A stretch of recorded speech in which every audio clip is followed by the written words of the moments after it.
Chapter 241. That night, Fusey suddenly opened her eyes, and there was nothing on her wrist. She had taken off the suppressor before going to bed. The footsteps seemed to explode in her ears. Fusey blinked, and decided to pretend that she heard nothing. There were only 3 living people in the whole manor. She knew who was outside the door with her knees. Fusey clasped her hands together, and put on a sleeping posture, deciding not to move. However, the development of the test was a little off track. When the vines of the eugenol would slipped in through the cracks in the door, Fusey was stunned for a moment, and did not use her spirit body to defend herself immediately. The spirit body mutation skills will make corresponding mutation tendencies according to the host itself. Most of Shize's spirit body skills are related to control, and Fusey has a deep understanding of this. For Fusey, as long as she takes precautions in advance, she will not be hit. So when Shize used fake sleep, Fusey took advantage of the trick and pretended to be asleep, allowing those soft vines to climb up her body.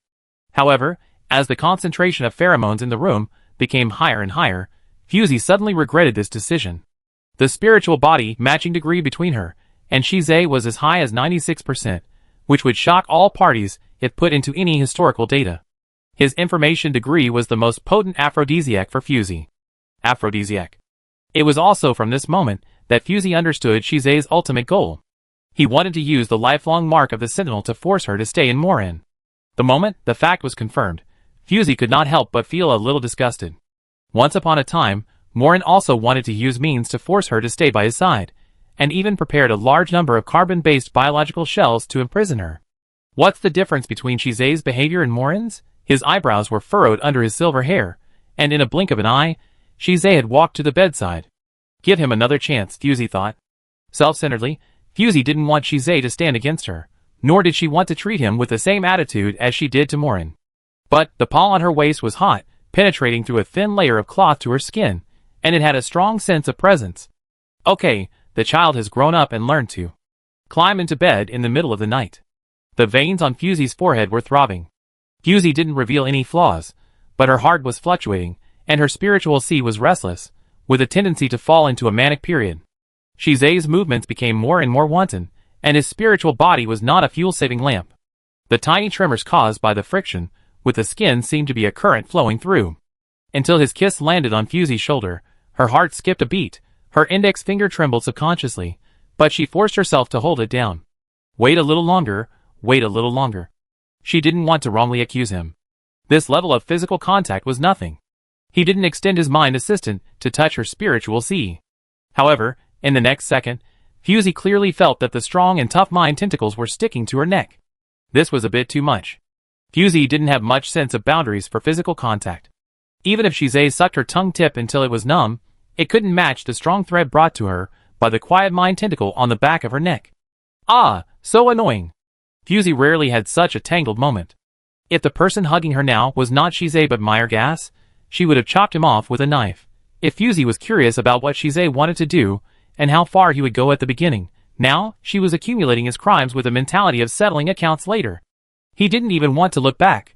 Her body suddenly felt cold, and Fusey's eyelashes trembled slightly, and her lower abdomen was pressed against a slightly rough palm. Shize held her tightly, and Fusey could immediately notice every change in his body. In this situation, if she didn't wake up, Shize would give her his first night. Fusey opened her eyes, and met Shize's lustful eyes. Endless silence spread. The long silence made Fusey's surging emotions dissipate a little, and it was finally not so unbearable. The impact of this scene on Shize was no less than the explosion of a star, and the destruction of the world. He opened his mouth and wanted to say something, but he lost his voice for a short time. His blood flowed rapidly, his vocal cords tightened, and for the first time in his life, he wanted to escape on the spot.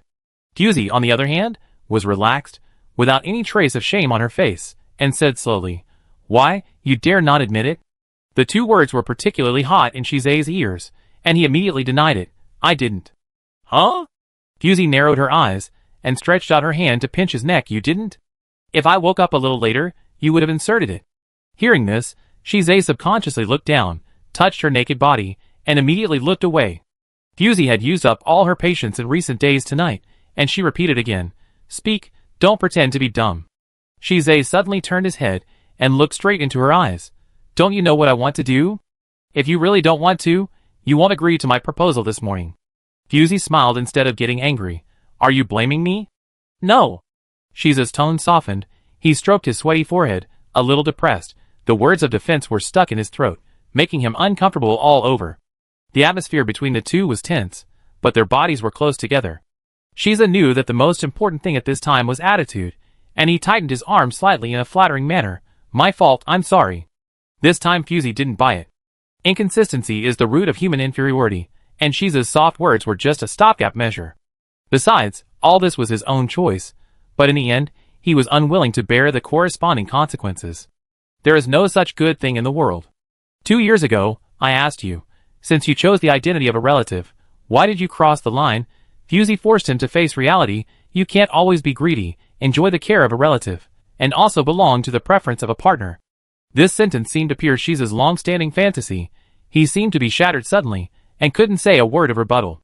Yes, he was too greedy, and didn't want to suffer any accidents in this relationship. He wanted to use the most harmless identity, to get the most love from Fusey. I am greedy, but sister, when I first met you, I never thought that you could be unreserved in love.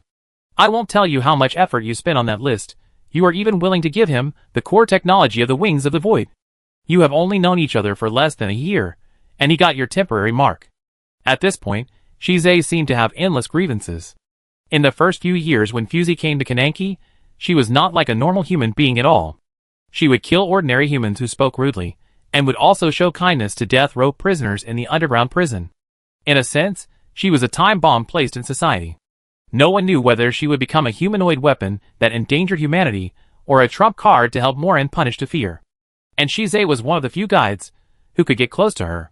Fusey liked his eyes and spiritual body very much. It was at that time that Talus became Fusey's nominal guardian. At that time, Shize also wondered why Shilai specifically appointed Talus as Fusey's guardian. Later he learned that Talus was a mother of 3 children. She was experienced and patient, and even anonymously donated more than a dozen welfare homes to the slums of Dafir. Shize accidentally ran into the scene of Fusey and Talus having a deep exchange. Why did you use the PUS-19 gravitational wave weapon on Ian Fan today? If I hadn't arrived in time he, a guide, would never have survived. Talus asked. Fusey's voice was very calm, and she didn't take the commander-in-chief of the 11th Fleet seriously at all.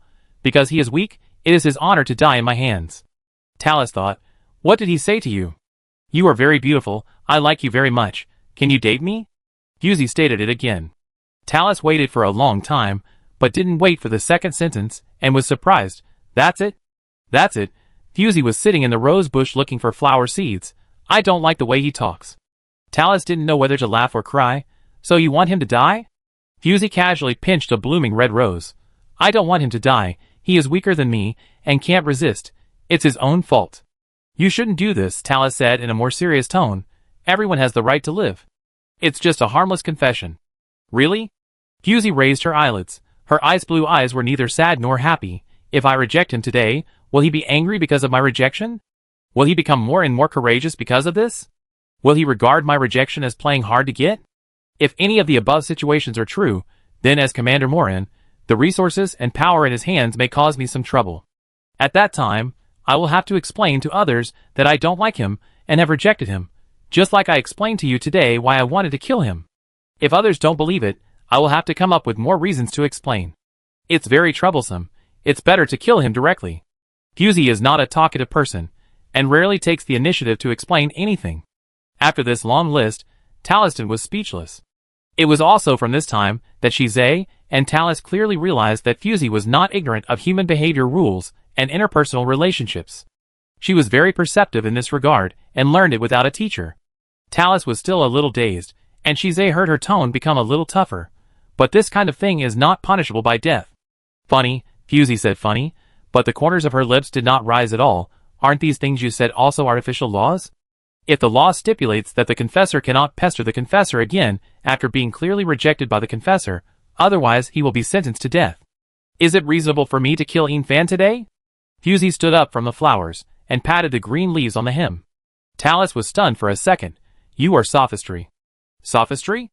Fusey suddenly smiled. You are standing here today, Talus. I don't hate you otherwise. Fusey reached out and patted Talus's shoulder and whispered to her ear, the strong make the rules, the weak can choose to obey or choose to perish. She stood up and added without emotion, when those who don't follow the rules die, no one will question the rationality of the rules. Fusey walked back with her carefully selected bouquet, leaving Talus standing there. Seeing Fusey walking towards him, Shizei subconsciously wanted to hide, but a bunch of bright red roses was stuffed into his hand. Fusey raised her chin. How about it? The same color as your spirit body, the best blooming in the whole garden are here. Shizei was holding the bunch of beautiful roses in a daze. His mind was still immersed in the conversation between Fusey and Talus, unable to come back to his senses. What is it like to be presented to you by a person who is as fierce as a demon in the last second and a flower full of vitality in the next second? Shiza heard his heartbeat like thunder and drum. Fusey looked at his pale cheek, half-turned his body, and added, if Yin Fan had not been so dirty when he confessed to me, and his eyes were a little purer, I might not have done it. Talus realized that Fusey had said so much, but in the end there was only one criterion for judgment. She could indulge what she liked, and she would destroy what she didn't like. A gentleman judges deeds instead of hearts. People are very strange creatures. How can they be black and white? Talus looked complicated and lost confidence in the next teaching work. Chapter 242. When Shizei first met Fusey, he did not think that the two could get along well. Shizei had a superb perception, and just a glance at her would burn him with a strong and unresolvable hostility on her body. In his limited cognition, the aura on Fusey was no different from those sentinels, who were permanently detained in the detention center. Talus was famous for her good temper in the entire headquarters, and all the newcomers were scrambling to get a job in the Second Fleet just to work with Talus. After the Yin Fan incident, Fusey still went her own way. When she met someone she didn't like, the black fog surged like a tide, and was finally stopped by Talus, who accompanied her. It was okay once or twice. Fusey's murderous intent came up quickly and disappeared quickly, and she turned around and forgot why she had just started. Shizei watched Talus's teaching behavior, estimating how many times Fusey's patience would run out. One afternoon, Fusey and Shizei stayed in the game room to try out the latest panoramic simulation warehouse. This is a new educational path that Talus has found recently, which can prevent Fusey from being dangerous in real life. Killing people in the game can only be called bullying, but if it is put in real life, it becomes a dangerous terrorist. This game is not a big deal, but it directly leads to the national disaster of the Silas flag. The cause of the incident was that Fusey and Shizei encountered a cheating player. This was not a big deal, but the bad thing was that the cheater had not beaten Fusey yet, and he was angry and cursed. The language he used was a very niche Silas language, and the system did not set up a shield, which clearly and completely conveyed his malice. This situation has not been encountered by the two before, and cheating cannot be completely eliminated in any game. The bad thing is the words that the man cursed after his defense was broken. I can only live in the game. The last noun has no corresponding noun conversion in Moran language, which roughly means a life that only lasts for a day. To put it bluntly, it is to curse her for having a short life. This sentence caught Fusey's attention. The Silas flag. Is this Moran's affiliated galaxy? Fusey asked Shizei, who was standing aside. Shizei answered carefully, it is a small galaxy that surrendered not long ago, a pre-nuclear civilization, with only 3 habitable planets in the entire galaxy, and a population of no more than 3 billion. Fusey read the insults he said after his defense was broken again, thinking, I'm going on a trip. Fusey sat up from the simulation cabin, destination, Silas flag. Shiza was shocked. Fusey's posture, as if she was going to a real person offline, was really hard not to worry about. His hand had already touched the optical brain, and he subconsciously wanted to notify Talus, but Fusey pressed him down. Why are you panicking? I'm not a death god who specializes in taking people's lives. I won't kill people casually. Shiza was skeptical about the truth of this sentence. Fusey saw his head drooping, and the back of his neck bent into a beautiful arc. She felt a little itchy, and her hand moved as she moved, and subconsciously touched the second cervical vertebra of his back neck. This is almost one of the most vulnerable parts of the guide, and Shiza subconsciously avoided Fusey's hand. Fusey's palm was empty, and the soft and delicate neck slipped away from her hand. She raised her eyebrows, without showing any signs of anger, and said bluntly, Are you afraid of me? Shiza subconsciously covered the back of his neck and rubbed it, shaking his head slowly. Fusey took back her hand. I have different standards for you, don't worry. Shiza couldn't help asking, What do you mean? Didn't she tell you? Fusey lowered her eyes, and glanced at the white palm lines. Your spirit body is like his, naturally moisturizing everything. As long as you don't take the initiative to provoke, no one will have any ill will towards you. Fusey touched her chin and couldn't help joking. To put it simply, you are born with a physique that attracts everyone. Shiza looked away unnaturally, I know. But I didn't expect that Fusey would treat him differently because of this. Let's go, let's avoid Talus's eyes, and go to the Silas flag. Fusey stretched her waist, a little lazy. Don't worry, I'm just going to confirm one thing. Just now, the man insulted Fusey as a short-lived ghost, and his words were full of a high-handed scrutiny, not like blind self-confidence, but like some dependence. The game IPs of Fusey and Shize are both in the main city of Moran, Kananki. Since that person is a native of the Silas Banner, he should not have such great malice towards the people in the main city. Anyway, I have nothing to do, so I will go to Silas Banner to have fun. Shize is still hesitating whether to tell Shilai or Talus about this news. He is always a little uneasy in his heart, but he can't find the source of restlessness.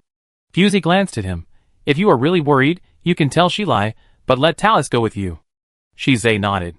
Fusey has made concessions. If he pushes further, she will be annoyed. Less than half an hour after the message was sent, Shilai appeared in front of the two and asked calmly, "Why do you want to go to Silas Banner?" Fusey answered casually, "I met a hacker while playing games. I'm going to follow the network cable and kill him." Shiza couldn't help frowning, and Shilai also looked sideways. "Really?" Shilai confirmed again. Fusey couldn't help rolling her eyes, and her expression was very speechless. "I'm just going there for a trip, and no one will die." Shilai nodded, "Okay." He never said much, and it was rare for him to ask two questions in a row. After knowing Fusey's request, he immediately asked Sonbai to help arrange the route and entourage. Unexpectedly, Fusey rejected his arrangement, saying that there were only her and Shiza on this trip, and she didn't want to bring any entourage, so she went there in a low profile. In principle, Shiza cannot leave Moran. But the Silas Banner has long surrendered to Moran. Strictly speaking, going to the Silas Banner does not count as leaving the country. Shilai asked Shiza about his wishes, and after getting a positive answer, he lightly released the two of them from Kananki, the main city of Silas Banner, Flynn Star region. Silas Banner has low productivity and poor technology, and many things can only be imported. So Fusey came all the way and saw a lot of things produced in Moran, as well as many products of Indiclare. They disguised themselves before coming here, and their faces were too conspicuous, and their cold white skin was incompatible with the local appearance here. Shiza was a little curious. This was the first time he went out without the fleet's accompaniment. He felt a sense of freedom like a bird out of a cage. Fusey and Shiza strolled along the way and bought a bunch of useless gadgets, as if they had no purpose. The exchange rate between Cebu and the currency here is 110. The pocket money Shiza brought with him was enough to buy a city here. As Fusey was walking, she suddenly saw a series of towering city walls from afar, and couldn't help wondering, what is that? Shiza followed her gaze and looked over. It's probably the cordon separating the upper and lower city areas. I heard that the gap between the rich and the poor in Sarah's Banner is very large, even worse than that in Tefil. I heard that nearly half of the people here worry about their daily food and clothing, not to mention other spiritual consumption. Fusey thought, logically speaking, under this kind of living environment, the poor will go to extinction within 100 years. Shiza didn't react for a while. Extinction? Do you mean that the poor will disappear by themselves? Am I wrong? In nature, whenever there is a natural disaster or plague, organisms will instinctively reproduce to preserve themselves. Humans are higher animals, and it is impossible for them not to know how to seek benefits and avoid harm. Fusey said. Well, Shize chose his words carefully. That's not the case. The main way of reproduction in Silas Banner is still maternal reproduction. Moran's breeding method has not been introduced, or it has not been used uniformly on a large scale, so the population increase and decrease cannot be well controlled. Fusey said, oh, it's really similar to that broken place in Tefil. Speaking of which, the two of them wandered around the main city for a long time. Shize accompanied her to stroll around diligently, but he couldn't see the real purpose of Fusey's coming here. The population density of Silas Banner is not high. After wandering around the main city for a long time, there are not many people. Most of the shops opened by some individual households and caravans are open. Fusey walked into another shop. Unexpectedly, it was a flower shop. The room was full of flowers in front of her. They were all very common varieties, but the prices were extremely high. Fusey picked a bunch of bright red roses as usual, paid the bill with a normal look, and turned to hand it to Shize. Shize looked at her blankly, obviously not understanding her intention. Have you noticed that the age of people in the entire upper city seems to be between 20 and 30? Fusey said softly. Shize recalled the unfamiliar faces he met on the road. Most of the people in the Sarah's banner have dark skin, freckles or birthmarks on their faces, dark eyes, and dark red and brown hair. This appearance is undoubtedly more resistant to aging than white skin, but along the way, Shize saw neither children nor the elderly, and even middle-aged people. Thinking of what the broken defense dog said before, Shize slowly frowned. Do you suspect that they use illegal means to prolong their lifespan? Fusey snorted lightly, and did not comment. Shize stared at her profile, and a bold idea came to his mind. Talus's theory of rules still had a certain impact on Fusey. Since she couldn't kill someone she hated for no reason, she would find a suitable excuse to do it. Reasonable and cruel.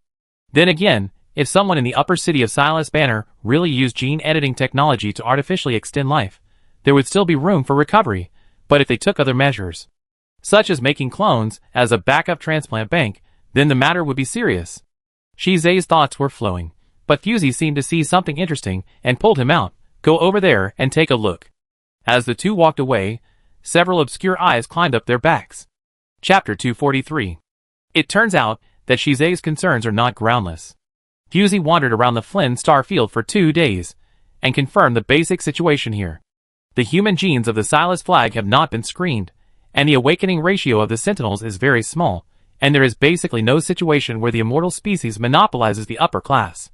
Since Talus said that she does whatever she wants and does not abide by the rules, then Fusey will abide by the rules once.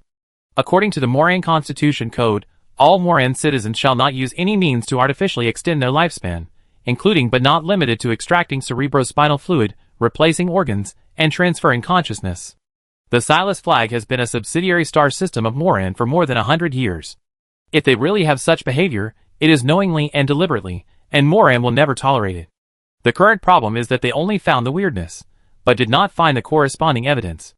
Even if there is no child or old man in the entire upper city, and all are young humans in their prime, it cannot be said that the Silas flag has violated Moran's laws and regulations. Fusey was not in a hurry at all. She walked around the shopping street all day, and found a place to stay with Shize at night. She took out a computer, and started to tinker with it. The environment here is good. Although the technology level is backward, the monitoring star in the corridor is still the oldest fixed-point monitoring model, with more blind spots than rats in the slums. Shize glanced at the computer in her hand, and suddenly widened his eyes. Why is this computer in your hand? Moran's iconic Gui Chuang wood emblem is engraved on the palm-sized computer shell. The color and style of this computer are very unique, and it looks very familiar at first glance. Isn't this the one that Shilai never leaves? Fusey is not surprised. I asked Shilai for it before I went out. Why do you think he agreed to let us go to Silas Banner so easily? This optical computer has a built-in anti-reconnaissance system, and the function of searching the dark web and capturing encrypted bands, which saves a lot of trouble. Shiza paused, and a guess slowly emerged in his mind. You mean, Shilai has discovered that there is something strange in Silas Banner, and deliberately let us come out to spy on the truth? Half and half, Fusey lowered her head, and didn't know what she was doing. He probably didn't find the right person. The two of us are small targets and convenient to act, so he just let me come here directly. Shilai is a person who doesn't like to explain too much. Most of the time, he only gives instructions, and his subordinates only need to obey. It must be said that Shilai's various decisions are like divine help. He can always make the most correct choice at the most appropriate time. One by one, he has created his current prestige. Then again, since Shilai had already discovered that there was something fishy going on in the Silas Banner, why did he choose to stay put? Bang bang, the sound of the door being knocked. Fusey and Shize looked at each other, and Fusey signaled him to open the door with her eyes. Shize did not doubt him. He did not sense the dangerous atmosphere outside the door, and walked over to open the door. What came into view was an extremely mediocre face. Dark red freckles and honey-colored skin made her look like a piece of strawberry-flavored chocolate, harmless and simple. Dear sir, this is a souvenir from our Enleju. I hope it can. The girl was not afraid of the boy who was almost 2 heads taller than her, and immediately introduced her purpose in a fluent manner. Shize stared at her for a while, then moved his eyes to the gift box in her hand. He found nothing unusual and said calmly, "Thank you, but no thanks." He refused straightforwardly.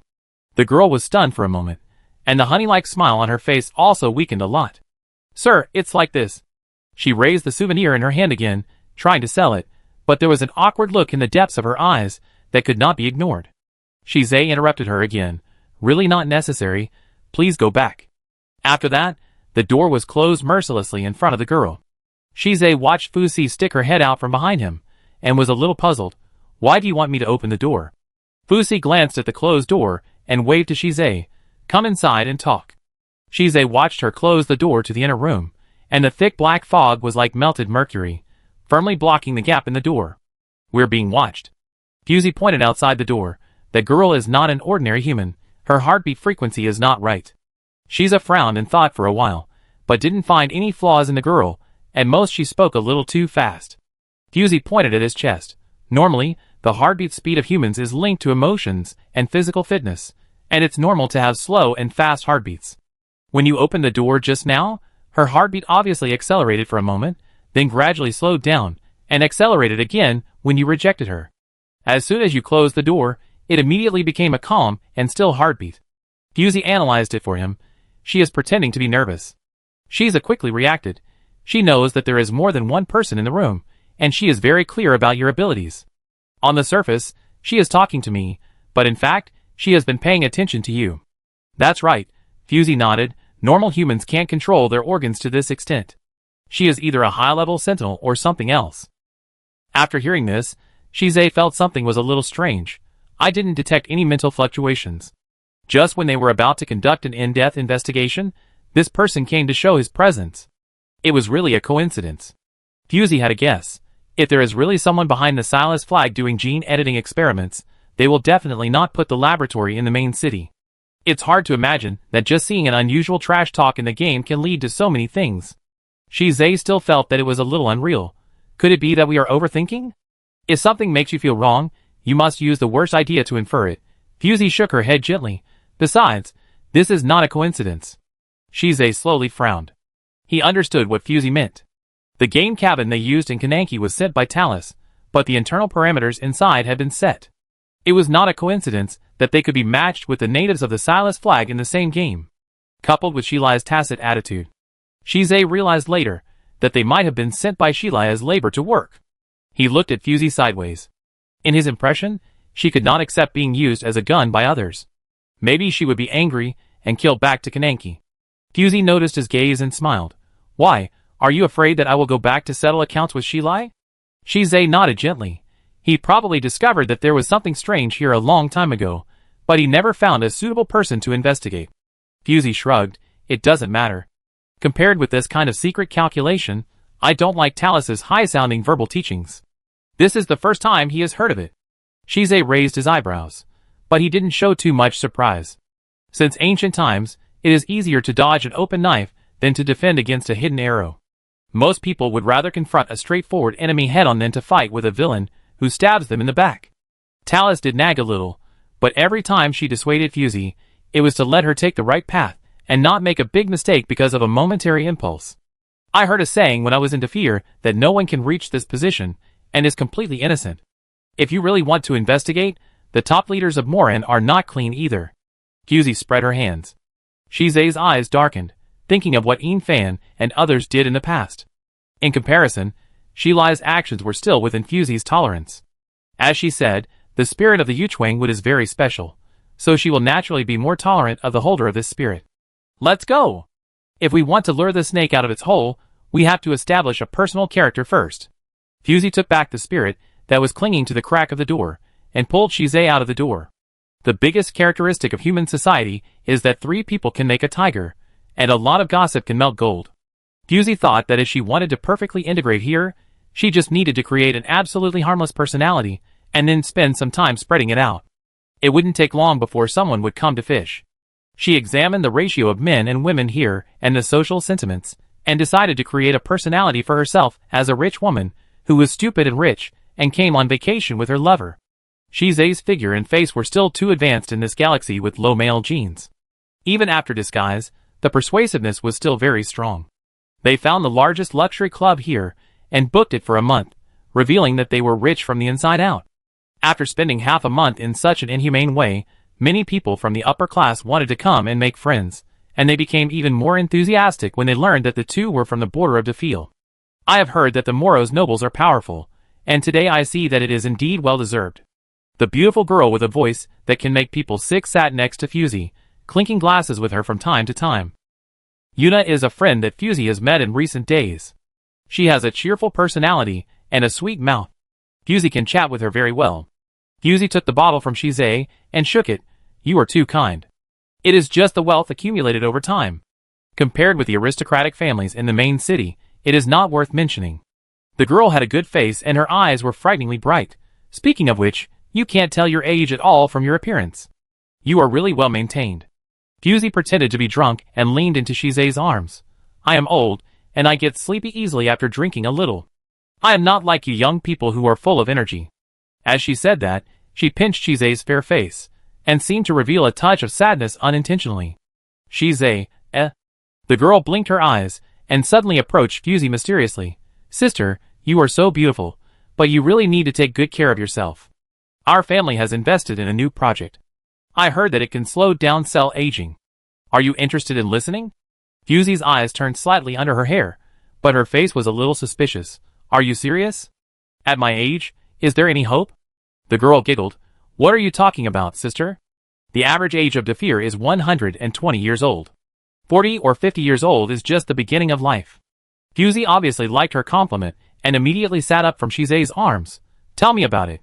The girl suddenly smiled and handed her a metal card in a mysterious way. If you are interested, you can come here to find me at 3 o'clock tomorrow afternoon. Fusey hesitated for a moment, and then threw the metal card in her hand to her lover behind her. I know. Thank you for your kindness.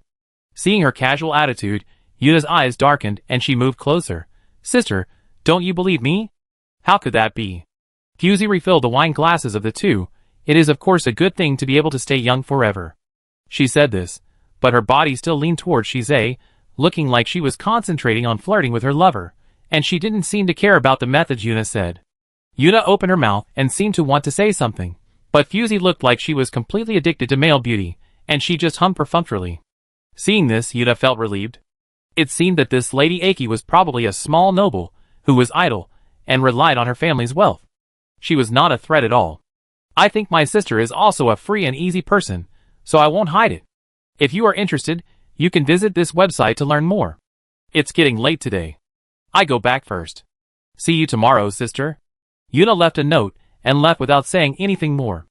Fusey sat up immediately, her eyes swept around, and she didn't speak rashly. Shizei spread out his perception, and after a while, he took a breath. No situation, we are the only ones here. Fusey picked up the note on the table, and rubbed it carefully for a while. The fish is hooked. Chapter 244. Fusey spent more than half a month living a life of extravagance in Silas Banner, and finally touched the gray area here. However, Fusey did not immediately log onto the website to find out. She suspected that Yuna had not completely let down her guard. If she went out rashly, it would probably arouse her suspicion. Shizei thought for a while and asked, Are you going to the auction tomorrow afternoon? Of course I will go.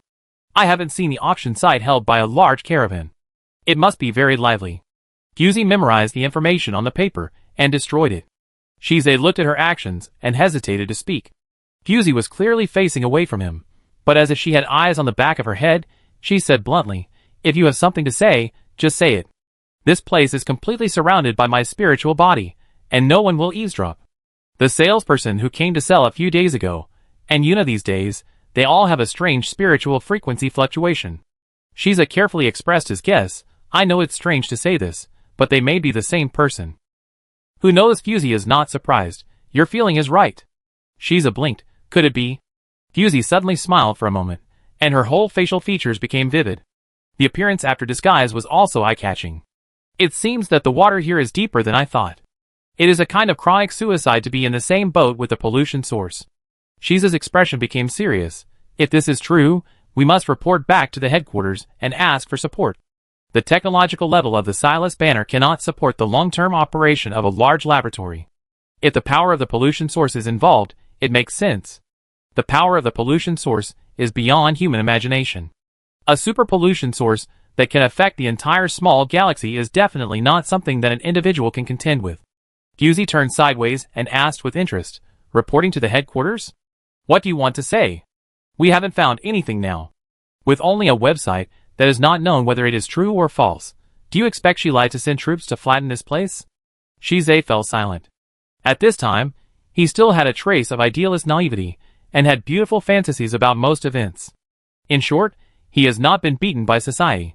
After Fusey's questioning, Shize also realized the inappropriateness of this plan, and his eyes dimmed slightly. We will know what the situation is tomorrow. Fusey couldn't help but stretched out her hand to rub his soft hair. Don't frown, I'm here, nothing will happen.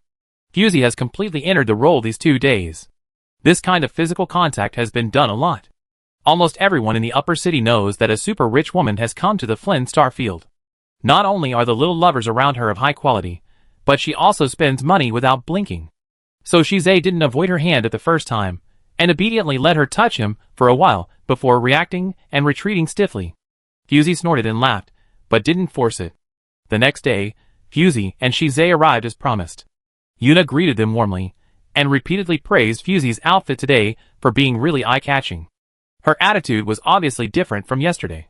If Yuna treated her with a layer of estrangement before, now she was completely open-hearted. Fusey took Shize's arm, and noticed that his body was a little stiff. Her eyes inadvertently swept around, and saw a lot of peeping eyes. TSK, if she hadn't been standing here, these people would have come up to chat with her. It seems that they still have concerns. Let's go, I have sent you today's products. Tell me what you like. I will also do my best to be a good host today. Yuna winked at her playfully. Fusey had a perfect fake smile on her face. Thank you very much for your kindness. Yuna is the eldest daughter of the richest family in the city of Flynn Star Domain. She is very popular in the upper city. Being so close to an outsider like this will inevitably attract many inquiries. She led the two to sit down. The location is excellent, and the view is good. This auction house was undertaken by the Nilbirai caravan. It has not been long since it settled in the Flynn Star Domain, but it has been extremely sought after by the upper city because of its rich decoration, and its location where every inch of land is worth a lot of money. Fusey looked around. The flow of people here is greater than she thought, and she didn't see anything suspicious at the moment. Yuna handed a thick black leather booklet to Fusey, and she winked suggestively. See if anyone is interested. Fusey snorted and laughed, still remembering her original intention at this time, and stuffed the booklet into Shize's hands. With an infinite indulgence, you pick it. Yuna saw this and smiled indifferently. Sister is really loyal. Shize flipped through the book in his hand twice. Most of the auction items of this pre-nuclear civilization are flashy gemstone antiques, most of which are ordinary goods without energy cores, which are not in his eyes. As he flipped through the books, Shize's movements suddenly slowed down. Something is wrong. He rarely participated in offline auctions. Most of the time, he would say hello to Yitsongbai if he wanted something, and he would see what he wanted lying at the door the next morning. But this manual? Shize slowly frowned. Under each item on the manual, there was a line of numbers and several strange color symbols. Bitten reflection bottle. 274.86/096.03.21/red sphere black triangle. Shize unconsciously reached out and rubbed the line of numbers, secretly guessing what these numbers meant. He turned another page and compared them. Sarah's hot gemstone. 312.21/101.02.02/red sphere white triangle. What does this mean? For the first time, Shize felt annoyed by his lack of knowledge. Fusey ended her business talk with Yuna, turned around and saw Shize's face gloomy, and joked, "Why, you don't like anything?" After that, he turned to Yuna and said, "I've spoiled this kid, and his appetite is very picky, please forgive me." Yuna didn't spoil the fun. How could it be? A super galaxy like Defeer must be full of talented people and treasures. It's normal to have high standards. Shize calmly pulled Fusey's finger and pressed it on the line of very strange numbers, indicating that she should avoid Yuna's sight and look at the strangeness here. Who knew that Fusey didn't act according to his idea at all? After glancing at the line of numbers, she turned around and asked Yuna, "What does this line of data mean?" Shize's heart skipped a beat, and he was almost laughed at Fusey's flamboyant style of behavior. Yuna didn't doubt him and said naturally, "I don't know much about it either. It seems to be some product parameters. I only care about the reserve price and the final transaction expectations." Fusey didn't ask any more questions, and continued to chat and laugh with Yuna. Shize pursed his lips, not knowing what Fusey meant, and suddenly said two words in Moros. "The things here will not be accepted even by the worst auction house in Moros." Fusey certainly understood, but Yuna looked confused. What did he say? The confusion on her face did not seem fake, as if she really did not understand the Moros that Shize said. Fusey thought for a while, and also said in Moros, "What clues have you found?" I suspect that the numbers here do not refer to the competing products themselves. He analyzed conservatively. Fusi glanced at Yuna, who was about to overflow with curiosity. Let's talk about it later. Yuna was very sensible, and did not rashly ask about the content of their conversation. She looked no different from a young lady who was naive to the world. Fusi had her own guess about the string of numbers. If the auction house here has another shameful business, then the auction items here are probably not as simple as they seem. At this moment, the auctioneer who was diligently introducing the auction items suddenly received a message announcing that the next process would be delayed to 2 hours later. Yuna stood up immediately and apologized to Fusi. It seems that something went wrong. I go and take a look. Fusi nodded casually and watched Yuna hurriedly walk out of the box. Shize looked at her and asked her with his eyes whether she wanted to go out and take a look. Fusi listened attentively. What's going on? There must be no problem with this batch of goods. Find her back immediately. It's because we didn't take good care of her. You mean she slipped away under the guard of more than a dozen people? Trash, what do you want to do with you? Yuna's voice was sharp and harsh, completely different from her considerate appearance in front of Fusi. She seemed to be talking to her subordinates, speaking very fast, and with a slight accent, so Fusi could only roughly understand what she said. It sounded like the prey that Miss Yuna had targeted had escaped. Could the temporary suspension of the auction have anything to do with this accident? Now that Yuna was not around, the surveillance in the room was useless to Fusi. Should she take this opportunity to go out and look for clues? Fusi thought about it. Yuna's voice sounded extremely anxious, and it was probably not a show. Shize looked at her for 2 seconds and shook his head imperceptibly. If this was Yuna's final examination of their group of customers, if it was exposed at this time, it would probably fail. Fusi thought for 2 seconds and made a decision. Dense, sticky and thick fog rose from her feet, went up along the wall, avoided the sight of the surveillance equipment, and drilled into the ventilation duct. She had a rough idea of the structure here when she entered the door. The ventilation ducts were interconnected, and her spirit body could squeeze into any place she wanted to go. However, if the pollution source entrenched here discovered it, their plan of secretly investigating might be ruined. Shize suddenly grasped her forearm, and his mind tentacles extended a small section. Seeing that Fusi had no intention of refusing, he quickly established a temporary spirit connection with her. Fusi paused and blinked quickly. What a strange feeling. This was the first time she had established a spirit connection with the guide in theory. She felt a kind of refreshing feeling of clear ears and eyes, and the heavy feeling accumulated in her spirit body disappeared instantly. No wonder Talus always reminded her, both explicitly and implicitly, that she could combine with the guide as soon as possible to achieve the purpose of stabilizing her spirit body. Fusi gathered her thoughts and focused on driving her spirit out. She planned to secretly follow Yuna's whereabouts to see what they had let go. Yuna had left not long ago, so it should be possible to find her soon. However, Fusi wandered around for a long time and didn't even see Yuna's shadow. She immediately realized that there might be a secret passage hidden here, and Yuna left through the secret passage when she went out, which led to her inability to find it. Fusi subconsciously touched her chin and asked the people around her in a low voice, "Can you sense the source of the biological reaction here?" The technological level of the Silas flag does not have a fully intelligent guarding program, and manpower is indispensable. Shize's perception had already been spread out, and he passed the biological reaction data to Fusi. Fusi took a deep breath and pushed her spirit deeper into the ground. The underground space was very empty, with only one transparent jar after another standing here. Found it. Yuna shuttled quickly here, and behind her were many auction house staff with guns in their hands. The girl's face was flushed due to the intense exercise, and the fine beads of sweat on her forehead made her look particularly embarrassed. Not only that, Fusi controlled the spirit body to get closer and saw more details. This Yuna had completely lost the dignity and elegance of a rich lady. She was running around in the underground warehouse, more embarrassed than a rat in the gutter. And on her wrist, there was a pair of metal shackles hanging clearly, one end of which was dragging on the ground, making a harsh friction sound. Fusi understood. She finally understood what Silas Banner was doing in secret. Fusi couldn't help but sigh. I thought it was some clever trick, but it turned out to be just a clone. Chapter 245. Cloning technology was already very mature hundreds of years ago, but interstellar law clearly stipulates that it cannot be used on humans.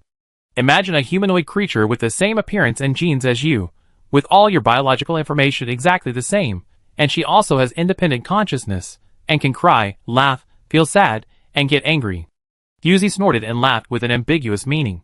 Even if we don't intervene, within 100 years, the Silas flag will be destroyed. Let alone how much biological information clones will leak. The most powerful weapon in the interstellar world is the engine weapon that relies on the existence of genetic sequences. In addition, such an approach will lead to the continued solidification of the upper class of society. Without the influx of fresh blood, it will only lead to the destruction of civilization. Since Yuna's clone has torn open the whole of the riot, Fusey doesn't mind adding fuel to the fire. Shiza noticed her intention and looked over with hesitation. Fusey knew what he was thinking, but pretended to be unaware, using her spirit body to help Yuna escape successfully, and left a lead on her body to facilitate locating her movements in the future. This auction house is not small in scale, but there is no spiritual power fluctuation in any direction, and the security guards are just ordinary people. Fusey only used a wisp of spiritual body clone to deal with all the pursuers, and let Yuna swim into the sea of people. After doing all this, she looked down at the black leather manual, and got the answer to the strange numbers. The first data probably refers to the weight.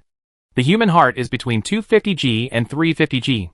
The data for men and women are slightly different. The following data should be the date of the birth of the clone, and finally the different colored logos.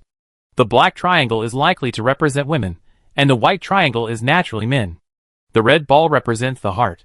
This auction is ostensibly an auction of antique jewelry, but in reality, it is an auction of cloned organs. Such an old-fashioned trading method, not very concealed, and it is easy to be exposed. But there is a loophole. If the organs of these clones will flow to buyers in the form of auctions, there is no need to create such a time-consuming and laborious organ bank for clones. Human trafficking is the best choice. The real advantage of clones is high matching, not easy access. It seems that the true meaning of the string of numbers is still under discussion. Shize suddenly said, maybe it is the coordinates of the transaction location. The red ball and black triangle represent the transaction time. Fu Si subconsciously flipped through the manuals again after hearing this. There are indeed many numbers that can match the coordinate coefficients, but the colored figure at the back is difficult to decode. Suddenly, Fusey had an idea. If the pollution source was behind all the abnormalities of the Silas flag, then did these graphics also refer to the pollution source's way of thinking? In the eyes of humans, these two graphics are just graphics, but in the eyes of the pollution source. Fusey closed her eyes, round, sharp, and bright in color. She tried her best to get rid of the human thinking mode and move closer to the primitive intuition. Snap! Shiza suddenly grabbed Fusey's forearm, and his mental tentacles tightened instantly. What are you doing? Calm down. In his mental perspective, Fusey's mental body suddenly became more than 10 times more active, and her mental threshold continued to increase, just like those sentinels assimilated by the pollution source. Shiza stared at Fusey's eyes, watching her out-of-focus pupils gradually come back to her senses in doubt. What's wrong? I look like I'm about to die. Fusey joked nonchalantly. Shiza's face darkened, and he asked coldly, what did you just do? Do you know that I almost had to use emergency evacuation measures? Don't worry, I'm fine. Fusey patted his arm. I know the location and time of their final transaction. Shiza looked at her suspiciously, feeling sympathetic. In the end, the auction ended due to accidental damage to the goods. Yuna did not show up in the end, and Fusey consciously took Shiza away. The gap has appeared, and Fusey has a premonition that the evidence she has been waiting for will appear. Downtown evening. Fusey used disordered corridor to take Shiza and hide in the night. Shiza was originally very reluctant. In his opinion, he could act independently without Fusey's help. Who knew that when he saw the dirty and smelly gutters, the shaky iron houses, and the endless mosquitoes and flies in the lower city, he immediately showed disgust. After this round, Shize wanted to give up, and was willing to let Fusey put him into the dark spiritual body space. It was too terrible. How could anyone endure this environment all the time? Fusey led him to sneak all the way to the target address, tasting this strange smell from time to time. Shize's taste was a bit like grape pudding sprinkled with citrus pulp, sweet and sour, savoring it carefully.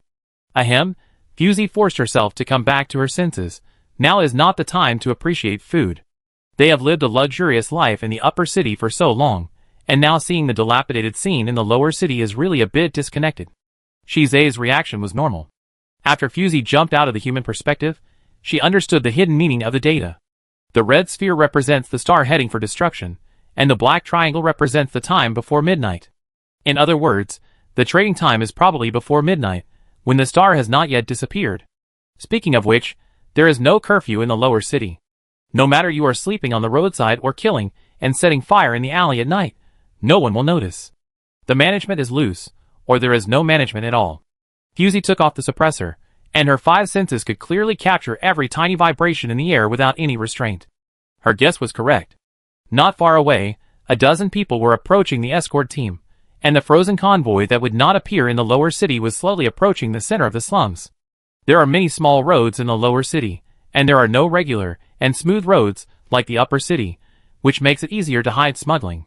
Fortunately, Fusey chased them closely enough, and she followed them around, and also experienced the characteristic small roads of the slums. Finally, the convoy stopped. They spoke in low voices with a very strong accent, so Fusey couldn't hear the whole thing. This batch needs to be delivered tonight. I see. Upper City. Stupid. If this order is successful, we don't have to look at our family's face anymore. Why go back to Upper City? The last sentence was not controlled in volume, revealing a kind of indignation of disappointment. Fusey silently watched them unload several silver freezers from the refrigerated truck and carry them to the depths of the alley. Fusey had clearly seen several figures wandering here before, but after these people arrived, the surrounding residents spontaneously moved away from here, as if they didn't want to meet these people at all. It seems that these people are not the first time to come here to trade, and the people here are already used to it. The organ bank that supplies the entire upper city is actually rooted in the lower city, Shizei said with a complicated expression. What a irony. Fusey was doing 2 things at the same time, watching the movements of the group of people while communicating with Shizei. After all, there are often large caravans stopping in the upper city, and there are regular inspections by Moran headquarters. In comparison, the lower city is simply too suitable. Shizei fell silent, and Fusey saw the opportunity and followed those people into an abandoned iron sheet factory. It seems that this place is not completely abandoned. Several workshops are still in operation, and gray smoke is constantly floating from above, like nuclear wastewater squeezed into the ocean. The situation inside is unclear, and rashly following may expose you. Shizei suggested, do you want to go in? The moment this question appeared, Fusey had already squeezed into this huge iron sheet factory behind those people. The old factory that looks ordinary on the outside is actually full of secrets. The place is filled with the most advanced incubators and gene analyzers of the Silas flag, and all the equipment is bought with money. This is not the end. Fusey followed them deeper, and saw a completely different society. There are many faces here that Fusey feels familiar.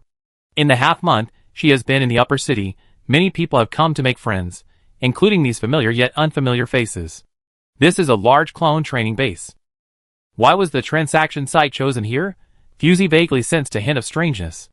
But if they analyzed the coordinates and time incorrectly, why did they find this clone base? Fusey didn't think it was a coincidence. Hey! Today is not the day to pick up the goods. What are you doing here? A questioning voice suddenly came from the front. Fusey stopped her steps alertly, and hid in the blind spot of the surveillance. Don't mention it.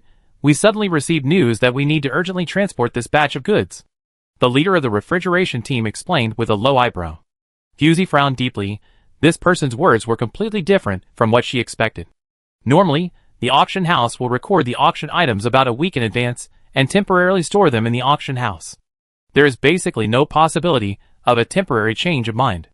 Fusey suddenly raised her head and faced the surveillance camera in the corner that slowly turned towards her. I don't know when the intermittent conversation in front stopped. Dozens of completely unfamiliar faces quietly turned half sideways, staring at Fusey's direction, their eyes motionless, staring at her at the same time. Fusey was very sensitive to any gaze, and being locked by hundreds of gazes at the same time, she was a little disoriented. Shizei came to his senses and asked anxiously, were we discovered? Fusey took a deep breath and rushed out of the narrow corridor quickly, but was facing hundreds of faces staring at her. Their eyes were straight, and their faces were stiff. They looked more like puppets than living people. Fusey took a step back involuntarily, her eyes wandering. Is it an illusion? No, it's impossible. Shizei is still in her spirit body. If she was led into an illusion, he couldn't have failed to notice it. Before she could think, the army of clones in front of her suddenly began to move towards her. They were moving very slowly.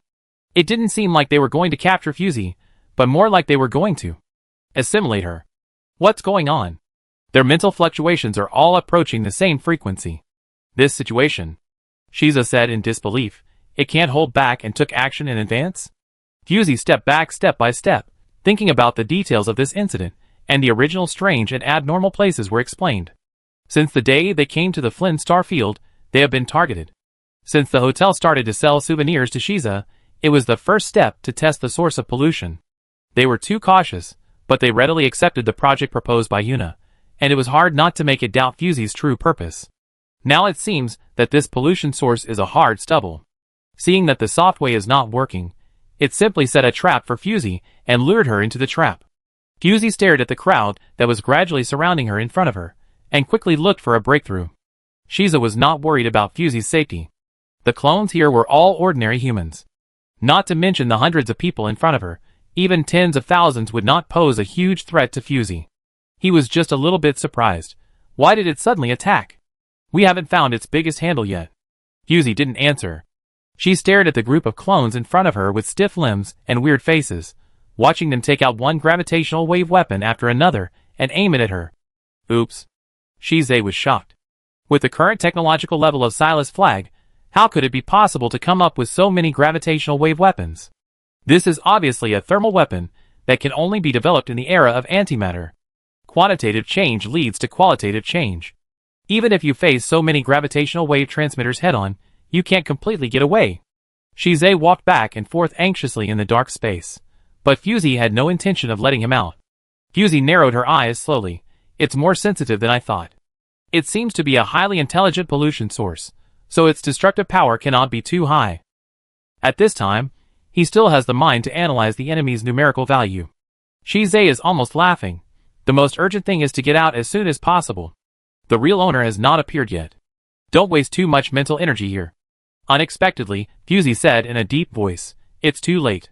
She raised her hand, and could clearly feel a sense of stagnation.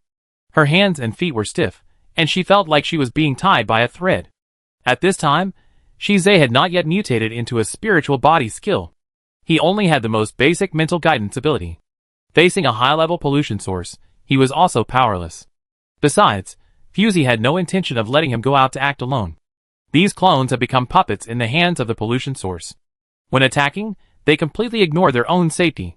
Fusey can only choose to dodge. Shiza was watching the battle in the disordered corridor, and could not help at all. Moreover, Fusey had no intention of fighting back at all. She just dodged blindly, as if looking for a breakthrough. The power of the gravitational wave weapon is huge. If it touches a little, it will cause local muscle necrosis, accompanied by high temperature and high fever. Even the double S level sentinels will have to drink a pot. Fusey dodged carelessly, and blood stains appeared on her forearm. The skin and flesh spasmed and shriveled, which made people tremble. Shize hurriedly said, "What are you waiting for? If you go on like this, you will be exhausted to death by them. If I take action, these clones will not escape death." Fusey panted. She was used to head-on confrontation. She was a little restrained when she suddenly changed her tactics. Shize was puzzled. "But if you don't resist, we can't get out of here at all." Bang! A huge energy beam exploded under Fusey's feet. Fortunately, she dodged in time, otherwise her right leg would have been blown off. In the midst of her busy schedule, Fusey still had the leisure to explain to him, "You must leave physical evidence and witnesses before applying for federal review. According to the rules, if I fight back now, I will hand the handle to the other party." Shiza was speechless for a while. He thought that Fusey's previous statement of using rules to punish Silas Flag was just a joke, but now seeing her desperate look, he felt a little bit of reality. According to the constitutional regulations of the Star Code, when reporting illegal gatherings, there must be a complete chain of evidence and corresponding materials, which must be submitted to the federal court for trial. These clones are indispensable. It must be said that such conditions are somewhat harsh. When their own lives are threatened, how many people can still care about the integrity of the evidence? Moreover, there is a pollution source involved in this incident, and the conventional solution is to kill first and report later. When did Fusey become so stubborn? Shiza was well protected in the disordered corridor, but Fusey's condition took a sharp turn for the worse. Seeing the blood flowing out of her forearm dye the metal floor red, the clones suddenly stopped in their tracks and slowed down their attack. Fusey raised her head, as if she had realized something, and a very familiar face was looking down at her from above. "It's really rare to see a double S-level sentinel in such a broken place." It smiled and propped up its chin. "You are so strong. Why don't you fight back? This thing uses Yuna's body, but its tone and demeanor are completely different from Yuna's. The real owner has appeared." Fusey looked at her calmly. From the outside, Yuna is still Yuna, without any contaminated features, and still maintains a human appearance. Strange, normally, when the pollution source enters the human body, it will cause the host to produce different degrees of alienation. The stronger the pollution source, the more serious the alienation. Fusey originally wanted to judge the ability of this thing by the degree of alienation of Yuna, but Yuna did not produce any mutation at all. Hiss, a bit tricky. It looked at Fusey with interest, as if it saw something interesting, and its eyes lit up. Wow, you also brought a high-level guide, which is really rare. You will be my most satisfactory nourishment. As the last sentence fell, the clones scattered to both sides. Fusey's pupils trembled slightly. At the end of the crowd, she saw herself. It was not her disguised face, but the original face of 2547. The silver hair was very recognizable. Fusey stared at her face, and finally understood the ability of this thing. The technological means of the Silas flag could not support such a huge cloning project. Thousands of clones all rely on this thing. It's just that the conditions for its reproduction are still unclear. Fusey glanced at the blood on the ground and thought about it. Could it be that as long as the blood of the person being copied is obtained, the corresponding clone can be created? Fusey secretly suppressed this speculation, slowly straightened her back, and looked at the silver-haired and blue-eyed replica face to face. Your spirit body is interesting. Yuna, who was far away on the commanding heights, seemed very curious and leaned half of her body over the fence to look down. Hearing this, Fusey suddenly realized that the clone Yuna, who escaped from the auction house, was the bait it released. She melted a trace of mental power into the clone's body, intending to facilitate tracking her location, but unexpectedly gave the pollution source the opportunity to copy the sample.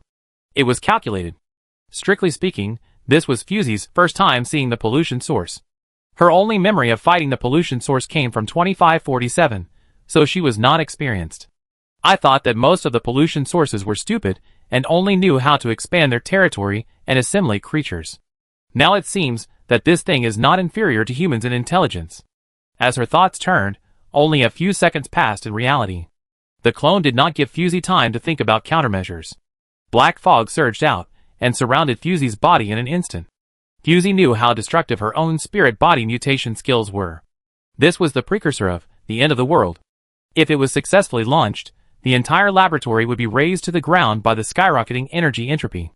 Fusey coughed softly, confirmed that the clones around her had no intention of continuing to launch gravitational wave weapons, released her spirit body, and surrounded this place with the chaos field. In the chaos domain, the properties of matter itself will be replaced. For example, in this domain, gravity is no longer effective.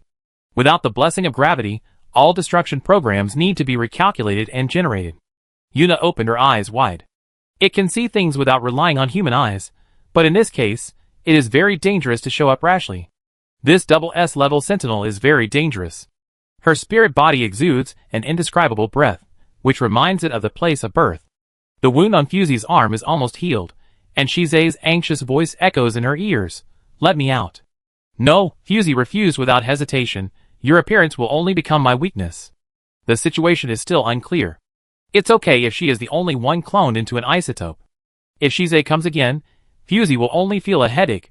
Shize fell silent after hearing this. He had awakened his spirit body not long ago, so he really couldn't help. But this sentence, coming from Fusey's mouth so bluntly, still made him feel a little embarrassed. The silver-haired, blue-eyed clone confronted Fusey. The spirit bodies, and even the thinking of both sides were exactly the same.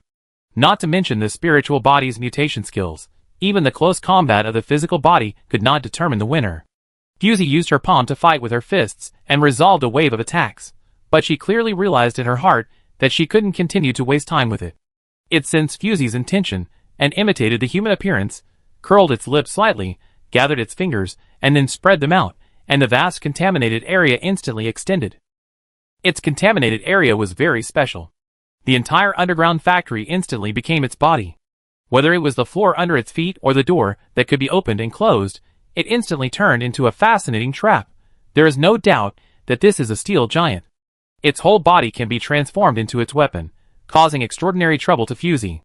The flaws that were gradually revealed disappeared as a result. Fusey looked at the face in front of her that looked exactly like 2547, and the word desperate situation appeared in her mind. The entire experimental factory had become a puppet controlled by the pollution source. Fusey wanted to get out of here, but she had to destroy it completely. This thing saw that Fusey had some concerns, and took advantage of her illness to kill her, kicking the cripple's good leg hard. Shize cursed inwardly that it was despicable, and urged Fusey not to care about that useless thing. Physical evidence, it was important to get out. Fusey suddenly stopped dodging and stood still. Seeing the mechanical hand twisted into a ball and grab Fusey, Shize's heart almost jumped out of his chest. Fusey held her fingers together, and the imbalance field burst out, instantly disintegrating the attack in front of her, and even the entire factory collapsed a small part, revealing the sky outside. Fusey pursed her lips tightly, and flashed away along the crack. The fat sheep in her mouth was about to fly away, so she immediately played her trump card, expanding her mental power to the underground area of the entire slum. Fusey looked down, and the tiny gravel was shaking continuously, as if something was about to break out of the ground. Looking back, the silver-haired and blue-eyed clone was chasing closely, along with a dilapidated and bulky factory giant. It can be said that there is a wolf in front and a tiger behind. Damn, its mental power has exceeded the upper limit of the first-level pollution source. How many years has this thing been here? Shiza anxiously wanted to break out of Fusey's spiritual body, but he only felt a pain in his calf. Looking down, the dense black fog actually infected his skin, revealing the blood-red dermis. Don't move! Fusey shouted, after all, this is my spiritual body mutation skill. If you resist too much, you will be digested. Now is not the time to quarrel. Shiza suppressed his anger. Fusey kept fleeing, and refused to use large-scale killing skills. It was obvious that he was still worried about preserving physical evidence to facilitate the federal investigation. Have you ever thought that in the current situation, we can't wait for federal support at all? Fusey coughed softly, and blood splashed on her hands, staining a palm print red. Who said that? Fusey slowly raised her head. Isn't it coming? Dozens of dazzling white lights suddenly appeared in the originally dark sky. That was the sign of the Morin warship when it was traveling. Shize found his voice after a long time. When did you? Yesterday. Fusey wiped the blood from the corner of her lips. Talus came faster than I thought. The pollution source seemed to have sensed something, and a giant hand made of rocks came from bottom to top to wrap around Fusey, intending to kill with one blow. Fusey's eyes were slightly cold, not knowing whether to live or die. The spirit body instantly expanded 100 times, penetrated the gap between the rocks, and directly cracked the giant hand. The sand and gravel collapsed and fell down. Fusey stood in place, and her tiny figure seemed to be buried by rolling yellow earth. Fusey waved away the sand in front of her eyes, and watched the Morin warship approach and land rapidly. Shize couldn't count how many times he was surprised. He originally thought that Fusey came to the Silas flag to investigate because she was angry with Talus, but she didn't expect that she would take the initiative to ask Talus for help. Now it seems that Fusey just wants to punish her opponent with rules according to Talus's wishes. A very pure purpose. Even the time to request support was just right. There was no suspense about everything that followed. Silas Banner openly colluded with pollution sources to make money and monopolize the upper-level development, violating more than a dozen constitutional provisions of the Interstellar Code. He was sentenced to exile by the Federation, and all citizens involved were sentenced to death. Moran removed him permanently. Such a judgment can be said to be harsh. I heard that Talus played a role in fueling the flames. That day, Talus was silent for a long time when she saw the scars on Fusey's body. I don't know whether she was shocked by Fusey's persistence or regretted that her teachings made Fusey obsessed. In short, Fusey at that time was pure and frightening. This is also Shize's most profound impression of her. Time goes back to the present. Shize lowered his eyes and looked at her, asking what he always wanted to ask, but didn't dare to ask. Why do you keep lowering your bottom line for him? But Fusi said, everyone has the right to question me like this except you. Fusi's finger slid down and pressed on his naked chest. If it were someone else, it would be as cold as it can be now. What do you think of my preference for you? Chapter 246. Fusi once heard a bedtime story from Morin, which she saw when she followed Xiaohei into her own memory. According to legend, there is a pollution source that can fulfill the wishes made by humans to it, and it can be called a living spirit. However, it is very weak, and the entire pollution area is only the size of a box, and even it itself cannot enter and exit the box at will.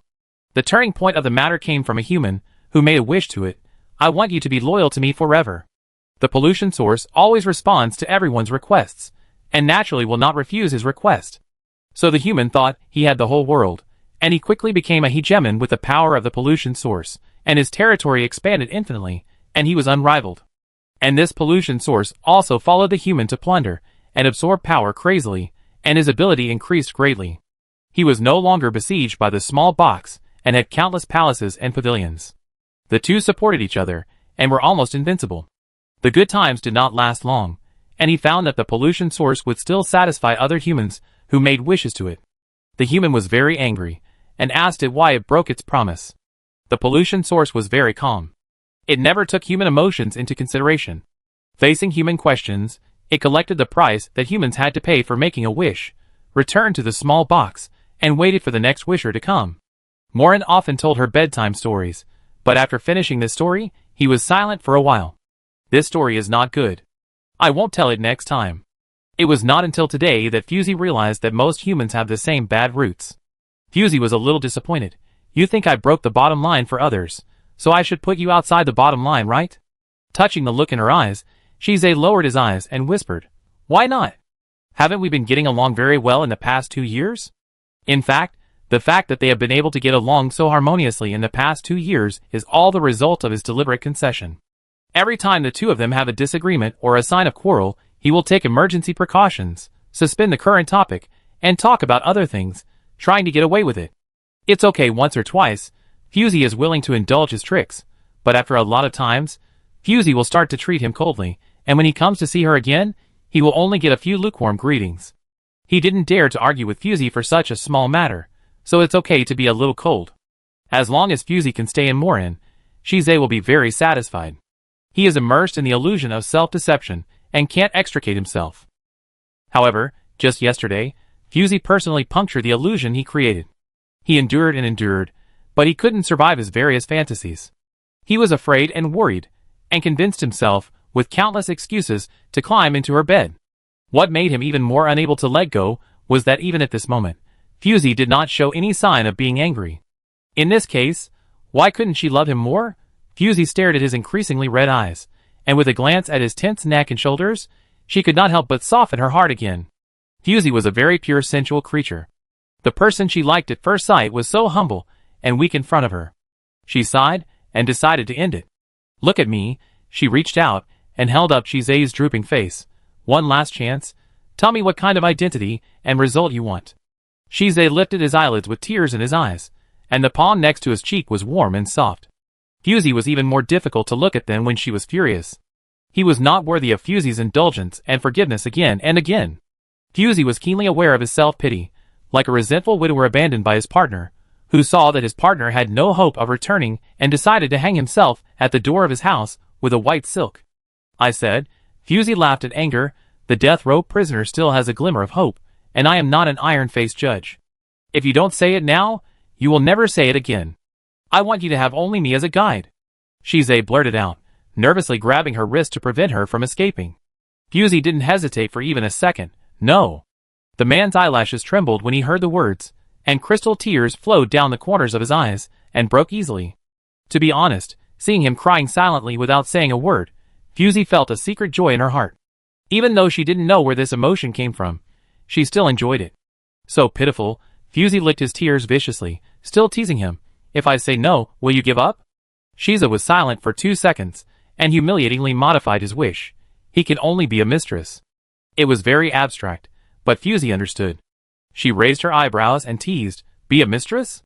Morin doesn't have a special marriage system like Indeclare, and what you said is also difficult to achieve. I don't care. Shize eagerly got into her arms. You must not stay and interfere with him. Even if he pesters you, you must come back. His behavior really has a bit of spoiled taste. Fusey held his shoulders and patted his back. You can clearly say it in 2 sentences. Why do you have to climb into bed in the middle of the night? If Fusey hadn't worn the suppressor tonight and heard his movements in advance, maybe he would have succeeded. Shize buried himself in her arms. His hot breath brushed against her skin, and his voice was muffled. I'm sorry. Your apology is like free. Fusey tapped his forehead with her fingers. Your sincerity is not good enough. The person in her arms didn't rush to refute this time, and the shallow breathing scratched her ears, making her heart itch. They all knew that Shize's apology was just a cover to cover up his real purpose. He really wanted to use the permanent mark to keep her, not on a whim, nor was he blinded by jealousy. Fusey reached out and pushed him away, turned around and took the suppressor and buckled it on her wrist. The blanket wrapped around her body inevitably slipped off during the movement, exposing her white and smooth back, and the smooth muscle lines could be seen faintly. Shize's eyes darkened. He was a little floating at this moment, and he was eager to test to what extent Fusey could indulge him.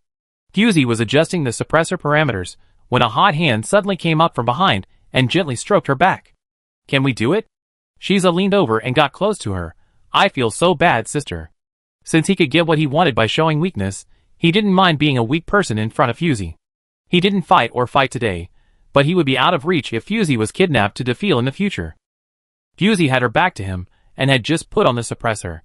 When she heard the words, she wanted to turn her head, but he grabbed her neck and begged her, "Don't look at me just like this, okay?" He was afraid of being stared at by Fusey at this time, afraid of hearing her rejection. Fusey blinked. The force on the back of her neck was as light as a feather to her. It was more like flirting than coercion. Human intercourse was just a more intimate way of getting along for her, not as private as the lifelong mark of the spirit body. So when she learned that Meiga's union heat was difficult to suppress, she was willing to help him in this way. But Meiga's obviously didn't think so. After sleeping with her, the guide obviously became more obedient and sensible, as if she had caught something. Thinking of this, Fusey's scalp tingled. She couldn't imagine the picture of Shize being obedient. No. Before Fusey could refuse, she suddenly smelled an indescribable fragrance. Without a doubt, it was the smell of pheromones. Fusey's pupils trembled slightly. This plot. Why is it so familiar? This union heat didn't come earlier or later, but it came on the eve of her departure for Defeer. Fusey straightened her back without saying a word, and pulled Shize's arm to check it in the light of the sky. A bruise was clearly reflected on the blue-veined arm, and as time passed, the color had turned a little purple. This was the mark left by the reckless intravenous injection. "You have done this. What else can I say?" Fusey spoke faintly. Anyway, she couldn't let Shize go to join other sentinels, so what else could she do? She could only do it herself. Fusey raised her chin. "Put away your mind tentacles, if I find you doing anything else." "I promise." Shize kissed her eyes happily. "I will be very good." The concentration of pheromone in the air was too high, and the fragrance became more and more corrupt, revealing an unspeakable ambiguous atmosphere. Fusey glanced down and knew that he was having a hard time, so she reminded him, "Slow down, be careful not to hurt you." He was busy looking for a nest with his head down. He was stunned for a moment when he heard it, and after reacting, he was a little unbelievable. How could I be so fragile? Before the guide, I was a man. "Yeah," Fusey hummed perfunctorily, "you are the best. You can hurt yourself even with a stimulant." Her tone was suspected of coaxing a child. Shize's lower abdomen was very tight, and he didn't argue with her. He continued to lower his head, to kiss her lower abdomen. He didn't plan to take his virginity back intact when he came here today, so he prepared everything very well. Fusey watched him take out a ring from his folded pocket, a little surprised. "Interferon can inactivate egg cells, you don't need it." "Huh?" Shiza looked up at her, then suddenly thought of something. His voice tensed. "You and him haven't used it?" Fusey didn't intend to hide it. She shook her head. "Of course not." Shiza's face turned cold, and he almost cursed with his face again, but his hands didn't stop moving. After a while of silence, he still didn't say anything more unpleasant. Fusey saw that he was in a bad mood, bent down and tilted his head to look into his eyes. "What's wrong?" Shiza took a deep breath, raised his head and didn't look at her, and said in a muffled voice, "Don't trust others too much in this matter. Many stubborn and severe diseases are transmitted through sex." He couldn't stop being afraid, and could only pray that Meiga's was a clean person, and didn't let Fusey suffer in this regard. Fusey probably understood what he was worried about, so she simply supported his shoulders and let him fall down, instantly bringing him back to his senses. Shize opened his eyes slightly, and he lowered his head in panic to hold her waist, not daring to move. Fusey's spirit body has no fixed form. When it appears normally, it is mostly in a vague and uncertain physical state. For her, any shape can be perfectly reproduced through a meeting. But most of the time, she prefers to use the spirit body as a second personality. In this situation now, Fusey's fingertips moved slightly, and the misty black mist spread out from her fingertips. The black mist spontaneously absorbed the pheromones in the air, and it was very comfortable. On the other hand, the other person was not so relaxed. Shize lowered his head, his body stiff, and he didn't dare to move at all. It was too sudden, and he didn't have time to hold it. If he hurt her because of this, Shize would regret it for the rest of his life. Fusey reached out and stroked the convex corners of her belly, her blue eyes full of curiosity. My abdominal muscles seemed to have been flattened by lying down. Her waist was originally very thin, and there was originally a layer of muscle clinging to it.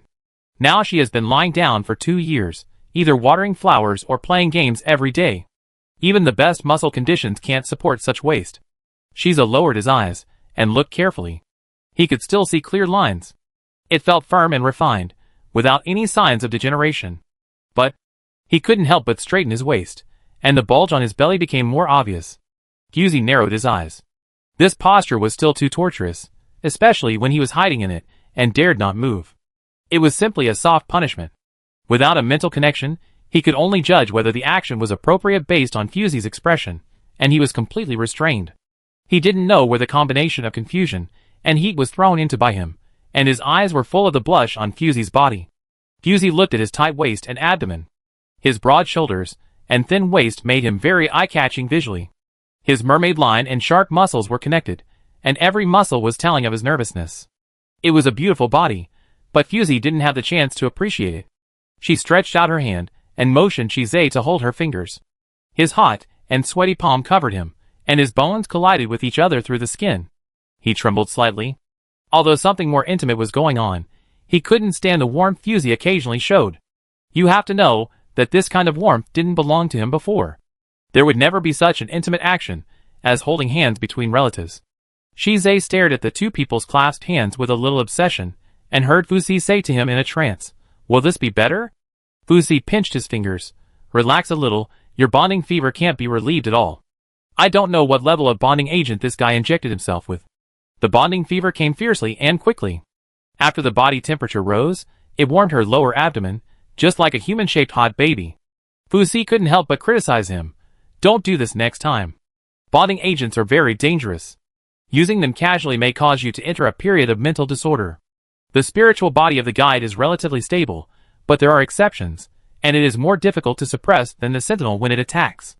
Shiza made a cat-like humming sound in his throat, and his cheek was buried in her neck and rubbed against her.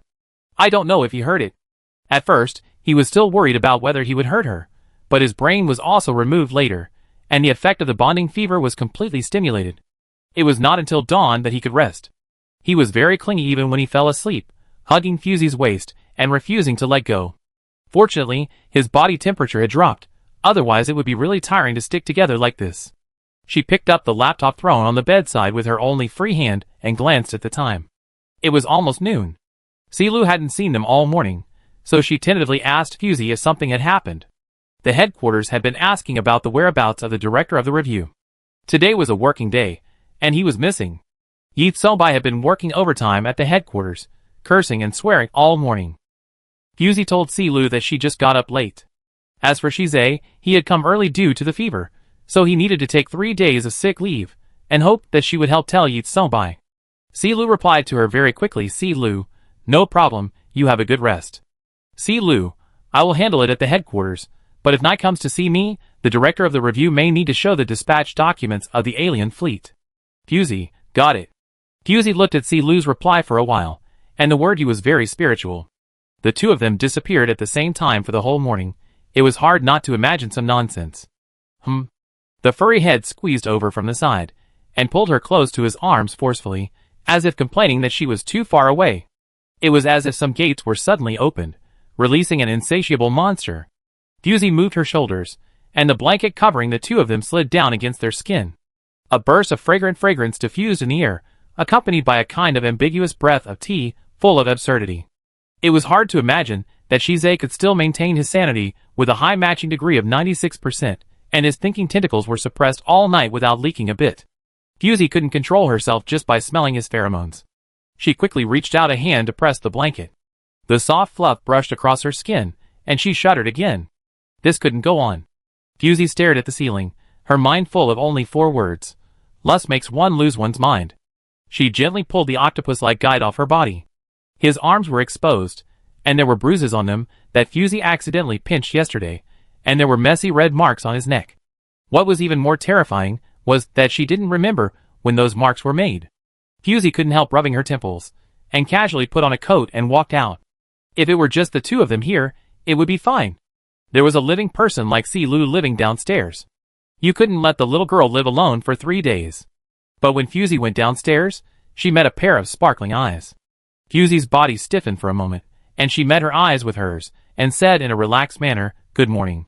Yeah, good morning, although it's almost lunchtime."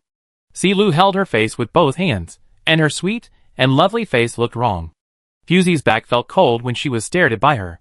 She lowered her head to look at her exposed skin, and did not see any suspicious red marks.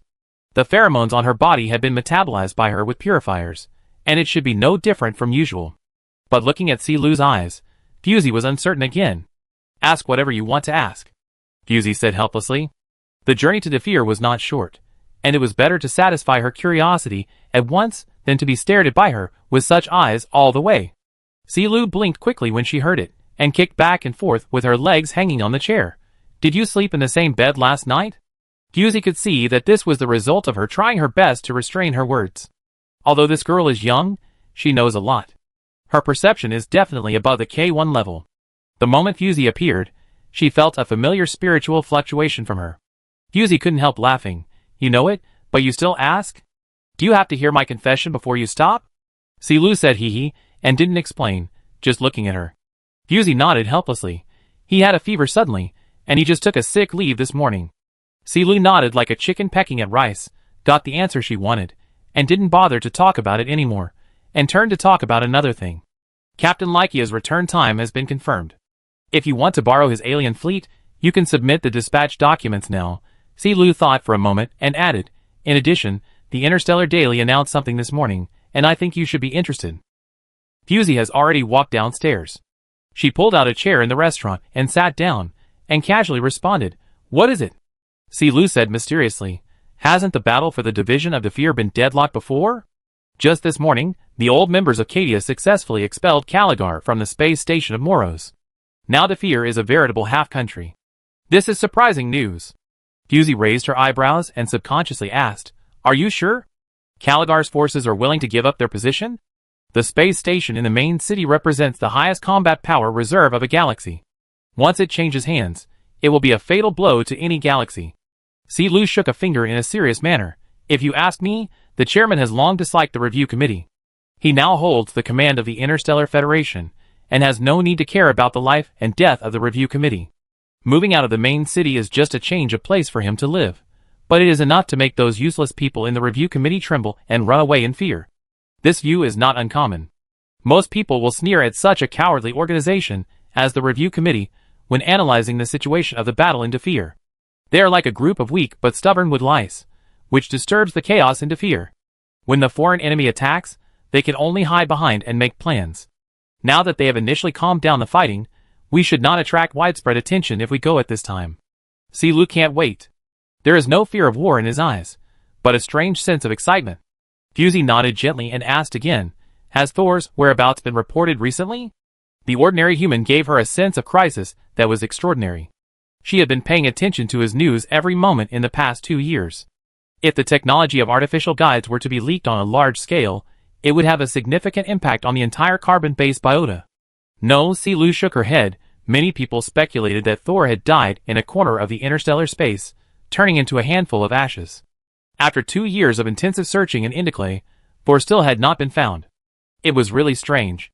There was only one most appropriate explanation, that is, he had died on the way to escape, which was how he could completely hide his tracks. Fusie was thoughtful. She didn't think Thor would confess so easily. Judging from the scale of his underground laboratory built in the Black Tower, his plan was far more than that. Moreover, when he was frantically absorbing high-purity energy stones, there must be a larger project running in secret, which required such a large number of energy stones to support it. Ahem, it's a day off, so let's not talk about work. Silu suddenly coughed twice, and winked at her frantically. Fusie seemed to have received her signal, but also seemed not to have. Until she heard a shallow breathing sound, she looked back and saw Shizei walking down the stairs slowly. He was obviously not awake yet, and there were still red marks on his white neck.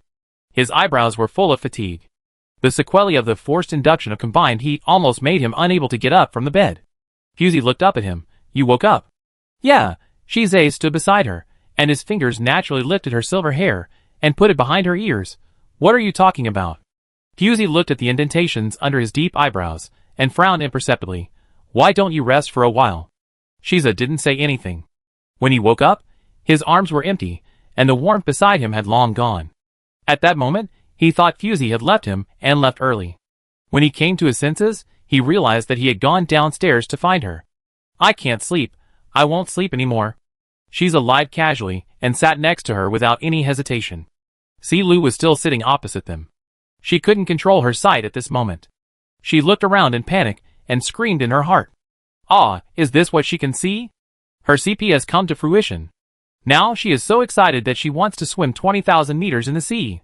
She is the sunniest and happiest little girl in the world. Is there anything more precious than the main person showing off his love in person? Lu couldn't think of it anyway. She was already immersed in the joy of this face-to-face CP. Fusey glanced at Lu with a bright face and changed the subject. Your light brain has not stopped since this morning. Is it okay? Shize didn't know what he was thinking. He kept staring at her earlobe. Hearing this, he came back to his senses. It's okay.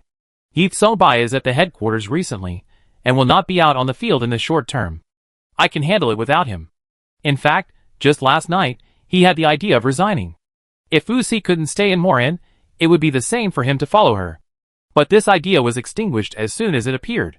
If he lost his current position and power, his value would be too small based on his spiritual body matching degree. Moreover, Megas is now famous, and his power has also increased, which has aroused his unprecedented sense of crisis. It's just 3 days of sick leave. I will go back to work when the time is up. Shize curled his lips. Don't worry, and don't have to feel psychologically burdened, huh?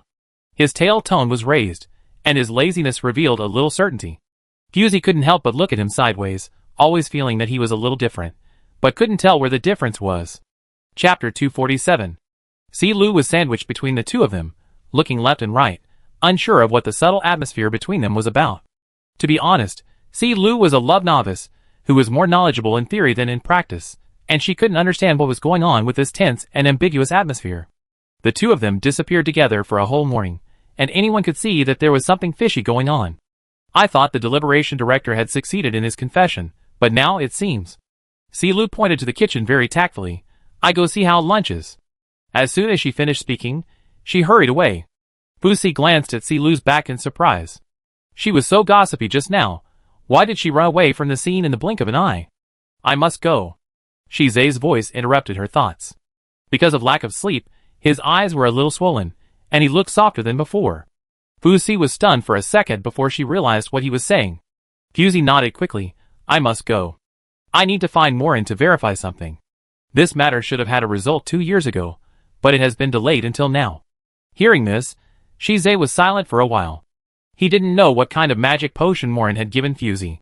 After 2 years, he still couldn't forget it. The light outside the window was very bright, and the birds kept singing.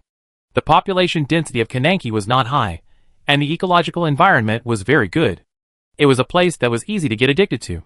Unfortunately, Fusey was not a person who pursued comfort blindly. The fish living in the fish tank has never seen the ocean in its life, so it thinks that only its fish tank is suitable for survival in the world. Fusey threw out a topic without thinking, and most organisms are similar. This time, Shize did not choose to remain silent. He turned around and faced Fusey. You are not a fish in a tank who knows nothing. There is no need to take risks for the so-called truth. The so-called truth? Fusey repeated these words, and couldn't help laughing. Do you think I went to Defir to find clues for memory? Shize raised his eyes. Isn't it for this? Defir is now in trouble, divided into 2 major camps. Maigas is really capable. He can force the review committee to this point in just 2 years. Oddby and Nailby are indispensable to the instigation. He knew that there was some entanglement between Morin and Fusey, and he also understood Fusey's obsession. So he always believed that Fusey's purpose of going to Defir was not just for Maigas. Fusey thought for a moment and said, Have you ever experienced looking for a question with an answer? Shiza tilted his head, his eyes filled with obvious confusion. What? From the beginning, I was a little confused as to why Shilai would make such a bet to induce me to go to Tanya, to qualify for the mic. Fusey knocked on the table, and drew a circle on the soft tablecloth. I can vaguely sense that my physical condition is going downhill. If Shilai just wanted to restrict me from using my spiritual body, there is no need to use such means.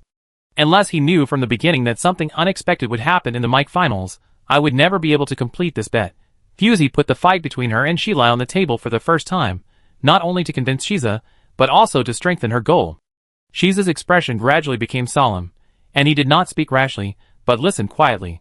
Later, Posilis was driven by someone and joined forces with Tan Sui Yin to detain me in Dansitu. It happened that the pollution zone broke out, and Tan Sui took the opportunity to propose a leader battle. I was seriously injured and trapped in Moran for 2 years. One thing after another, it is hard not to doubt Shilai's motives. Fusey rubbed her temples. Compared with Moran, who chattered about everything, Shilai was a taciturn person. She didn't know what Shilai was thinking, and what his real purpose was. Perhaps it was Fusey's words that touched Shizai, and he suddenly said, "No matter what his purpose is, I don't think he will hurt you." Fusey raised her eyebrows, a little surprised. "Are you so sure?" In fact, after the Silas Flag Crusade, I accidentally heard the secret conversation between Shilai and Itsombai. Shizai took a deep breath. "If it weren't for you, I wouldn't have been born at all." Seeing her looking at him in disbelief, Shizai calmly explained, "Shilai is an immortal, and the situation in Moran is also very stable. There is no need to choose a successor. This will not only cause turmoil in the current situation, but also promote the division of power." Fusey's surprise lasted only half a quarter of an hour. The facts are in front of us. Shizai is a soft policy created by Shilai. When facing individual targets, there are usually 2 ways to make them surrender: playing the emotional card or directly suppressing them with force.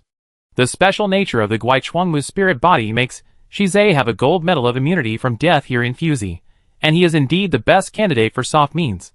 My gene sequence was selected by Shilai from the Moran gene bank, which is the main reason why our match is beyond ordinary people.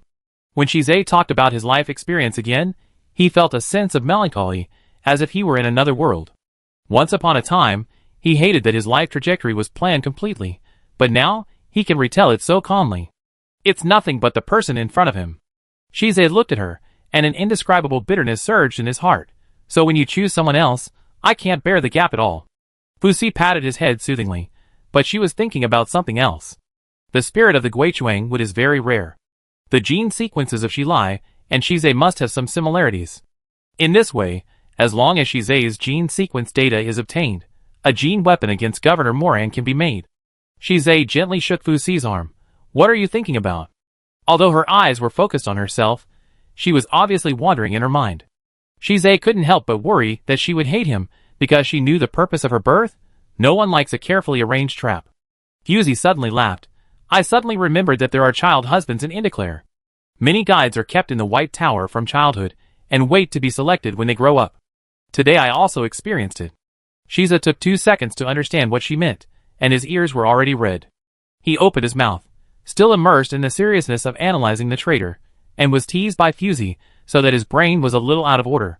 The only person in Moran who could make fun of Shizai like this was Fusey. Shizai turned his head away, covering his red ears, and said half angrily and half helplessly, "I'm talking to you about business." "Okay, let's talk about business." Fusey always stroked the hair smoothly. In this case, then Shilai's suspicion is temporarily ruled out. "Do you think it's Tan Chung?" Shiza said seriously. Fusey touched her chin. "It's hard to say. Tan Chung has always hated me, but he has been forbearing. He is indeed a disaster." Her tone was not right, and Shiza hurriedly said, "I have been secretly investigating his whereabouts in the past 2 years. When he is not on a mission, he stays in his own residence and never goes out.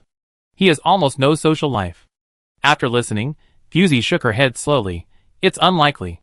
If this person can coordinate the overall situation, then the resources and connections in his hands must be top-notch. Tan Chung has been established in the headquarters for a short time, and his age and experience are not up to par." Shiza handed her his optical computer. "According to what you said, only 4 of the 12 commanders can match. Lykia and Talus are not to be mentioned. They are both veterans. There are also Chu Yetong and Ming Quan. Ming Quan is the commander-in-chief of the 3rd Fleet. As a guide who has been fighting abroad for many years, her ultimate ideal is surprisingly consistent with Chu Yetong. Her ability is the legendary immortal system. Unlike the infinite regeneration of the Golden Foot Crow, every time Ming Quan dies, she will choose a host from the nearby life forms and complete the transfer of consciousness. In short, the body dies, but the soul does not. She will continue to invade other people's consciousness to survive, including humans. What's more terrifying is that all this is passively triggered, not her subjective will. For her, immortality is not a gift, but a punishment. Because she lives a long time, her connections and resources are naturally wide. Fusey intuitively thought that it would not be Ming Quan. Compared with her, Tan Chung is more likely. So they fell into a deadlock again. Today's cookies are baked well. Do you want some? Si Lu just popped half of his head out of the kitchen, breaking the silence. Fusey shook his wrist, turned around and responded, "Sure, Defeer doesn't have such good conditions." Si Lu was terrified when she thought of the dishes in that place, and immediately turned around and stuffed a few more cookies. Fusey slowly shook her head at Shizai. Si Lu was still here, so it was not a good time to discuss. Shizai understood her concerns. Fusey was a person with a strong sense of boundaries, and Si Lu was not suitable to be involved in this conspiracy. Shizai sighed lightly. Now that things have come to this, Defil has to go. I hope Morin will not let her down. This is Shizai's only long-cherished wish. Chapter 248. Although Fusey and Silo have tried their best to keep a low profile, the ostentatiousness of the alien fleet is still far beyond imagination. As soon as they entered the border of Defeer, they encountered two teams fighting each other. The fight was so fierce that the entire interstellar route was affected, and they were forced to stop halfway. Scylla looked at the control panel in front of her and muttered in a low voice, "I don't know how long this traffic jam will last." Fusey sat lazily aside, not in a hurry. "It's okay, we will go in from the private route below. That route has been abandoned for a while, and is very hidden." Scylla turned her head curiously. "Private route? Can it accommodate alien warships?" General private routes can only be used by smaller civilian airships, and at most can only be used by some special models of commercial airships. In the past, Caligar was all-powerful in Defeer. They set up private routes everywhere. Whether it was raising troops or smuggling arms, there were more than a dozen mature and hidden routes for them to use. Fusey explained. Si Lu nodded in understanding. It was not surprising that Fusey knew such a family secret. It was well known that Disorder was an experimental subject brought back by Shilai from Defeer. It was understandable that she knew some information. Si Lu asked her opinion. Then should we change the route now? It was unknown when these people would fight. The two fleets were of similar size and firepower, but they fought very conservatively. It would take a while to determine the winner. Fusey made a decision, change the route immediately. If it is delayed for too long, who knows what will happen. At this moment, there was a buzzing sound in the ears of the two people. Fusey immediately sat up from the soft chair, turned on stealth mode. Someone is targeting us. Si Lu's hands were faster than her brain, and she immediately turned on the stealth mode. The whale-shaped alien warship is best at hiding. With Defeer's current technological level, it would take a lot of time to crack its disguise. Who knew that the enemy on the other side had bad intentions, and openly opened the public channel, calling Fusey to show up immediately and dock outside the route for search. Wherever there is a war, there will be soldiers plundering civil aviation, but Fusey didn't expect that Defeer would have such a low-level activity now. Stop moving forward immediately. If there is still energy fluctuation in 30 seconds, we will launch a fire attack. This is the first warning. Si Lu scratched the back of her neck and had a headache. It's really a bad start. These guys won't stop until they make a fortune today. Fusey supported her chin and was not panicked. There were only two people on the trip this time, she and Si Lu, and the operation of the entire airship relied on artificial intelligence. The advantage of traveling light is that she has 10,000 ways to slip away from the other side's nose. But this sudden mental fluctuation is very familiar, as if I have encountered it somewhere. Stop moving forward immediately. If there is still energy fluctuation in 15 seconds, we will launch a fire attack. This is the second warning. But half of the time has passed in a moment of distraction. As the saying goes, 3 times is the limit. If Fusey does not make a decision, she will probably face the baptism of super-energy particle cannons. Fusey raised her chin. Stop and see what they want to do. Si Lu did not object. Her ability can only be released against living people. It is safer to face the enemy directly. The biological mimicry mode will be lifted soon. Seeing dozens of dark and cold ships approaching them, Si Lu's eyes showed a hint of secret excitement. She enjoyed this urgent and critical moment very much, which would make her mental fluctuations extremely active, thus gaining more powerful strength. Unexpectedly, Si Lu suddenly felt a chill on the back of her neck, and before she could scream, she was swallowed by Fusey into the disordered corridor. Be careful, don't resist, we won't hurt you here. Fusey's voice sounded from all directions. Si Lu turned around curiously, and it was pitch dark here, and the darkness completely enveloped it, as if there was no end, but if she closed her eyes, she could share Fusey's perspective. According to Fusey's words, she didn't have any thoughts of resistance, and this place naturally wouldn't hurt her, like a natural protective shell. Oh my god, this is simply the dream shell of a contemporary guide. Si Lu was full of emotion.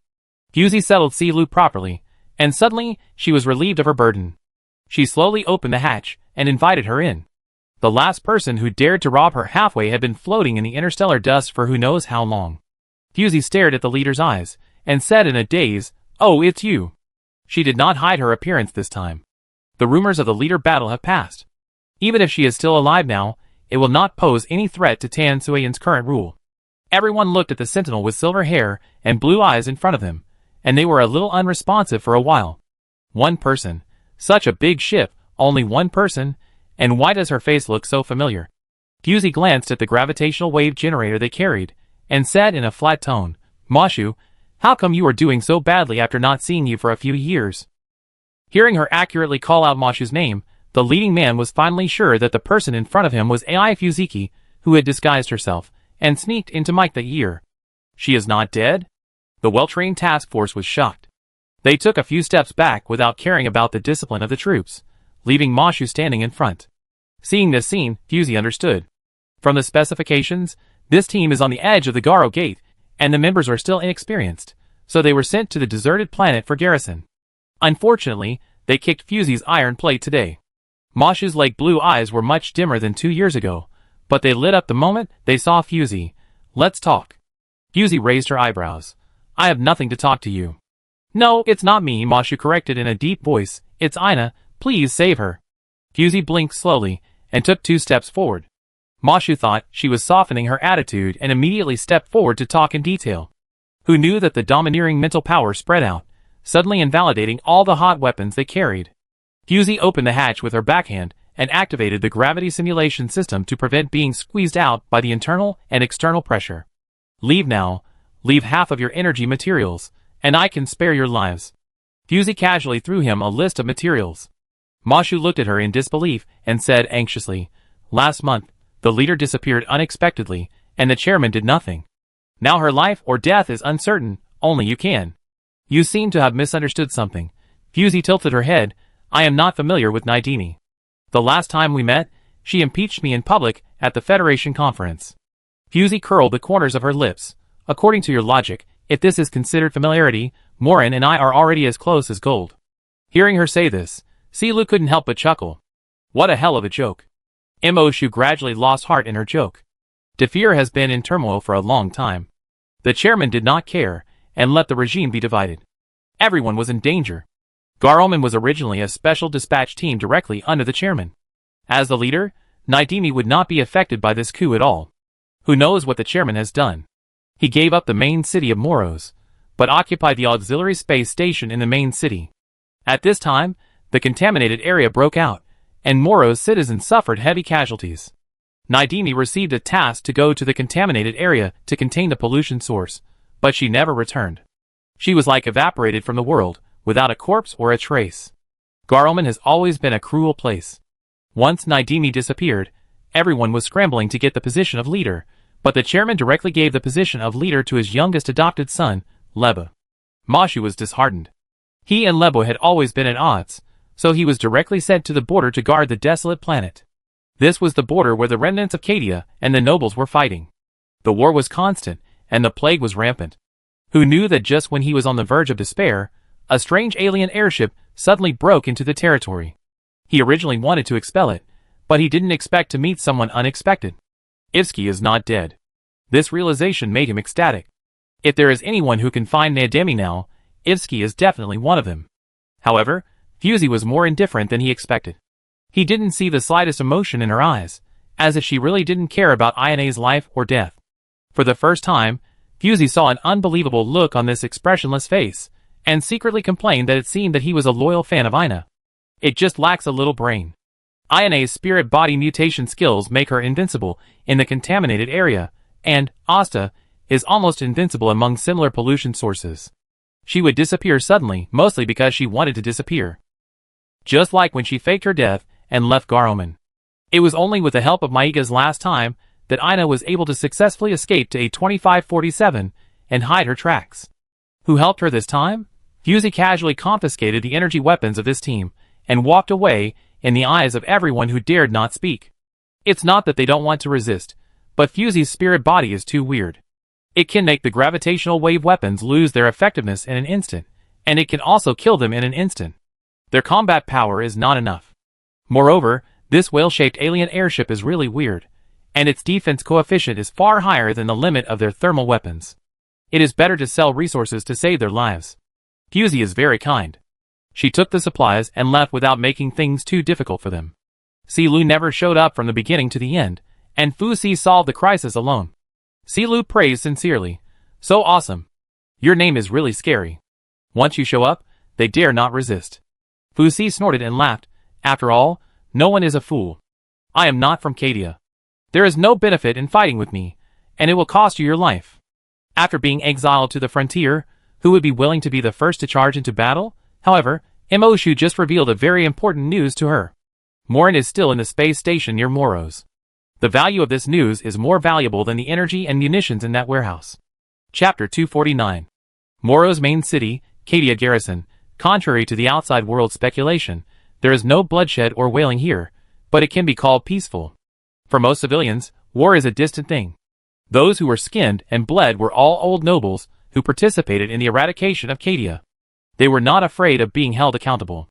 There are hundreds of names on the list, and after 2 years, no more than 2 digits are still alive. It's just a lingering breath. Boss, the people caught this time have been imprisoned in the dungeon, or is it the same as before? Yui had just returned from the barracks, and his energy had not yet been vented. He couldn't wait to do something. In the past 2 years, the old nobles were in danger, fearing that they would be caught by the Croce fleet. The skinned and bled bodies were still vivid in their minds, and the deterrent power was really frightening. The man took the laptop from the table with a normal look, and glanced at Yui's eager face, until he thought, go ahead, clean it up. Yui quietly raised his eyes to look at him. Since returning to the field to launch a counterattack, Meigas has never hidden his appearance again. The days of covering from head to toe are gone forever. His appearance is getting more and more gorgeous, and from the peak of his eyebrows to the beads of his lips, there is an aggressiveness that cannot be ignored, and the look in his eyes is cold and cannot be looked directly at. Meigas tilted his head and saw Yui standing there in a daze, and asked, anything else? As he moved, a bunch of silver-white hair fell from his ear, which was particularly conspicuous among the dark black hair. Yui didn't dare to look anymore, and lowered his head to report mechanically, not long ago, we had a conflict with the Garoman team at the border. During the battle, we found that Caligar's private route had been intruded. They immediately stopped the battle, and retreated to the private route. Meigas said him nonchalantly, motioning him to continue. Yui rolled his throat, and said with a stiff face, after our investigation, the ship that suddenly broke into the private route did not belong to any force. Our people did not follow it to the end. We only know that Garamond's people later withdrew to the garrison, and did not continue to follow up. Meigas glanced at him, and said calmly, not many people know about Caligar's private route. It may be the reinforcements called by those rubbish. Keep an eye on them, and don't let them run away. During the days they have been stationed in Moros, they have clearly stated that they will not interfere with the daily lives of civilians because of the actions to encircle and suppress the remnants. Stabilizing the people's hearts is secondary. The main reason is that Meigas is too lazy to find another main city, so it is better to maintain the status quo. Now there are still a small number of people on the list hiding in the main city. Meigas did not search for their traces. Instead, he teased them like a cat and a mouse, letting them live a few more days in fear, and then caught them back to continue to torture. To be honest, this kind of Meigas is a bit strange to Yui. If Meigas was still somewhat humane during the 2 years in Tanya, now he is a completely cold-hearted revenge machine. I understand. I will speed up the investigation of the origin of the airship, Yui said, and turned to leave. Wait, Meigas suddenly stopped him. You said they entered Caligar's private route, which one specifically? Yui thought about it, and the news sent back by his men was near the border near the Grey Star Cluster, which should be near the A12-01 route. He reported to Meigas truthfully, but he saw that he was rarely lost in thought. Unlike Yui, Meigas was a native who grew up into fear. He was familiar with the special status of Caligar. Few people knew the specific entrance of the private route, not to mention the route next to the Grey Star group that had been abandoned for many years. It was really strange. Meigas frowned slightly. He didn't think that the group of rubbish hiding here, and there could bring any help from the outside world. But there were very few people who knew about Caligar's private route, which was always a variable. I know you can go out, Meigas said in a deep voice. Yui was confused, and could only retreat first. Their current territory has expanded greatly, and their reputation has also increased. The population composition of Defeer has always been in the shape of a pyramid, and the higher you go, the fewer people there are. So maintaining the hearts of the people and recruiting talents became their most convenient way to expand. Yui didn't doubt him, but thought that the boss's suspicious disease had come back again, so he asked one more question. The room was silent again. Maiga stroked the lines on the optical computer. The lines were still clear, but they were smoother under his caressing day and night. 2 years later, he still couldn't touch the corner of Morin's clothes. Even the main city of Moros was given to him by Morin with his tacit consent. As for the space station that Morin refused to let go, his team couldn't get close to it at all. The Shadow Weaver covered the entire space station with its spider silk. Whenever there was a threat from the outside world, it would launch, phase jump, to hide the entire space station. Maigas realized that they had completely underestimated Morin's strength. Yes, how could someone who could take down the chief of the Federation be a soft persimmon? He rubbed his brows. The last time he slept was 63 hours ago. Even if he could use his spiritual body mutation skills to eliminate physical fatigue, mental fatigue could not be ignored. He walked to the floating floor of the central city, dismissed his subordinates, and explained various matters to his subordinates. In the days of conquering Moros, he had to stay awake at all times to avoid accidents. Now that the team has finally settled down, he can finally breathe a sigh of relief. His residence is quiet enough, and the location is safe enough. The monitoring star outside has been transformed by them, and continues to monitor all day, so no outsiders will sneak in. But today, as soon as Maigas entered the door, he noticed something strange. The window opened a gap, and the cool night breeze was floating in through the one-finger-wide gap, and the dark curtains raised a not-so-obvious wave. Maigas paused, closed the door naturally, pressed his thumb on the handle lightly, and locked the door. Someone sneaked in. Maigas blinked slowly, and his perception spread out, covering the entire suspended platform. His reaction was fast enough, but the person who came obviously knew him very well, and avoided his mental lock in the first time, and then locked his throat. Maigas' alarm bells rang, and he subconsciously wanted to use the mental body mutation skill to escape, but he heard a chuckle in his ear. His body reacted faster than his brain, and the mental body that appeared at his feet lingered and pounced on the person who came, rubbing her calves intimately. His brain crashed for a moment. Fusey saw him standing there, and waved in front of him. "Why are you so stupid?" As she moved, a fragrant and cool breath enveloped him, and Maigas realized belatedly that the person in front of him was real. It's not an illusion. He was overwhelmed by the great joy. His heart was pounding and about to burst out of his chest, but his face was calm. In fact, he didn't know what expression he should show to face her at this time. Fusey tilted her head and moved closer. She knew she was in the right place. There were very familiar mental fluctuations here, and his face had hardly changed. The long silver hair by his ear was exactly what she had taken from him that year. "Did I scare you?" Fusey reflected on herself for a rare moment. It was a rare dark night with high winds, and there were few people here, so she thought of playing a prank. "No." Meyergast barely found his voice. The fatigue of the past few days, and the joy in his heart mixed together, making his temples throb. He stared at the person in front of him, suppressing some emotions that were about to break out in his throat. "I'm too useless. I didn't realize it was you at the first time." Fusey's hand was still around his neck. She touched the soft flesh under her palm and nodded seriously. "If it were someone else, you would be a corpse now."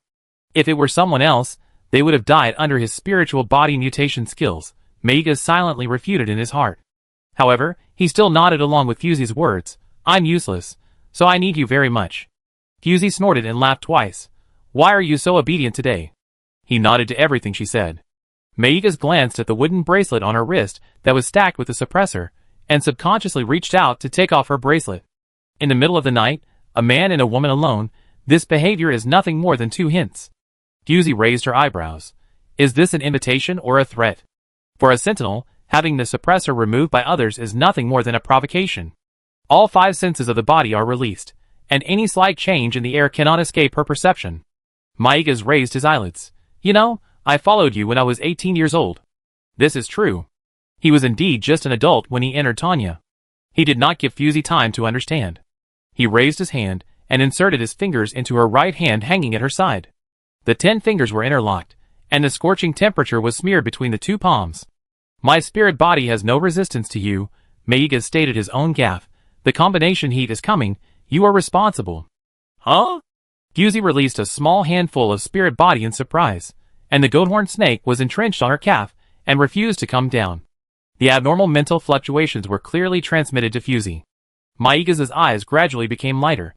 After 2 years of tempering, the strength of his spirit body was even stronger than before, and the combination heat was even more turbulent. He lowered his head, almost touching Fusey's forehead. Is it okay? After 2 years, Maiga's was already very familiar with Fusey's temper. As long as he took the initiative to ask for this kind of thing, she would never refuse. He urgently needed to prove Fusey's existence, and nothing could make him feel more at ease than a temporary mark. However, Fusey hesitated for a rare moment.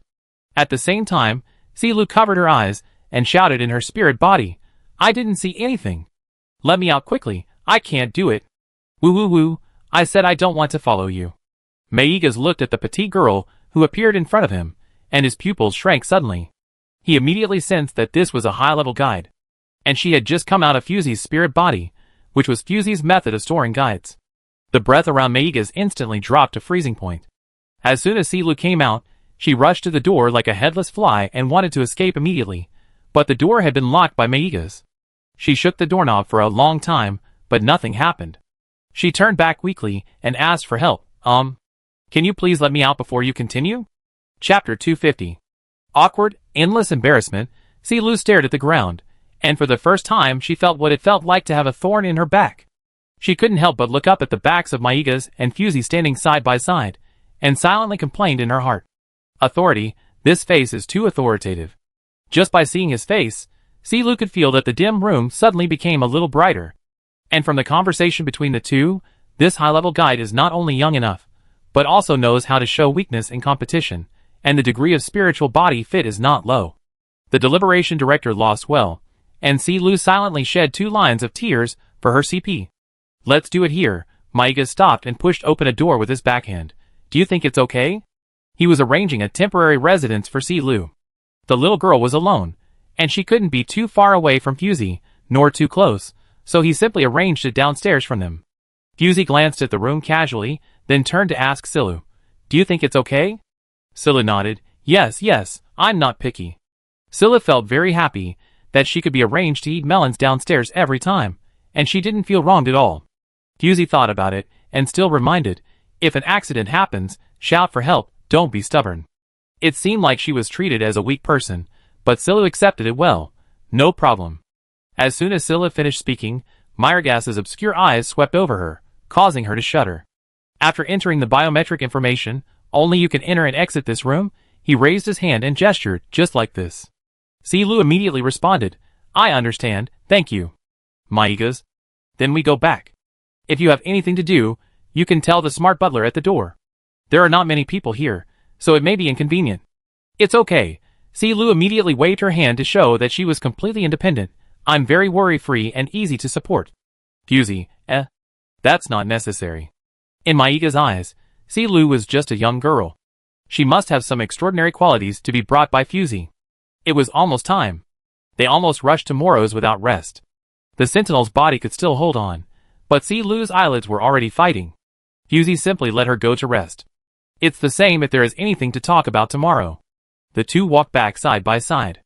Maiga's pondered for a while, and asked cautiously, What's the matter with you this time? Fusey walked along the metal-cutting line of the stairs and answered casually, Can't you come if there's nothing wrong? That's not what I meant, Maiga's explained patiently. The situation is unstable now. If I expose my whereabouts rashly, I'm afraid that I implicate you. Even though he was very happy that Fusey took the initiative to meet him, he still persuaded her to put safety first. Fusey touched her chin. Strictly speaking, I didn't come for you, and I was delayed by the serious injury the year. Otherwise, I should have visited in person 2 years ago. She spoke frankly, without considering the guide's fragile heart.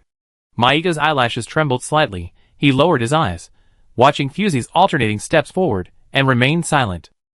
Do you remember that when we went to Dansatsu, we encountered an outbreak in the contaminated area, and Euphemia and I were trapped in that contaminated area at the same time? Fusey brought up the past in a casual tone, and Maiga's quietly pricked up his ears. At that time, the pollution source had a special ability, which could create isotopes based on human memories. So Morin also appeared in the polluted area and planted the same life mark on Euphemia. Fusey told him without hesitation, I came here for this. Maiga's was sad, but his face still looked obedient and listened. What information do you want to get from him? Fusey glanced at him, and did not want to disclose Euphemia's privacy, even though she was not in the Moran camp now. If her guess was true, it would be fine. If Euphemia was marked by coincidence. Noticing her subtle pause, Maiga sympathetically changed the subject. No matter what it is, let's rest here for 2 days first. Fusey nodded, of course. She had not found a suitable way to approach the space station covered by the Shadow Weaver, and had to stay here for 2 days. Hearing her promise, Maiga's mood finally brightened up. He moved his arm and pressed it against Fusey's wrist, inserting his fingers into her fingers and holding her shaking palm. It was amazing that this kind of physical contact could bring him great comfort and calm his turbulent heartbeat. Perhaps because only what is held in the hand is real, he quietly used a little force, put his 5 fingers into her fingers and held them tightly. Is your combination fever okay? Fusey glanced at his forearm, where a strong inhibitor had just been injected. Because Silu's sudden appearance interrupted the interest of the two, he took into account Fusey's hard journey and injected the inhibitor directly without giving her a chance to refute. It's okay, Maiga's glanced sideways, not caring. I can only use this when you're not here. His tone was flat, but Fusey could hear a hint of pity in it. Now think about it, Maiga's only has her as a sentinel, and temporary marking will deepen the guide's dependence on the sentinel to a certain extent, and it is easier to cause fusion fever. It was she who marked him without authorization, but left him in the field for 2 whole years without caring about him. Fusey suddenly stopped and asked a question that Maiga's had never thought of. Why didn't you find another sentinel to get through the fusion fever in the past 2 years? Fusey asked sincerely. Maiga's lowered his head, and their hands were still clasped. Fusey's body temperature was as warm and cool as ever for 10 years, and he had a hard time passing the temperature on his palm to her. Things never happen more than 3 times. This is the 3rd time Fusey has said something similar. Fusey stared at him leisurely, her footsteps fixed in place, waiting for his answer.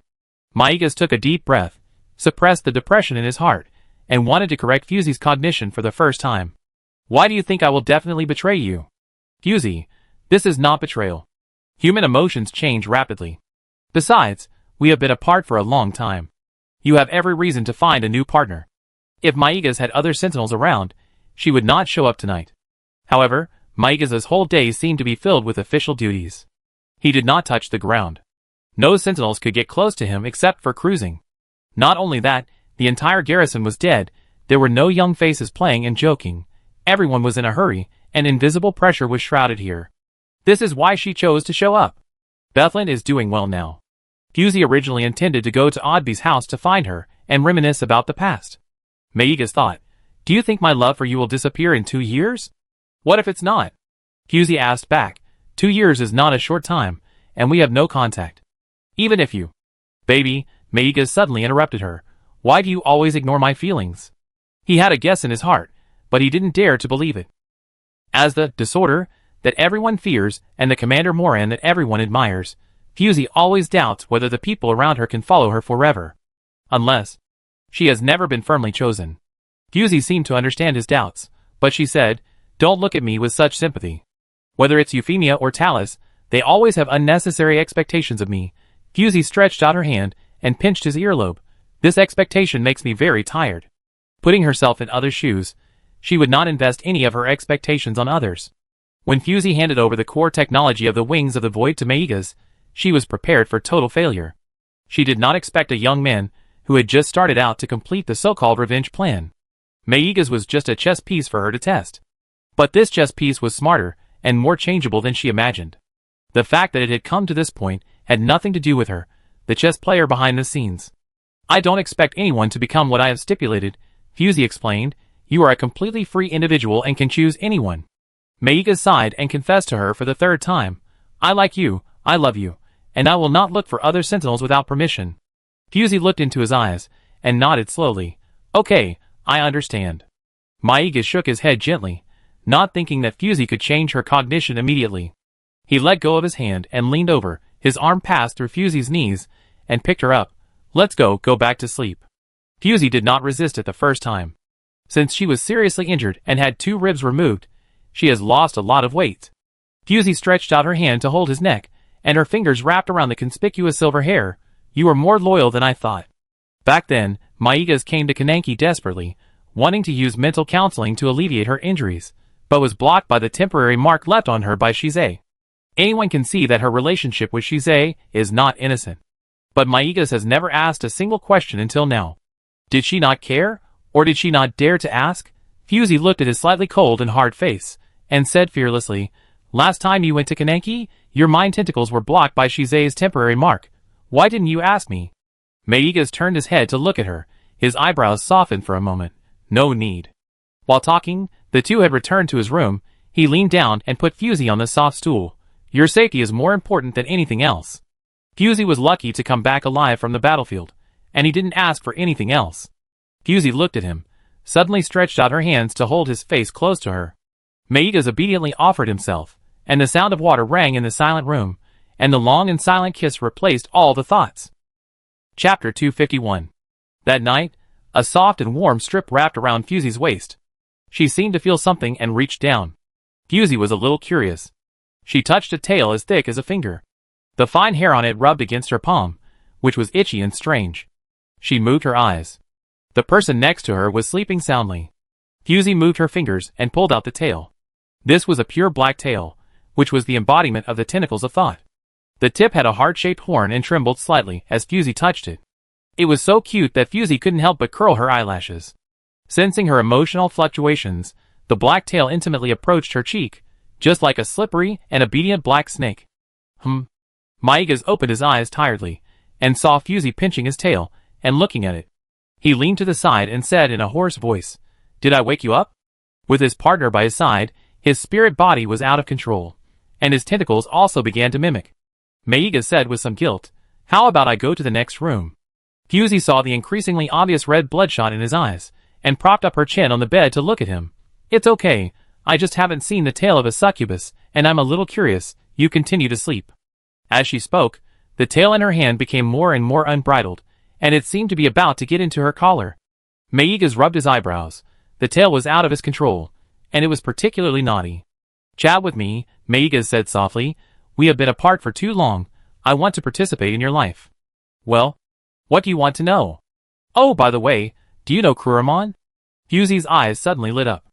Maigas thought about it carefully and said hesitantly, "Is the cruel beast you mentioned a dragon cub?" Fusey moved closer. "Yes, I heard that this thing once appeared on the border of Defir. Do you have any clues?" Maigas made an appropriate suggestion. "We can go to the vicinity of Riabang Castle in a few days. Maybe there will be unexpected gains." Fusey asked casually, but she didn't expect that he really had some clues. In this way, Lu's trip was not in vain. Maigas opened his arms to her, and the soft silk sagged under the two of them. Fusey leaned over and continued to say to him, "Can you leave Moros?" She originally wanted Maigas to stay here, and she and Lu went to Riabang Castle. The situation in Defir was unclear, and no one knew whether the news would leak out. "Well, you can," Maigas patted her back gently, a soothing gesture. "You can tell me what you want to do." His voice became softer and softer, and in the end, he was already speaking in a whisper. Fusey listened to his breathing gradually becoming steady, raised her eyes, and saw that the man had closed his eyes, and fell asleep again.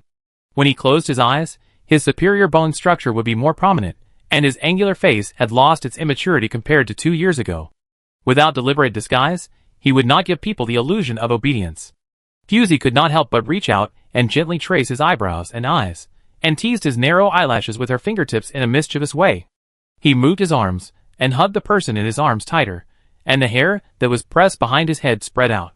The silver hair was extremely conspicuous in the black, like a blood-red heart suddenly appearing in the white bones. "So cute." Fusey sighed again. Talus once suggested that she keep a pet, preferably a cute and clingy cat, which would help calm her growing anger. Fusey really likes kittens, which is why Shadow Weaver always uses cat dolls to please her. So she kept a black cat with green eyes, which liked to circle around Fusey's feet. However, she could only stay at the headquarters for a few days throughout the year. She was either looking for energy mines to expand the asset library or on missions. The cat could only wait for her to come home day after day in her residence. Until the 3rd year, Fusey returned home one day and found that she couldn't find it no matter what. After reading the feedback from the monitoring star, she found that it jumped out from the branches in the back garden by itself. Because the branches were too high, it fell badly, and its limping back looked particularly pitiful. It left by itself. Pets also need the company of their owners. It is understandable that they are discouraged after waiting for a long time without any response. Fusey gathered her thoughts, looked at the person in front of her, raised her head, and kissed his lips gently.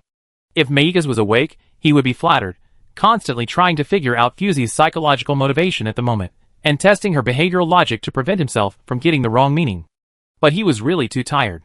He was exhausted from working non-stop and strengthening the suppression and heat. His partner was particularly safe, and deep sleep made him unaware. Good dreams. The almost silent murmur dissipated in the air. Yui swore that if he was given another chance to choose, he would definitely not choose to deliver information to his boss on a rest day in the morning. He moved his eyes and wanted to release his spiritual body, but he was suppressed by the girl in front of him, and he couldn't even move his fingers.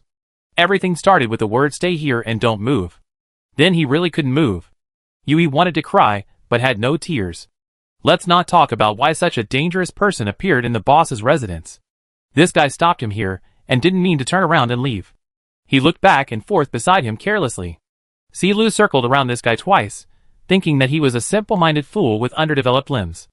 As A. Child's words, her orders have absolute control over life forms. Unless a guide who is more powerful than her uses mental power to hedge, it is difficult to crack. Don't look at me with that look, Silu waved her hand. You are the one who shouted for fighting and killing right away. I was acting in self-defense. The villain complained first. Yui couldn't help but stare at her, but his eyeballs were also very laborious. For no reason, Yui felt an uncontrollable fear in his heart. The girl in front of him was clearly a young guide, but she could force him into a dead end so easily. He didn't know who this guy was, and was about to use his spirit to attack with all his strength, but he heard a familiar voice above his head. Yui? Meigas led Fusey downstairs, and glanced at the black box under Yui's feet, and seemed to understand something. Are you here to deliver information? It is no exaggeration to say that at this time, Meigas was no different from a savior in Yui's eyes. Boss! Save me! Silu coughed twice. You said this matter. I didn't mean it. I was justified. Fusey glanced at her, didn't see any flaws in her, and said casually, lift the ban. It's pitiful that she has to work on her day off. After these words came out, Yui didn't react, and Meigas immediately turned around and explained, I didn't exploit him. I know, Fusey patted his head. You are not a black-hearted capitalist. Meigas was obviously very pleased, and the expression between his eyebrows was disgusting. But Yui had to look at him 100% because of his fixed sight. Yui despairedly found that even after 2 years and more than 800 days and nights of baptism, his boss was still the love-brained person who forgot his roots when coaxed. Silu untied the restrictions on Yui and jumped to the restaurant to find breakfast. Fusey watched her movements, remembered the conversation last night, and wanted to ask Silu what the purpose of looking for Krulimon was. Bang! Yui slammed the black box in his hand on the table, with a sad and angry tone. Here are the things, boss. Please let me know next time you fall in love. I will never be a light bulb. Meigas said absent-mindedly. The C70 you mentioned last time is parked behind. Go and drive it yourself. Yui was delighted and looked down. The light brain had indeed obtained the terminal rights of the shuttle. God will not let down the workers. Yui thanked him quickly. Thank you, boss. I wish you a smooth date. I will leave first. Meigas glanced at the black box standing in the living room, turned around and asked Fusey's wishes. This is the unknown substance captured in the last battle with Garoman. After more than half a month of stripping and purification, the results are out today. Do you want to see it? Fusey raised her eyebrows. Unknown substance? Yes, Meigas explained patiently. At that time, the contaminated area broke out, and both teams fell into a strange negative state. The battle had to be temporarily stopped. Our people suffered heavy losses, and Garoman sighed. Meigas lowered his eyes to observe Fusey's expression. Naidimi disappeared deep in the contaminated area. Garoman is leaderless. The battle line has completely collapsed, and the prisoners are still being held in a dungeon. And these substances are extracted from the blood of those prisoners.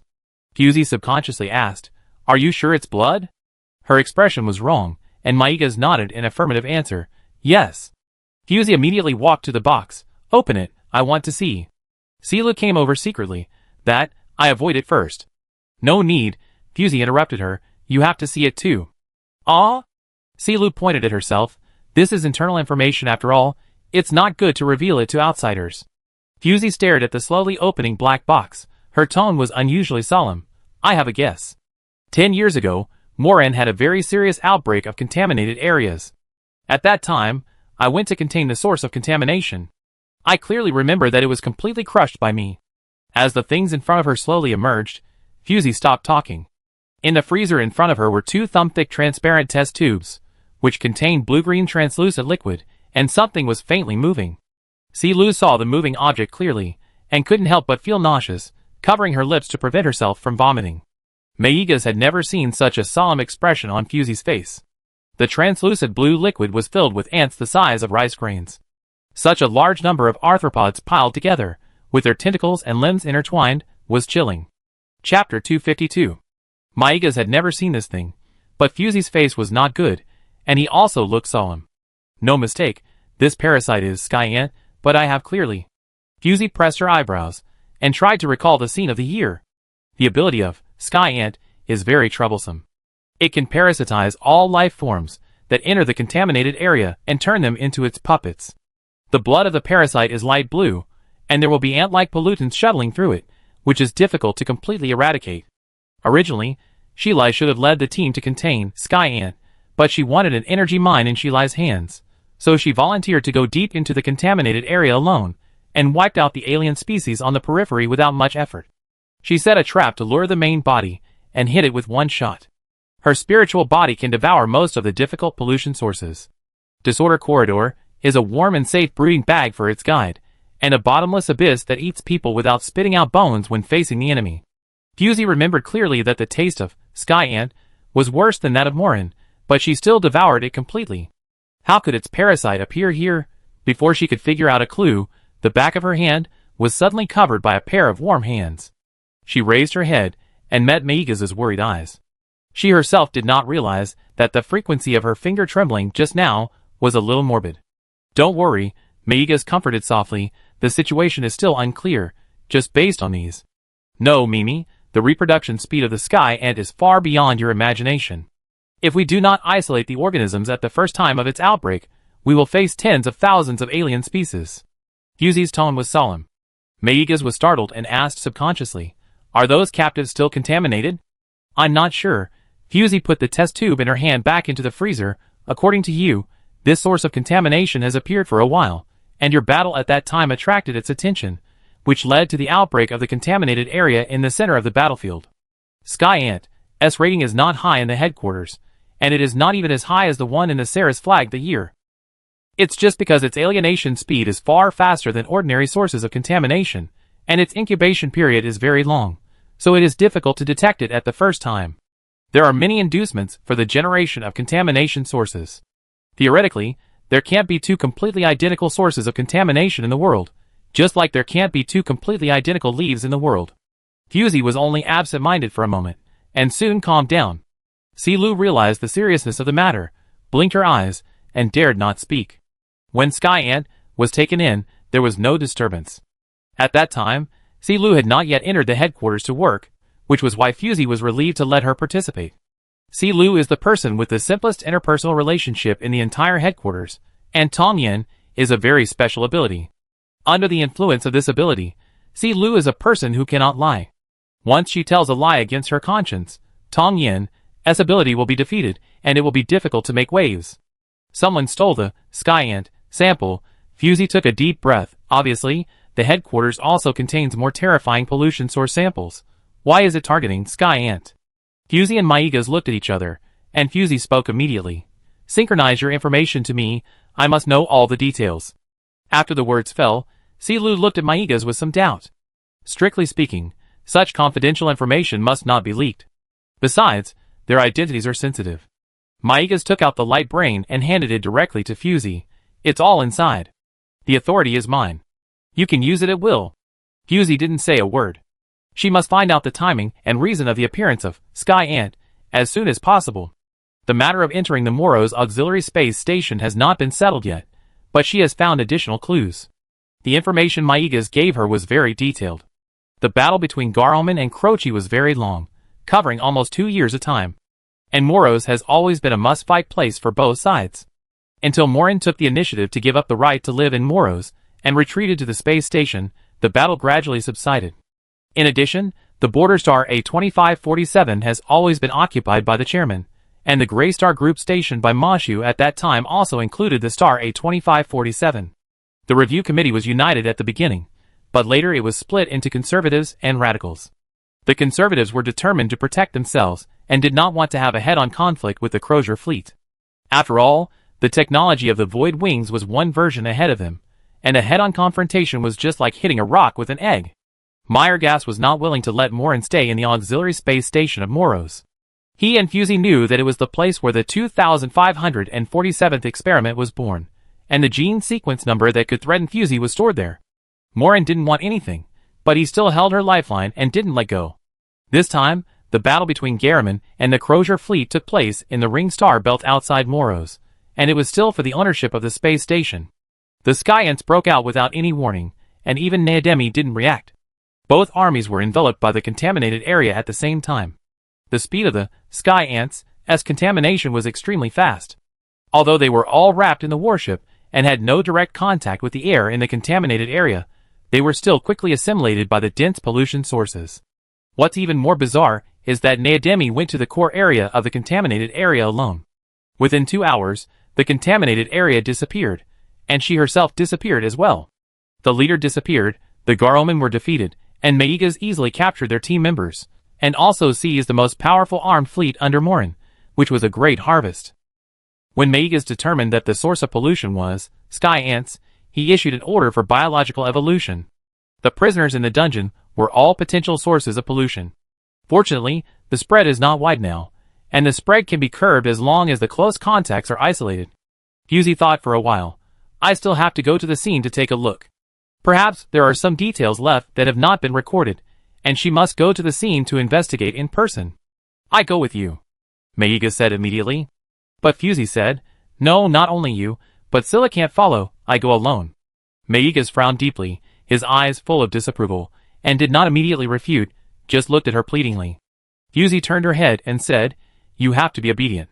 The biggest feature of this pollution source is that it is immune to all mental attacks of the guide, and it is pervasive. Even if you wear the most stringent protective clothing, you will be inadvertently attacked. In the matter of reproduction and assimilation, the pollution source has plenty of strength and means. Meiga's heart tightened, and he wanted to fight for it again, but Fusey arranged a new task for him. You said yesterday that Krulamon might appear near the Riabang castle. You and Scylla go together, and I will act alone. 3 days later, I will go to the Riabang castle to meet you. Scylla shrank her neck and moved to the opposite side of Fusey in doubt. You want to act alone? No, before you go out. Shiza asked you to watch me, but it was just to give him psychological comfort. Fusey snorted coldly. If I really want to get rid of your surveillance, I can just throw you away halfway. Scylla stopped talking. She also thought of this relationship. The combat power between her and Fusey was too different, and Tong Yen could not work on Fusey. Meigas didn't understand how things could develop to this point. It was only more than 10 hours from Fusey's arrival in Moros last night to the delivery of the blood separator. He didn't want to be separated from her so soon. Fusey saw through his little thoughts and touched his head helplessly to comfort him. Don't worry, Indafir, you can go back and forth in 3 days at most by taking a private route. Hearing her mention it, Meigas's IQ, which had been offline for a long time, finally returned. You took Caligar's private route? But hasn't that route been abandoned long ago? He actually wanted to ask why Fusey knew the specific entrance of that route. Caligar's private route is all over Dafir, and it can indeed go directly to various coordinates in a short time. Speaking of this, Fusey's expression was a little subtle. When she was looking back at her memories with Shiohei, Morin often held her and talked about something, and the various materials on the desk were also placed very casually. She was forced to see a lot of Kagalo's various secret materials. I don't know why, but the chairman always gives me a very strange feeling. Meigas looked at her face and spoke carefully. I can take down Moros so easily, which is inseparable from his loose management. To say that he is loose is already giving him face.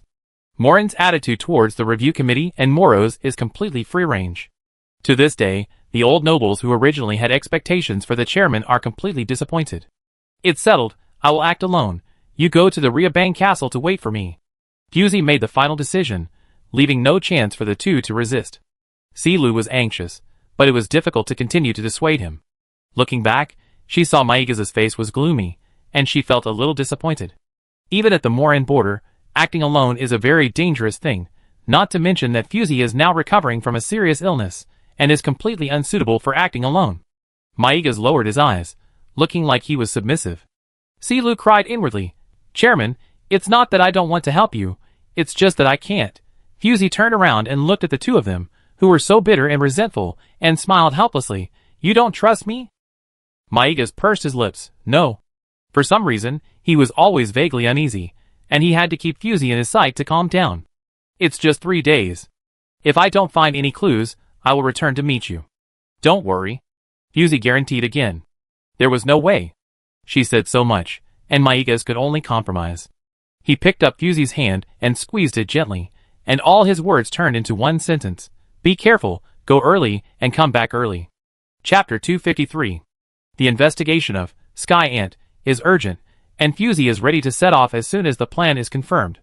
Before leaving, she quietly left something in Maiga's room. He was preparing Fusey's accompanying equipment, and did not notice her little action. When he found out, Fusey had already arrived at the scene of the outbreak in the contaminated area.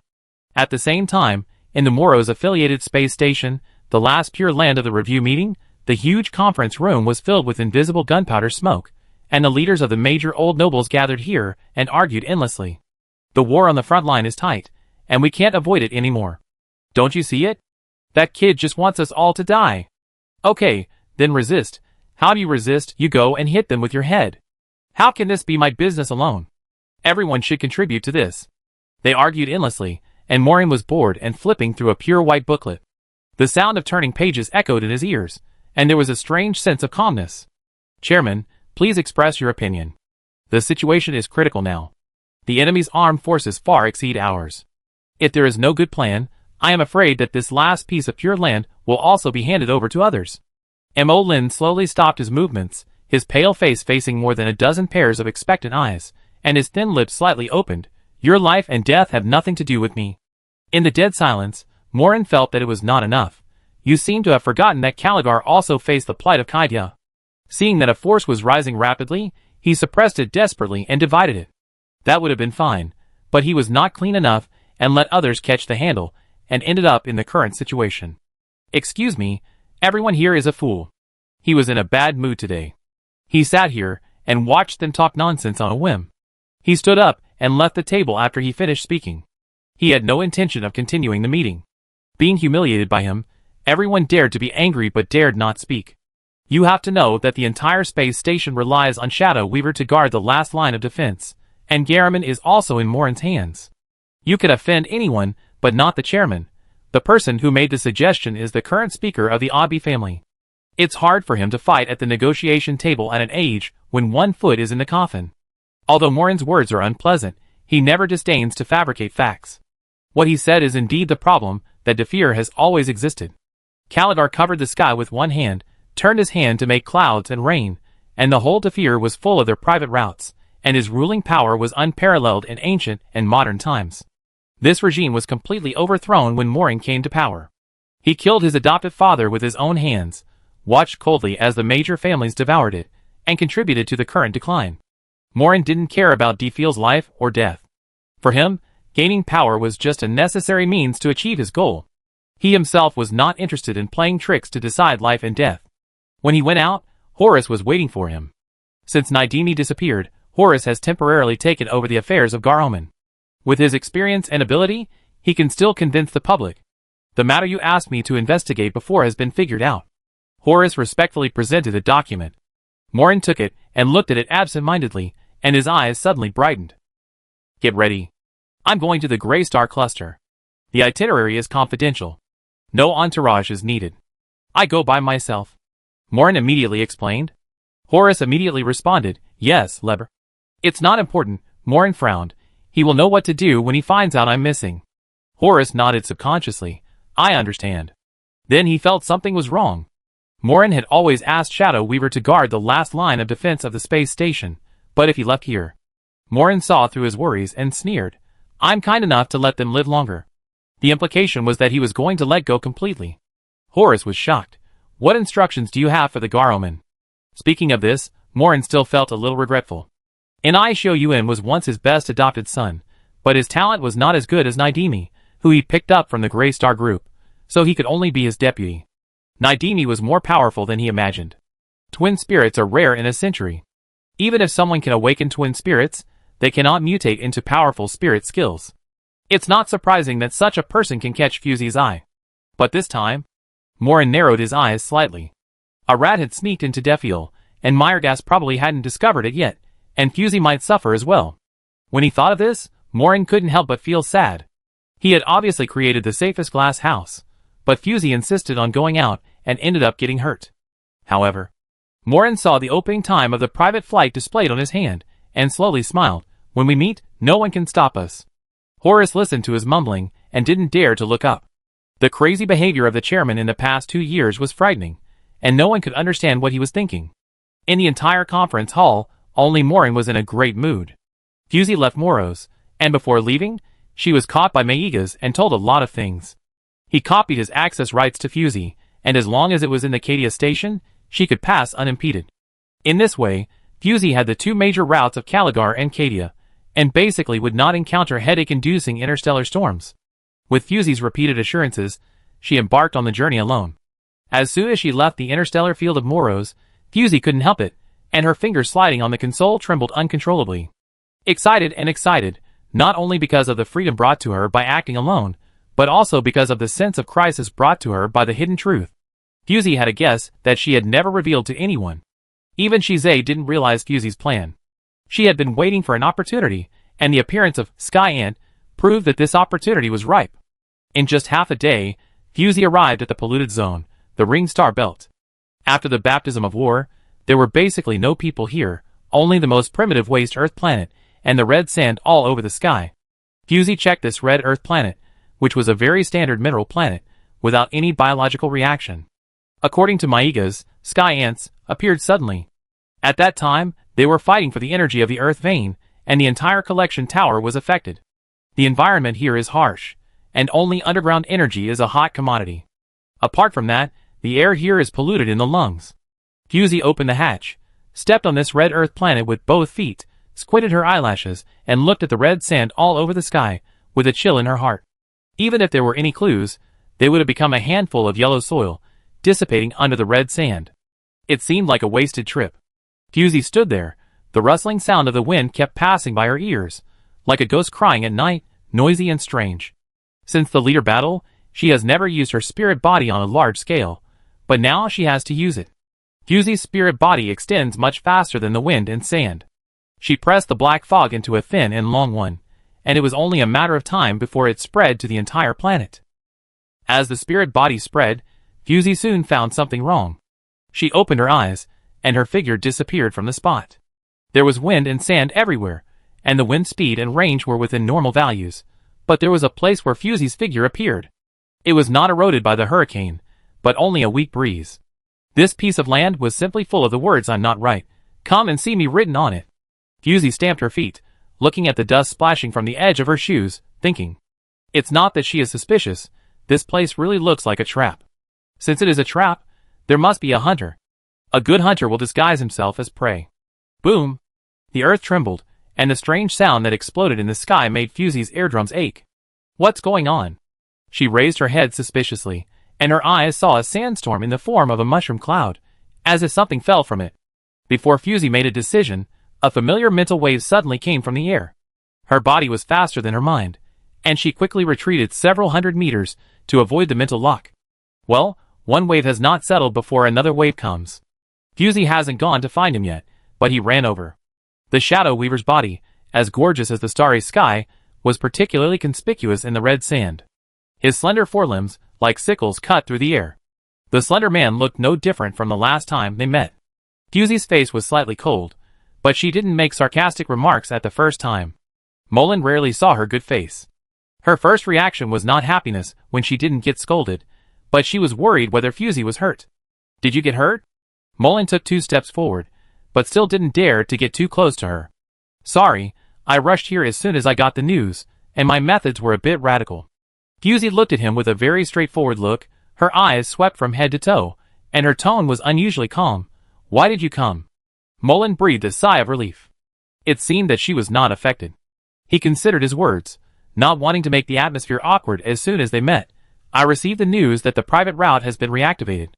Fusey listened, Her expression was relatively relaxed, and Morin continued, "The situation in Defeer is complicated. I'm afraid you will suffer." Fusey looked him up and down. Morin was exactly the same as the shadow in her memory. His face was frozen at the age of 27, and purple blood vessels appeared on the back of his hand through the white skin, like an open spider web. Since she became conscious, Morin has faced her with this face, and Fusey has hardly seen him show anger. "Since you are here, I don't have to look for you." Fusey raised her eyelids. "You should have a memory.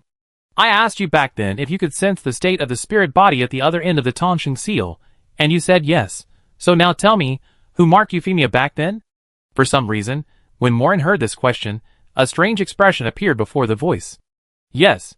He opened his mouth and was about to answer, when a bell rang in their heads at the same time.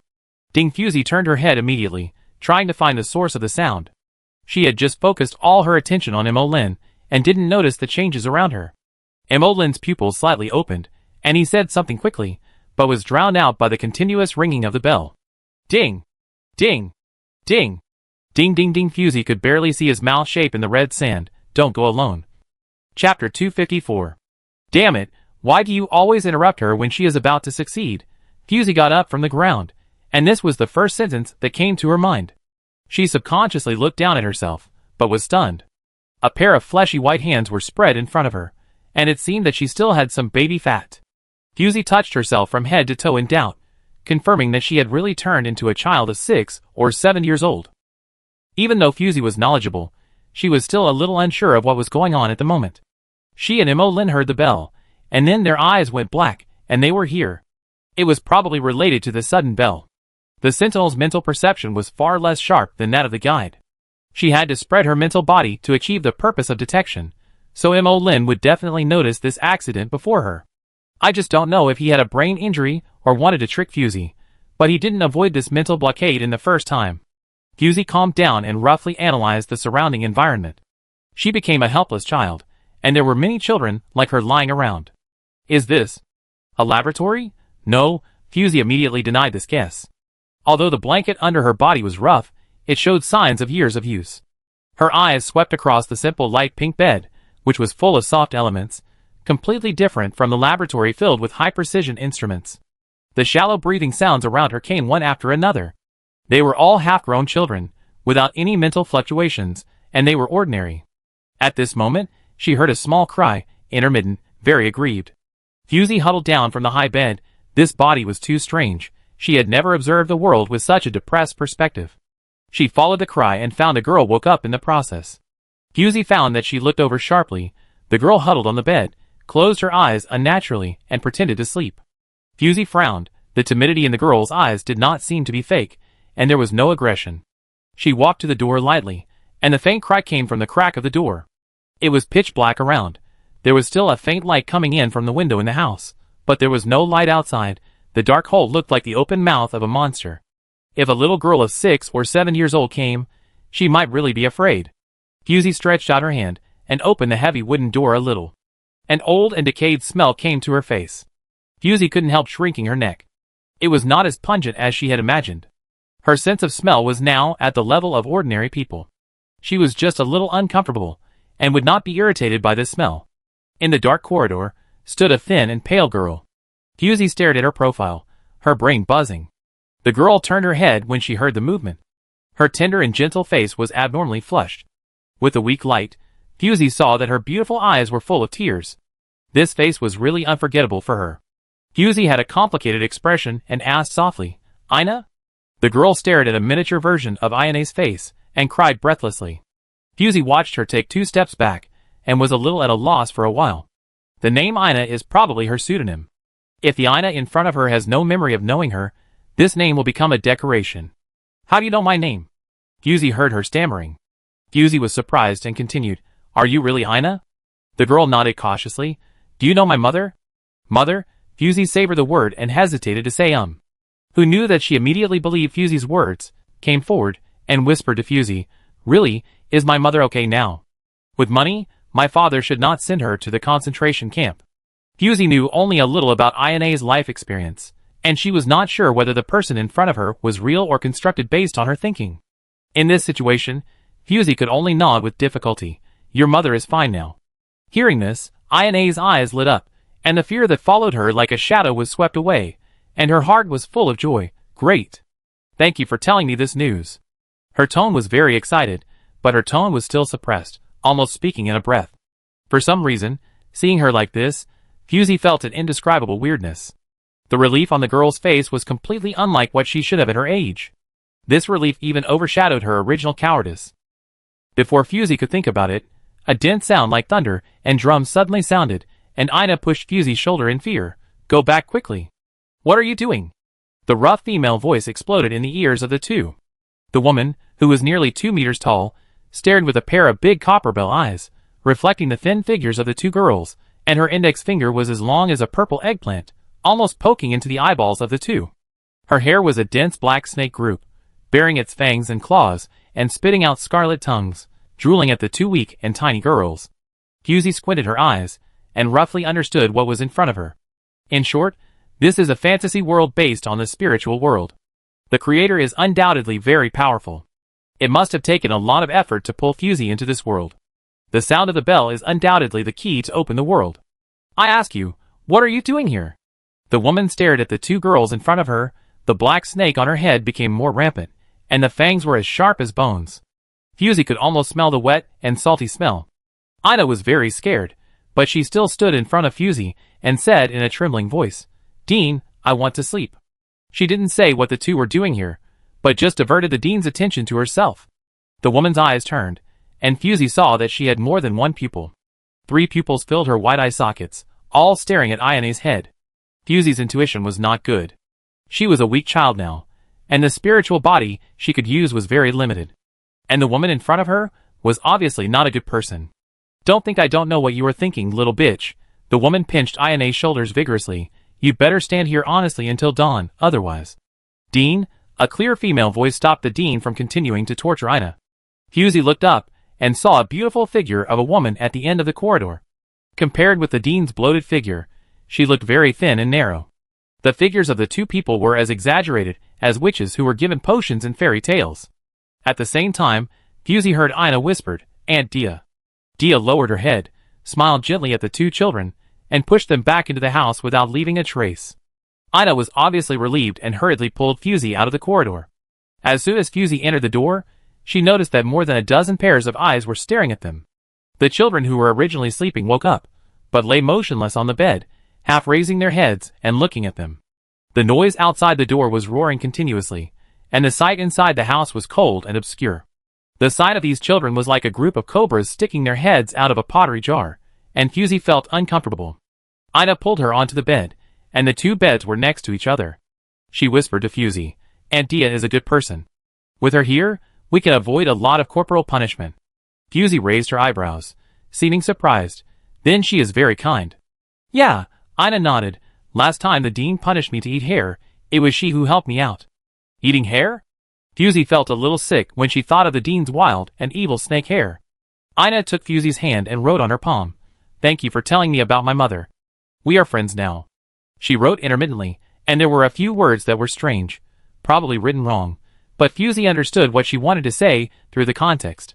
Fusey tilted her head, watched Ina close her eyes, listened to the noise of Dia and the Dean outside the door, and fell asleep peacefully. Her face was rounder than when she was an adult, and her sleeping face was even more harmless. Fusey looked at her, and was a little absent-minded. I originally thought that the first encounter on planet 2547 was Ayane's long-planned plan. The leader of the Garleman should not be so credulous, and should not follow her back to Tanya so easily. I didn't expect that young Ina was so easy to deceive. She believed everything Fusey said. However, Ayane's spiritual body was so strong, which might also indicate that she was a very pure person. The purer the mind, the more rare and precious spiritual body can be awakened. For those who stick to a belief for a lifetime, the ability of the spiritual body can often go against the will of heaven. Thinking of this, Fusey couldn't help but think of Morin's shadow. He was probably involved in this illusion like her, but she didn't know where he was now.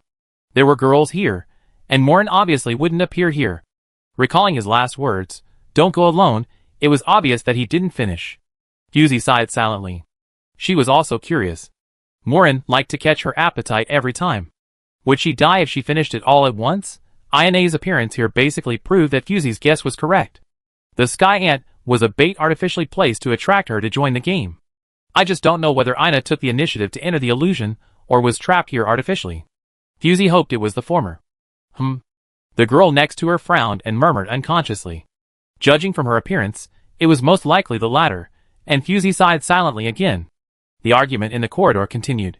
The voices of the two people were very recognizable. The dean's voice was rough and hoarse, and Dia's voice was sharp and thin. They sang in unison, making it difficult for Fusey to calm down. It was so strange. Fusey spread her hands and looked at herself.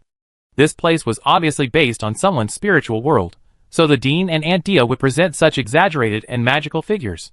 But if it was based on Ina's spiritual existence, then Dia's image should be gentle, soft, beautiful and generous. Now the increasingly mean and sarcastic woman outside the door was different from what Ina said. Fusey was very sure that she didn't know Dia and the dean, and had never lived in such an environment. What exactly is this place? Laboratory? Nursery? Fusey frowned and suddenly thought of an adjective that fits the description particularly well. Welfare home. This is a welfare home for orphans, so there are so many children. Chapter 255. Ina never mentioned her family and relatives, and most of them grew up in an orphanage. The orphanage in Defeer is like a weed in the rainforest, everywhere. Many children are abandoned at birth because of their congenital defects, and the orphanage has become an indispensable shelter. Fusey does not understand the operating system of Defeer Orphanage, but has heard a little about their profit-making methods. Many people come to the orphanage to select children of the right age, give them their own surnames, and adopt them on the surface, but actually resell their organs and glands. So they regard the awakened spirit as a life-saving straw.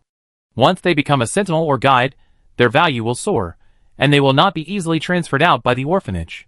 Fusey narrowed her eyes. Could it be that Ina was also one of them? But twin spirits are very special. They usually show extraordinary mental power in childhood.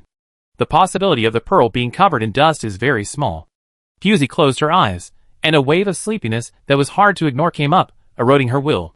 When she opened her eyes again, it was already bright outside. Fusey shook her head, listened to the footsteps coming and going, and slowly got up.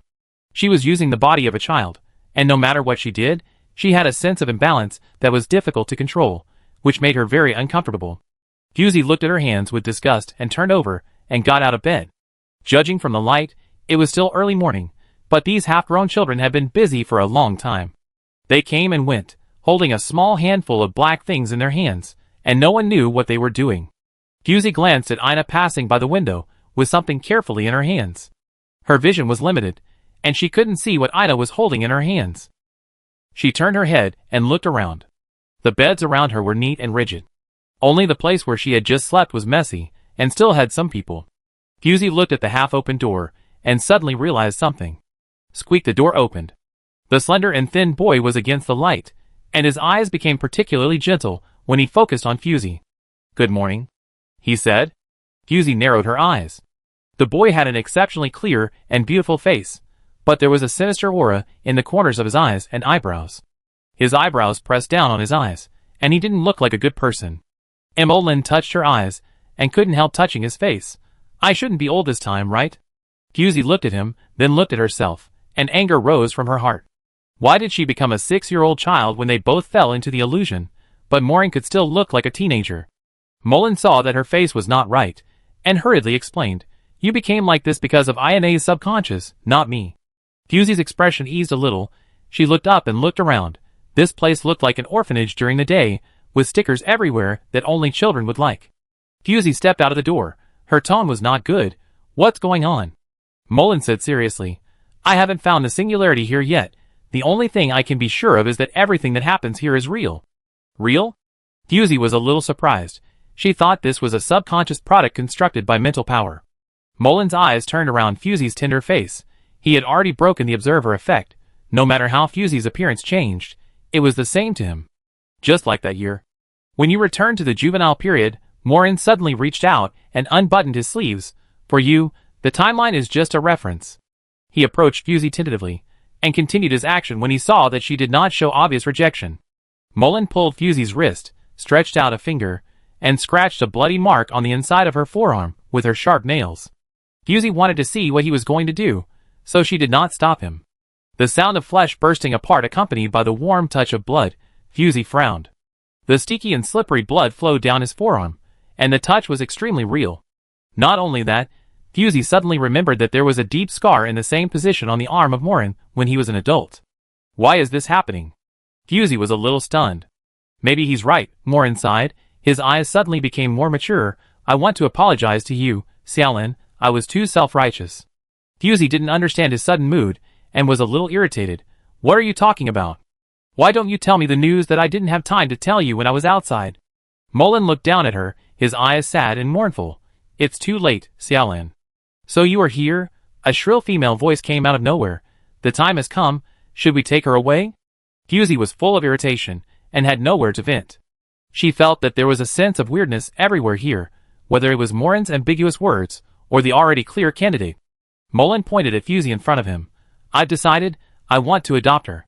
He found the welfare home where she was as soon as possible, and used the name of Caligar to specify that she should be adopted, so Fusey could sleep in the room until now. The person who came was Aunt Dia. She looked almost the same as last night, but her voice was much more normal, and no longer sounded like a sharp knife scratching glass. Oh, what a lucky child, the tall and thin woman said with relief, and hurriedly pushed Fusey's shoulders, urging her to leave with Morin. Fusey frowned and looked back. What will happen to her? Ina is still here. If she leaves, will Ina also leave this space? Morin paused. This is her own choice. If her mind is strong enough, she will not be tricked at the beginning. The reason why they fell into this space is entirely because Ina was trapped here for too long. Her spirit body came back at the last moment, inadvertently expanding the scope of the illusion and pulling Fusey and Morin in. Master, if there is no problem, please leave quickly. We have a party to prepare in the afternoon, and I am afraid we can't entertain you. The woman's eyes turned, and her scarlet lips were cracked. Morin gently held Fusey's hand. Let's go. As the first guide into Feel, Morin certainly has a way to break this space immediately. As long as Fusey is willing, they can leave immediately. He and Fusey's bodies are still outside. The situation of Red Sand Star is unknown. If it is destroyed, it is likely that they will be like Ina, forever immersed in this space. No, I can't leave yet. Fusey stood in place, and staggered by Dia's push. As soon as this was said, Morin hadn't said anything yet, and Dina frowned first. What are you talking about, kid? It's your blessing to be chosen, you must cherish it. Fusey raised her eyelids and said solemnly, no matter what you mean, I can't abandon her at this time. I owe her one on Mike. Regardless of the outcome of the finals, it is a fact that Ina once risked exposing her identity to help her. Fusey made a wish to Meigas, and also made a wish to Ina. But too many things happened later, and the two could not go back to the past. Morin blinked. If it was the old him, he would definitely take Fusey away by any means. But now? Aunt Dia, since she doesn't want to go with me, Morin shook his head gently, then I will come to pick her up after a while, and give her some buffer time. Dia was hesitant when she heard him say this, but you have signed the adoption contract, according to the regulations. The activity building that the Dean requested before can start construction tomorrow. Morin glanced at Fusey and added, and here, it's time to renovate it. Dia understood his subtext and immediately smiled. Okay, it's normal for children to have a little temper. Please bear with it. Morin covered the wound on his forearm, and left the welfare home with Dia's care. He did not ask Fusey how to wake up Ina, as if he was not worried about this issue at all. Fusey realized later that Morin's attitude was completely different from 20 years ago. The corridor was empty, and Fusey did not feel too melancholy. She immediately went to the yard to look for Ina. Fusey just touched Morin's blood and confirmed a detail that she had overlooked before. Her spiritual body is also herself. This is a spiritual world based on Ina's subconscious existence, so her body is the spiritual body itself. Her ability did not disappear, but because this is someone else's territory, she cannot use all her strength at the first time. Fusey came to the backyard, where the greenery was very good, with lush green plants everywhere, which would cover the children's figures to a certain extent. But now the backyard was crowded with people, and the children were in a hurry. Their hands kept moving, and they were carefully transporting something. When I walked in, I found that they were transporting a kind of black crystal particles, which were as fine as ants and mixed with the soil, which was very inconspicuous. Fusey observed for a while, and could only see that they mechanically turned out the soil, picked out the crystal particles mixed in it, and then held them in their hands, and carefully transported them to another room. Ina's movements were particularly hard, and her sorting movements were faster than others. Her thin face was full of fine sweat, and it was obvious that she had been working for a long time. Children of their age would originally be sent to the kindergarten to do some preliminary tests, and then decide whether to enroll in military school or enter the society and work in advance. But their current movements? Fusey was a little confused. She observed for a long time, but didn't understand what Ina was doing. "What are you doing?" Fusey asked directly. Ina was startled by her. She turned around and saw Fusey's face. She was unsteady on her feet and accidentally knocked over the crystal she had just sorted out with great difficulty.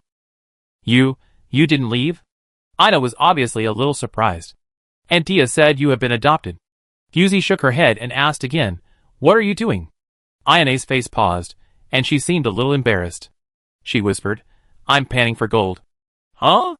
Fusey never expected this answer. "Panning for gold? Here?" Ina nodded slightly. "If there is enough gold, the dean will not be angry." Fusey's brain thought quickly.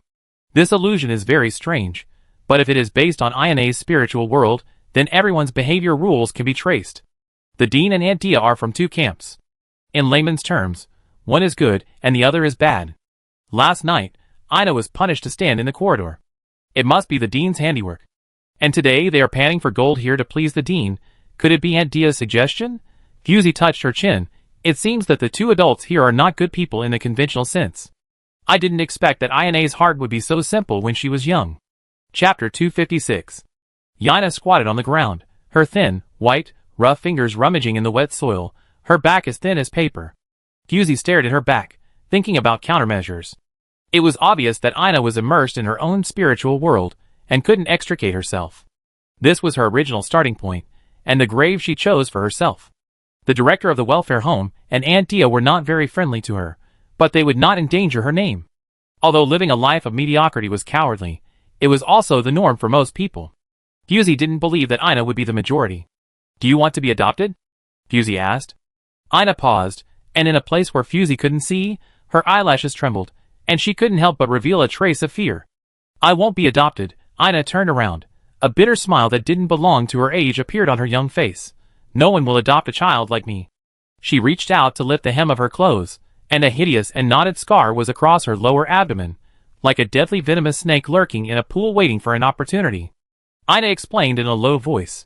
"Aunt Dia said that I had a serious illness before, and something was missing in my body, and I was incomplete." Fusey understood, but couldn't understand. Just because of this? In her opinion, the body is just a shell, and self-consciousness is the main body. If the spiritual potential is ignored just because of the physical defect, it will definitely be a fatal loss for Defeer. There are many healthy people like you here, and it won't be my turn anyway. Ina shook her head gently, continued to squat on the ground and grope the wet soil, digging out grains of black crystals. Fusey frowned deeply, doubting whether the person in front of her was the Ina she knew. You know, when Fusey met Ina on A2547, she lived in the dirtiest and most chaotic slums, ate the most common purple spike grass, and couldn't even afford the cheapest nutritional supplements. At that time, Ina was no longer in a state of embarrassment. But she still enjoyed it. Fusey passed through the border of Defeer at that time and randomly chose a planet to stay. She drank nutritional supplements for a month in a row, which was really depressing. She wanted to find a restaurant to have a meal. However, she underestimated the gap between the rich and the poor in Defeer. The energy she absorbed in Moros was carefully selected and prepared by Morin, and the food and nutritional supplements she saw were also of the highest level. She never thought that there would be such a backward place in Defeer. It was a bit like why not eat meat porridge. The encounter between Fusey and Ina was a bit dramatic. At that time, Fusey had not yet lurked in Tanya, and had a violent temper. It was okay when she was on a mission. She had plenty of strength and means to deal with the pollution source, but if she blended into the crowd. Boom! The door of the small store was violently demolished, and the crumbling ceiling fell into dust. The unruly sentry crossed his legs, and looked at the people in front of him coldly. Fusey stared at the dining table in front of her, and her tone was not happy or angry. "Who sent you here? You don't take me seriously enough. Do you want to poison me with this?" As her voice fell, the tables, chairs, and cutlery fell to the ground with a clang. Fusey still retained a trace of rationality. She had no intention of making things difficult for ordinary people, but she was in a bad mood and her desire to destroy was also rising. Everyone was suffocated by the powerful pressure of the sentinels, and no one wanted to hit Fusey in the face at this juncture. Even if they couldn't see the black mist around Fusey, they could sense the murderous intent everywhere. Fusey was in a bad mood, and she was displeased with everyone here. She was about to destroy it before leaving, and just as she stood up, she met Ina, who was late. Ina looked at the place where she clocked in every day at work. It would be a lie to say that she was not surprised. "Excuse me, what happened?" Ina stared at Fusey's figure, her eyes dimmed. A high-level sentinel, the mental body fluctuations were very strange, not like Defier's people. Could it be that Garoman chased here? Fusey tilted her head. Ina's appearance was disguised, and there was no clue. "Are you an employee here?" Fusey was thoughtful. "Can you cook?" Ina was slightly stunned, and answered subconsciously, "Yes, I'm very good at cooking." "Very good." Fusey raised her chin proudly. "I want to order." Ina had already planned to release the spirit-body mutation skill to get away, and was stunned for 2 seconds when she heard her say this. "Order now?" Ina looked up at the crumbling restaurant and compromised, "Okay." Fusey looked at her calm face, and did not see any panic in her eyes, but instead a sense of having to work. At that time, I don't know what went wrong. Fusey got into a bad taste and threatened casually, "If your work doesn't satisfy me, you will all die." Ina was a little amused. If they really started fighting, it was not certain who would die and who would be killed. But she didn't want to lose this hard-earned foothold. A 2547 is very barren, and it is too difficult to find a job that does not require identity proof. She hasn't decided where to go next. Forget it, just treat it as extra overtime, Ina thought. Facts have proved that Ina's decision is correct. Fusey's temper improved after eating, and she compensated the restaurant for its losses, saving her from unemployment. "You are not from here." Fusey lazily lay in Ina's staff dormitory. The narrow room can barely fit a bed and a table. The expensive and large hibernation chamber is impossible to appear here. Ina looked at this uninvited guy, feeling helpless. "What are you doing? Didn't you like the glutinous rice fish yesterday? If you are satisfied, why don't you leave?" Fusey put her hands behind her head, crossed her legs lazily, and stared at the ceiling covered with stains and smoke. "You are still young. Do you want to go back to Moran with me?" Hearing her say this, Ina was a little surprised. "Are you from Moran?" Well, Fusey did not hide it. "Don't you look like it?" Ina looked at her silver-white hair and blue pupils, and said euphemistically, "I heard that most Moran people love peace, have a gentle temperament, and will not start a war at will." Fusey snorted, "Prejudice? What is peace? It's just that everyone pretends to be nice to maintain the appearance. As long as there are different ideas, the war will not stop." Fusey sat up carelessly. Ina did not deny her statement, but said, "When people live in this world, they always have to have a dream hanging in front of them." After saying so much nonsense, "Do you want to go back to Moran with me?" Fusey approached Ina and faced her. Ina shook her head. "No, I can't leave Defier easily. If the people of Garoman didn't find her body, they would definitely search extensively. Leaving easily would only expose her whereabouts, and bring about a fatal disaster. Besides, the internal forces of Garoman are complicated. She doesn't want to go back to that place. She would rather spend the rest of her life on this desolate planet." Fusey glanced at her and curled her lips slightly. "Are you worried?" Ina didn't understand what she was going to do, so she just kept silent, hoping that this guy would lose interest and leave here soon. She watched the silver-haired sentinel take out a piece of gold-stamped paper from somewhere, write all over the paper, and finally print her spiritual body mark. "This is for you."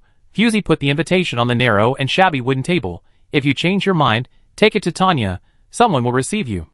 At that time, Fusey was still the supreme commander of Moran, and the action of sending the invitation to Ina was very similar to Shilai. She didn't think too much, but felt that Ina was of the right age, and shouldn't be buried on such a desolate planet. It would be better to go to Moran. Ina was stunned for 2 seconds. She was not just an ordinary citizen. As the leader of the Garoman, she knew very well how important the invitation letter Fusey gave her was. "I may not need it." Ina shook her head, and wanted to refuse, but was ruthlessly interrupted by Fusey. "I will give it to you if I want to. If you really want to waste your life here, it is your freedom." Ina did not comment on her overbearing behavior, but just said, "Why?" Fusey looked sideways, not wanting to explain her psychological motivation, just like she hated to explain to Talus why she wanted to kill Ian Fan. "Why so many whys?" Fusey waved her hand. "If you are willing, do it, and if you are not willing, don't force it." Ina was surprised. "That's it?" Fusey nodded.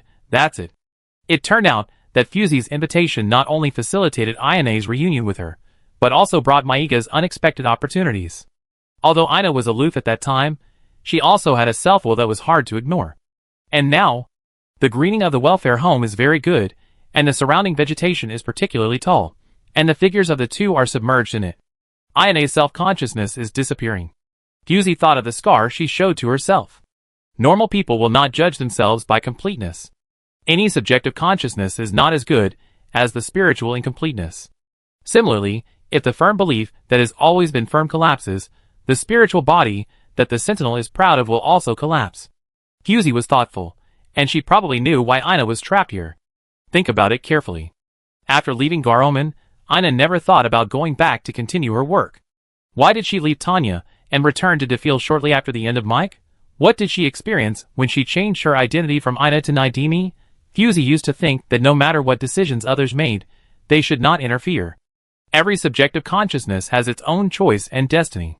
But if this choice was because of her, there is no doubt that someone threatened Ina, and the bargaining chip was Fusey herself. Fool, it was just an insignificant school life. Why did he do this for her? Fusey took a deep breath and suddenly lost the interest to continue to deal with it. She looked up at the endless blue sky and said coldly, "Enough, Talus. What do you want to do?" Ina squatted on the ground without noticing anything, as if she didn't hear Fusey's voice.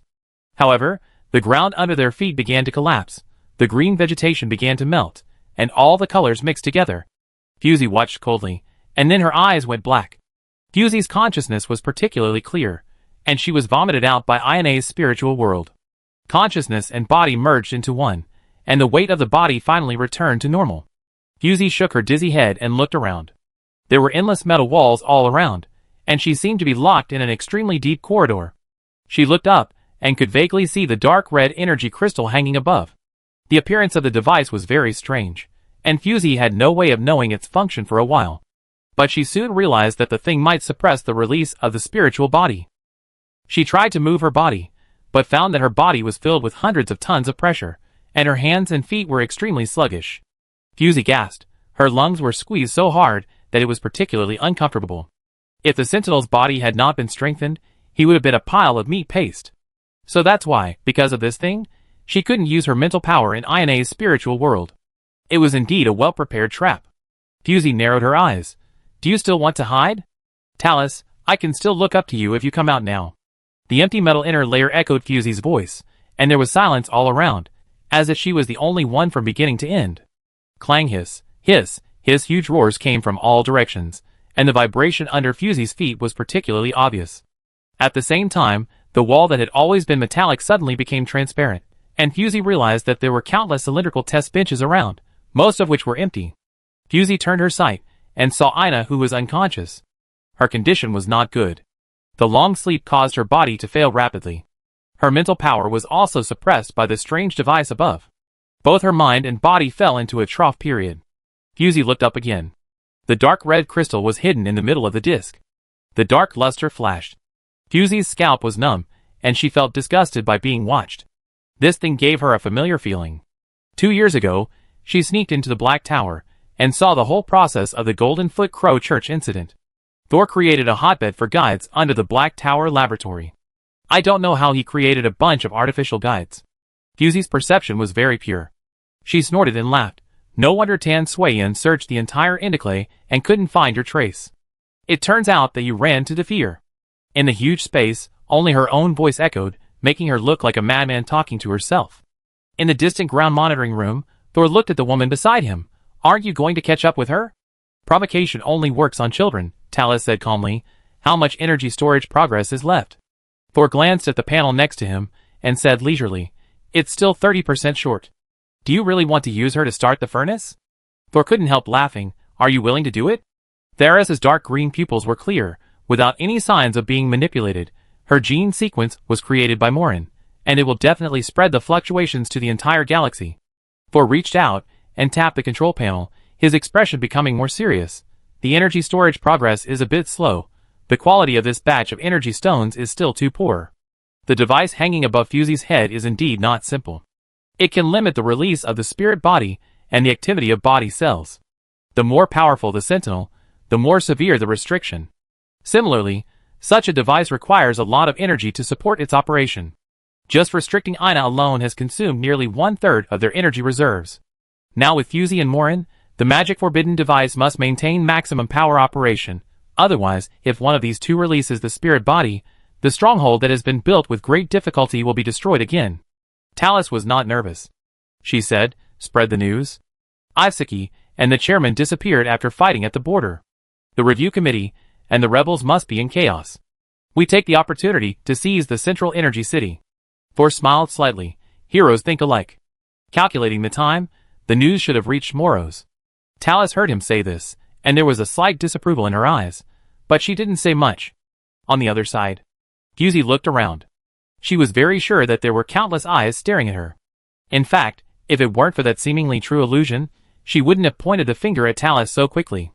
Morin told her that it was too late, and Fusey immediately understood that they had fallen into the control circle of the mastermind behind the scenes. Ayane's mental illusion was very strange.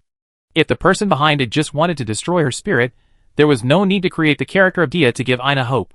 The Dean represented the fear in Ayane's heart, but Dia gave her a safe haven, thus giving a glimmer of hope to the dead end.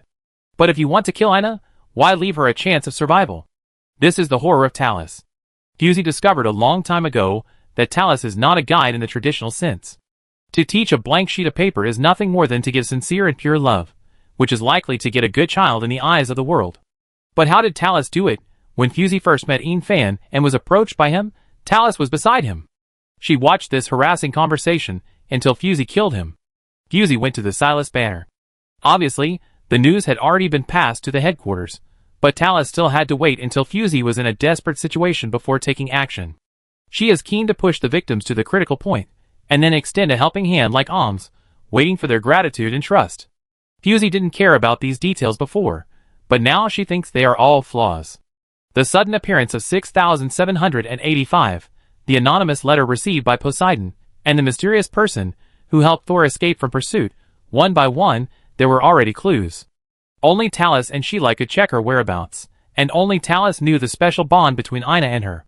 She took advantage of Fusey's trust and kindness. It would be impossible for anyone to weave this network so perfectly. Fusey slowly exhaled, recalling Morin's strange look before the bell rang, and seemed to have the answer. He knew that there was a traitor around Fusey, and this traitor had a deep friendship with her, so there was a moment of hesitation. Fusey couldn't help but sneer. Euphemia and Talus had colluded long ago, and Poseidon was just an inducement. She should have thought of it earlier. That time, Talus was clearly on official business, but she still went to Dancetu to deliver Shize's tactile branches to her. There are two purposes: to meet with Thor, and to work together with Euphemia to take over Dancetu's power. And the large number of people in Thor's underground laboratory has also been explained. After all, the welfare home sponsored by Talus for so many years is not for show. Fusey couldn't help but glance sideways. Ayane's face turned pale, and it seemed that she had been trapped in a nightmare for some time. At this point, she must find out Talus's ultimate goal as soon as possible. Being suppressed by someone and dying on the experimental table, such a death is too cowardly. Thor had accumulated many artificial guides in Indiclare before, and also bought a lot of energy minerals. After the matter was exposed, with the help of Talus, he successfully moved the base to Defear. What do they want to do? Talus is not short of power, and Thor can't leave his good job as the Pope and go along with her. The presence of the thing above her head was quite noticeable. Fusey and the dark red crystal shell looked at each other. Talus was called by Hung. Her spiritual body mutation skill could stimulate the maximum potential of sentinels, or guides, which was the fundamental reason why the Second Fleet had been prosperous for a long time. Such an ability would not lack followers anywhere. Could it be that Talus also had a dream of ruling the world? Fusey only took 2 seconds to deny this conjecture. Based on Fusey's understanding of Talus, her purpose was definitely not that simple. She and Morin were both here. If they wanted to limit the mental power of both of them at the same time, the energy loss would definitely be an astronomical figure. They would definitely not sit back and eat up all the resources. The current situation in Defear was very suitable for fishing in troubled waters. Talus and Thor would definitely not miss this opportunity. In addition, she and Morin disappeared at the same time this time, and it was almost foreseeable what kind of rumors would happen outside. Fusey's heart tightened. She needed time to find a breakthrough, but Meyergas would not hesitate. He will break through the Moros subsidiary space station as soon as possible, and then the Review Council will definitely rise up to resist. While the Snipe and the Clam fight, the fishermen will benefit. Fusey couldn't help but curse Morin secretly. He was staying in the space station well. Why did he come here? Leaving Lever, the immature guy, behind? He wanted to quickly destroy the Review Council and take power alone. With such calculations, it is really a waste of talent to let Talus be a guardian of Moran. Until now, she has not shown up, leaving Fusey alone here to think, and she has grasped her psychology very well. Compared with her, Posilius, who can be stirred up by an anonymous letter, is still too young. Chapter 257. Si Lu was distressed. It is said that guides are natural commanders, and calmness and decisiveness are their innate instincts. Si Lu is also a high-level guide, and she has always believed in this statement. It was not until today that she saw what it meant to be confused by worry. The cause of the incident was that Meigas found the surprise left by Fusey in the room. It is not accurate to say that it was a surprise. Looking at his expression, it was more like shock. Meigas held a ring-shaped bracelet that was green and black, his eyes were dim, and the trip to the Riabang fortress was put on hold on the spot. Si Lu had seen the bracelet, and with her perception, she could find that it had an extremely strong vitality, but she couldn't figure out what it was used for. Meigas had a bad feeling. This thing was accidentally obtained by the fleet at the border of Defil, and he never thought of taking it back after giving it to Fusey. The purple phoenix tree has the power to bring back the dead to the sentinels and guides. Did Fusey leave it behind? Did she foresee something? Did she go there this time with the determination to die? Meigas was more perceptive than Fusey imagined. He could guess most of Fusey's plan after seeing this bracelet. Entering the game with one's body was even more risky. Meigas had no intention of getting involved in the internal entanglement of Moran, but he couldn't watch Fusey jump into the fire pit. Knock knock, the door suddenly sounded, and Meigas looked up. The person who came was Yui. He looked solemn and said, as soon as he entered the door, "Someone wants to see you." Meigas saw that his expression was wrong, and suddenly realized something. The half-open door was pushed open by someone. The person who came was very anxious and followed Yui up. What was even more terrifying was that Yui didn't notice his breath at all. Long time no see. Leber took off his hood, revealing an extremely familiar face. Meigas looked at him, opened his mouth, and didn't think of what to say for a moment. Leber glanced at Yui standing beside him, and said meaningfully, "It's best not to let a third person know about our next conversation." Meigas had come back to his senses, and he signaled Yui to go out first. Yui didn't know what the boss was talking about again, and seeing that he looked bad, he didn't insist. Leber's green eyes met Meigas' inquiring gaze, and he curled the corners of his lips. "Remember me?" "Xingqi." Meigas thought for 2 seconds, and finally put his identity and face together. "Yul?" Meigas was stunned. "You?" Leber's face was slightly different from Yul's, so Meigas didn't recognize him at the first time. "Like the guide in your team, I am a digital life form. I have this artificial body because of the chairman's preference." Leber explained briefly. "Time is tight, so let's make it short. The chairman left the space station not long ago. Once the news leaks out, it will definitely cause a counterattack from the review committee. They have been coveting the gene sequence data in the chairman's hands for a long time, and they will definitely go all out." Leber spoke quickly, obviously well prepared. Meigas understood what he meant. "Do you want me to take advantage of the situation and catch the turtle in the jar?" Leber nodded. "Yes, the review committee is already at the end of its strength, and the central energy city is in your hands. The victory or defeat is just a matter of your thoughts." Meigas stood up suddenly. "Why should I believe you? Everyone knows that the chairman is cruel and violent, and only knows how to invade but not how to manage." Leber shrugged. "Who knows that Cadia is just a microcosm of Caligar? The hatred and humiliation you have experienced have also been the abyss that troubled the chairman for half his life." Leber's eyes revealed a trace of sadness. "But you are luckier than the chairman." When it comes to the word lucky, Leber's tone lightens, and Meigas' heart sinks, thinking that something is fishy. "If you still don't believe me, you can take a look at this." Leber reached out from his folding pocket, and took out a light brain, which was very similar to the light brain body that Fusey gave him back then. Meigas did not shirk it. For him, Leber was not enough to pose a threat. The information Leber gave him was very simple, and it only took a quarter of an hour to read the whole article. The information was very clear, and the title was also very clear: "The mimicry changes of biological samples around white holes at different times." In other words, this is a Fusey observation note written entirely by Moran. At this moment, Meigas finally understood what kind of existence Fusey really is. Leber looked at his silent head and urged again, "Time waits for no one, make a decision as soon as possible." Meigas clenched his fingers, his breath was slightly heavy, and he could hardly hold the light computer in his hand. "Boss!" Yui suddenly knocked on the visual monitoring. News came from the border that the chairman and Isiki both disappeared after fighting. Now the review committee is assembling a fleet through a private route. I'm afraid the situation will change soon. Labor was not surprised. Morin had already warned him about this situation. Shadow Weaver has special abilities. As long as he doesn't want to die, no one can take his life. As for Ivesky, Leber turned to look at Maigas. I know you have deep feelings for each other, but this is not the time to act on impulse. Everything is ready. It is only a matter of time before Defil changes its owner. Don't lose the big picture because of the small. Maigas was silent. He was still immersed in a huge information flow and couldn't come back to his senses. Why? Maigas murmured to himself, when you made such a decision, have you ever considered that if she really fell into the trap of the traitor, her life would be in danger, but I sent troops at this moment, where would she be placed? Leber subconsciously glanced at the computer in his hand, and confirmed for 2 seconds that he had taken the right information. Maigas noticed his gaze, and felt a little annoyed. Yes, she is not human, and does not rely on the body to survive, but everything is interdependent. Who can guarantee that she will not encounter a life-and-death crisis? Leber's meaning is very simple. Fusey and Morin will hold back the foreign enemies, and Maigas will take advantage of this opportunity to take down the position of chairman, eliminate the minions of the review committee, and establish a new policy system.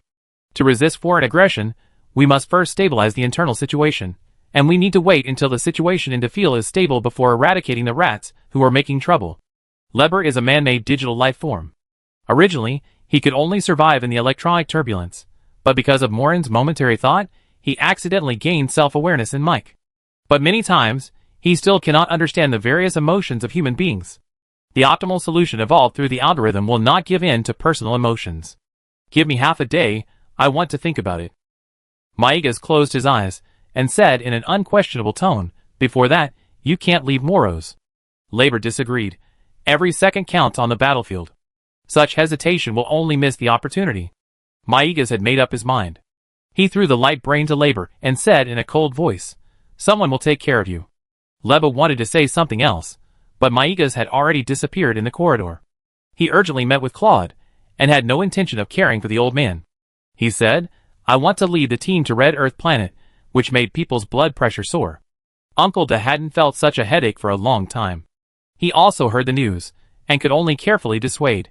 The current situation is unclear. If you go rashly, you may fall into the enemy's trap. Maigas said firmly, no, as long as we defend the central energy city in Moros, the review committee can't do anything to us. Uncle Da understood, and he said, you mean, we should stay in Moros now? Maigas nodded. He had never been so clear-headed. I only trust you, Uncle Da, help me take care of this place. If I can bring her back safely, that would be the best. If not, Maigas held down his eyelids, which were throbbing non-stop. Please choose a more suitable person in power for me. Claude was in a trance for a while, and said in a deep voice, are you telling me your last words?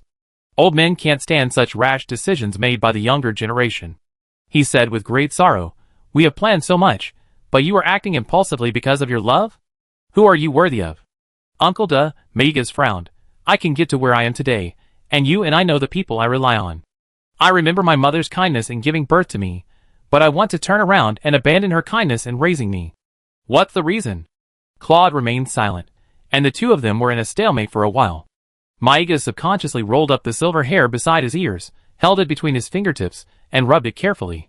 I have made up my mind, Uncle Da, don't say anything more. I don't know how long it took, only to hear a deep sigh. The child has grown up, and his ideas are too strong to be stopped. The furnace plan was suspended due to energy problems. Thor was a little irritated and kept asking his subordinates, has the news been released? The subordinates answered respectfully, yes, it was released 3 days ago. Thor subconsciously moved his mechanical right hand and murmured, it shouldn't be, why is there no movement in the main city? You have to know that Defir is not a small sect. As one of the super galaxies, there are countless people eyeing the position of the chairman.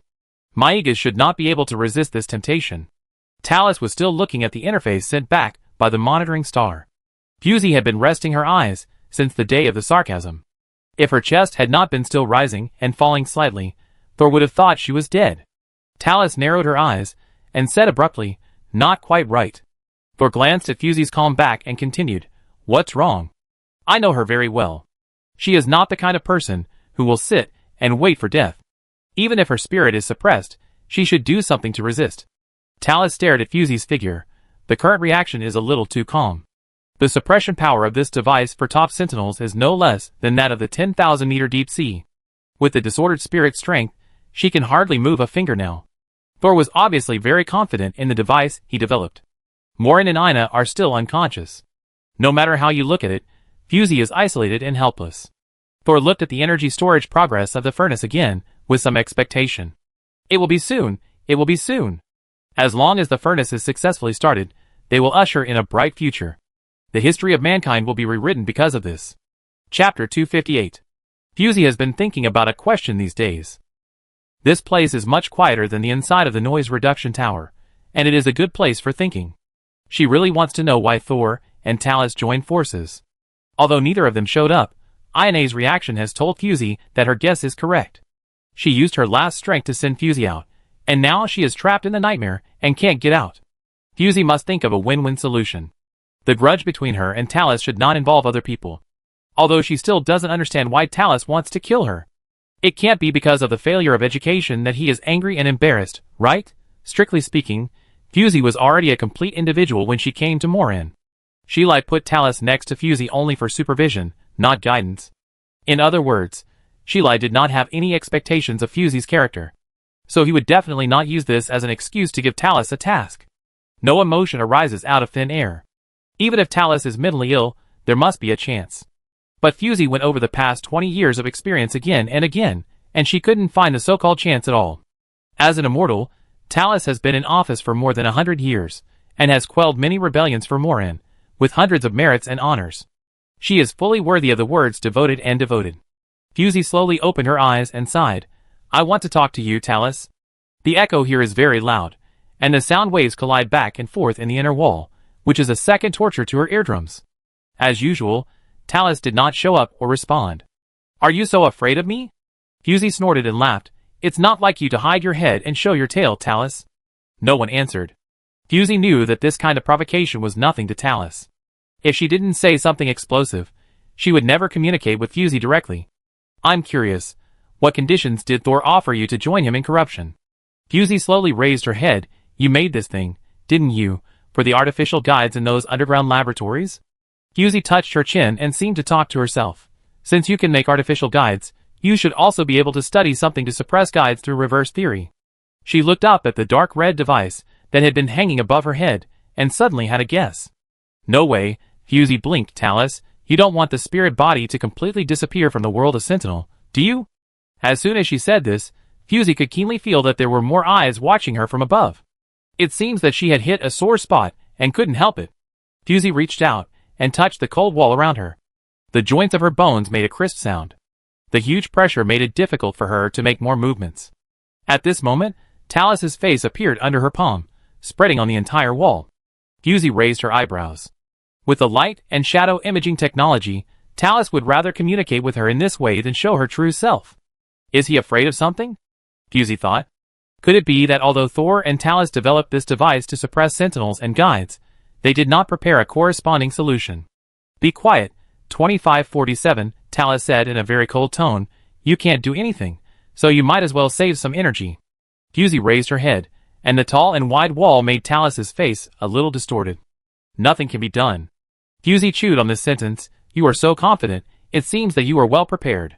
Talus finally smiled a little, and there was a kind of madness that Fusey could not understand. Of course, I almost gave everything for this plan. Fusey sighed secretly. She saw that it was basically impossible to find a breakthrough from Talus. She was too determined, and her whole facial expression became vivid when she talked about this plan. It was probably a fantasy to persuade her to change her mind. In this case, Fusey did not insist. Then let's see if your plan can succeed. Fusey was obviously more calm than Talus, and seemed not to worry about her current situation at all. Seeing her like this, Talus' heart skipped a beat, and the relaxed expression gradually disappeared. What does Fusey mean by this? Talus suddenly thought of the stagnation of energy progress, and Thor was forced to go to check and repair. I thought it was a coincidence. After all, the energy conditions required by the furnace plan are very harsh, and it is normal to have unexpected situations. But Thor has been there for 2 days, and has not sent back any news. Combined with Fusey's seemingly plausible words, Talus couldn't help but worry. Forget it, it has been prepared for so long, so I spend more time to confirm it. Talus immediately left Red Earth, and went to the space station, where the furnace was stored to meet Thor. Fusey only talked to Talus for 2 sentences, and the wall returned to its normal appearance. She was unilaterally ignored. She had known for a long time that Talus was suspicious by nature and liked to keep all the details in her hands. If something escaped her control, she would be in danger. Indeed, Talus knew Fusey very well, and Fusey also knew Talus very well. Because she knew them very well, she never thought that Talus would be the insider of the headquarters. Sheila once said that Talus had a very special feeling for Morin. Even though she was not a native of Morin, she still followed Sheila for hundreds of years. Compared with her, Lichia's qualifications were slightly inferior. How could such a person betray Morin so easily? Fusey took a deep breath and confirmed that the vague sense of peeping above her head had disappeared, and then she released the small spider climbing on her arm. Looking closely, this spider looked very special, with a translucent purple body and 2 very slender forelimbs. Fusey threw it to the ground without hesitation. Shadow Weaver landed lightly and shrank back aggrievedly. However, it knew very well that Fusey didn't like it, so it didn't continue to stick to it to be annoying.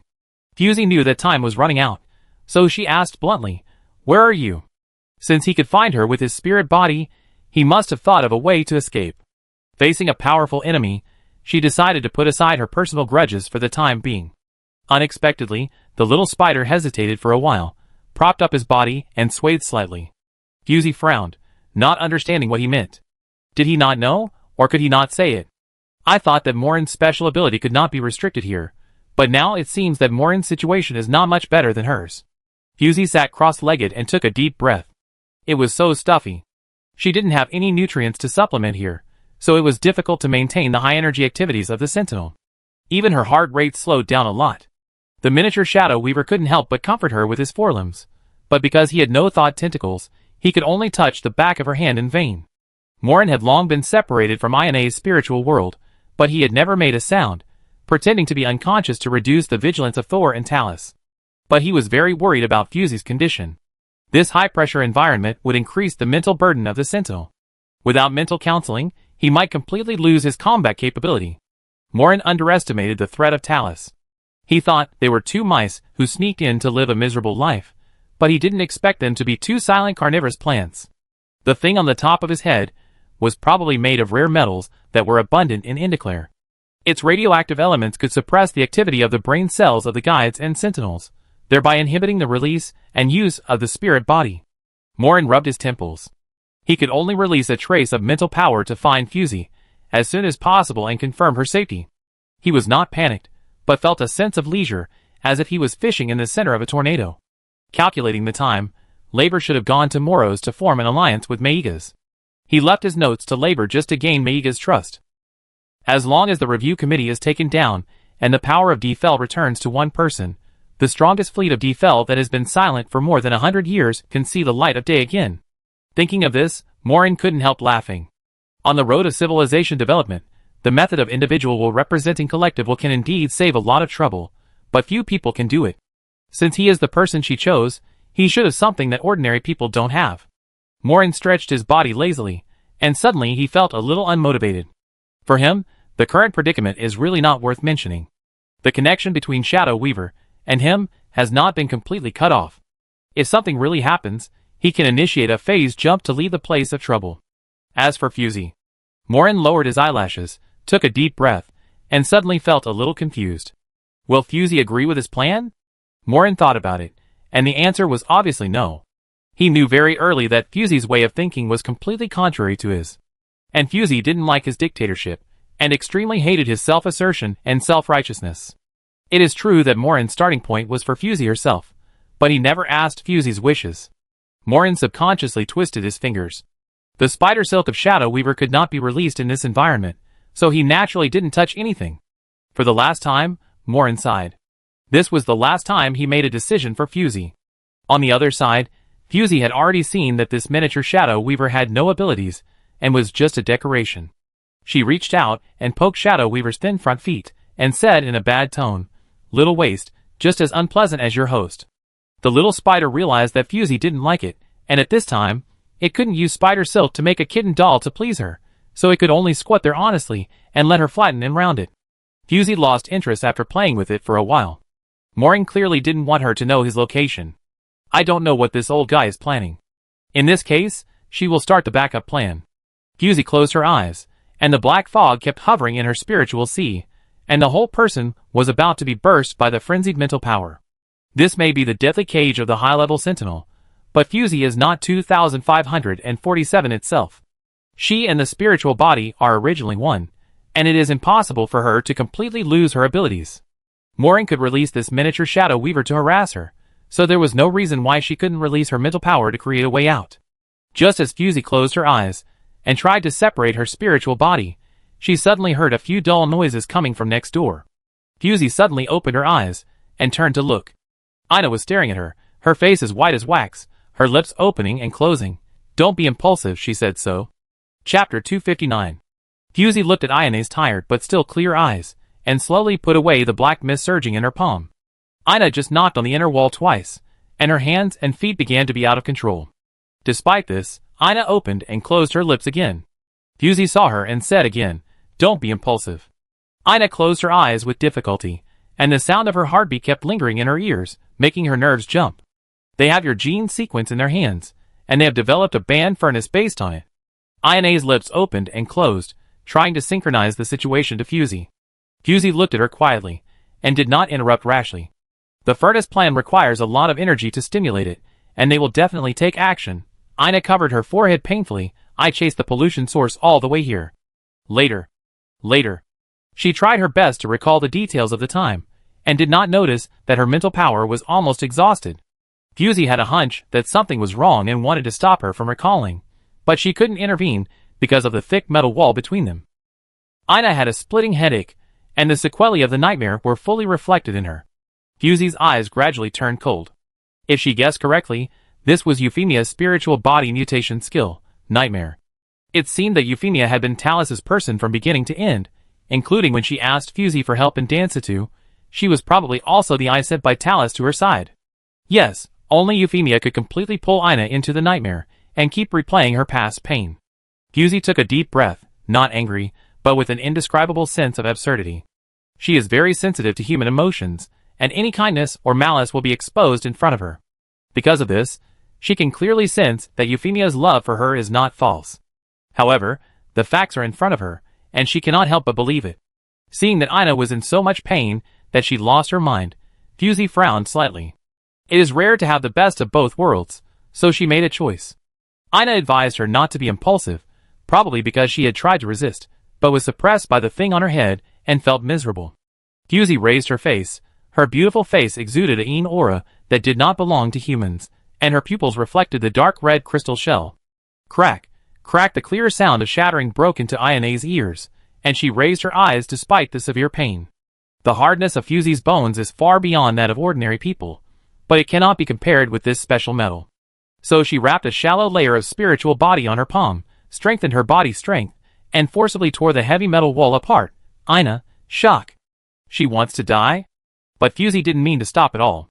Her palm forcibly penetrated through the wall, and blood mixed with the overflowing black air flowed down, dripping non-stop.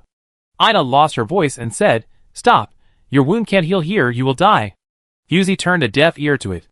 Although the feeling of being watched disappeared, Talus would definitely not let her leave control for too long, and she had to get out of here as soon as possible. Originally, she wanted to spend some time to trick Talus's plan before taking action, but now she doesn't have the patience. Since she was the one who trusted others wrongly, she should end this mistake. Whether it was Talus or Euphemia, Fusey would finish them off one by one. As for now, Fusey exerted force on her wrist, and the thick and hard metal was torn open like a piece of cardboard. At the same time, a clear cracking sound came from her arm. Ina stared at her in disbelief. "You?" As soon as the syllable came out of her throat, Ina was swallowed into a strange space, pitch black and pitch dark. Fusey fell to her knees in pain because of this operation. Countless black lines quickly ran through her pupils, and purple cracks spread from her neck, just like a brass doll squeezed by a hydraulic press. Ina was swallowed by her into the disordered corridor, and the feeling of oppression on her temple disappeared, and her whole body lightened. "What are you doing? You will really die if you activate the spiritual body mutation skill here." Ina screamed, but did not dare to resist vigorously to increase the burden on Fusey's spiritual body. "Shut up," Fusey said in a bad tone, and couldn't help closing her eyes to relieve the noise. "It's so noisy." Behind her, The miniature shadow weaver jumped up and down like crazy, as if trying to stop Fusey's chronic suicide-like consumption, but she couldn't do it. Ina coughed twice, and the sound of air leaking from her chest was like that of an old bellows.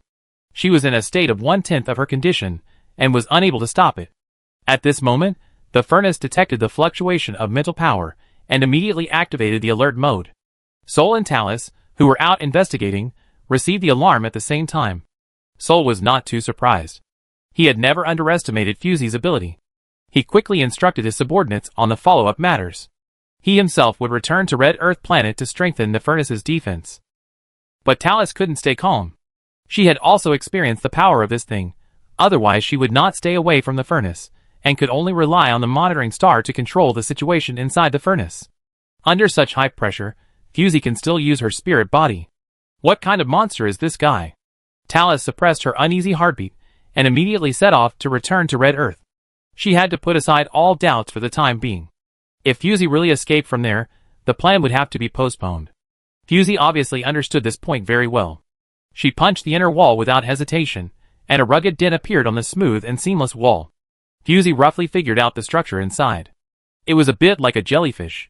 There were countless tentacles underground, which were the cages that imprisoned her and Ina.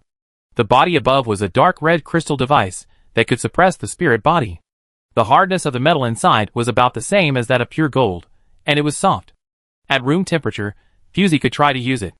As long as the crystal device above was destroyed, they could blow the horn of counterattack. As Fusey climbed up, she couldn't help thinking that if Talus started the furnace as soon as she caught her, she might have a 20% chance of winning. Ina curled up in her mental power. Every extra second she stayed there was a painful challenge for Fusey. And the closer she was to the crystal device above her head, the more obvious the pain was. Compared to now, being burned by her flames during the leader battle with Tan Sui Wuha 2 years ago was nothing. If Ina knew what Fusey was thinking now, she would definitely scold her.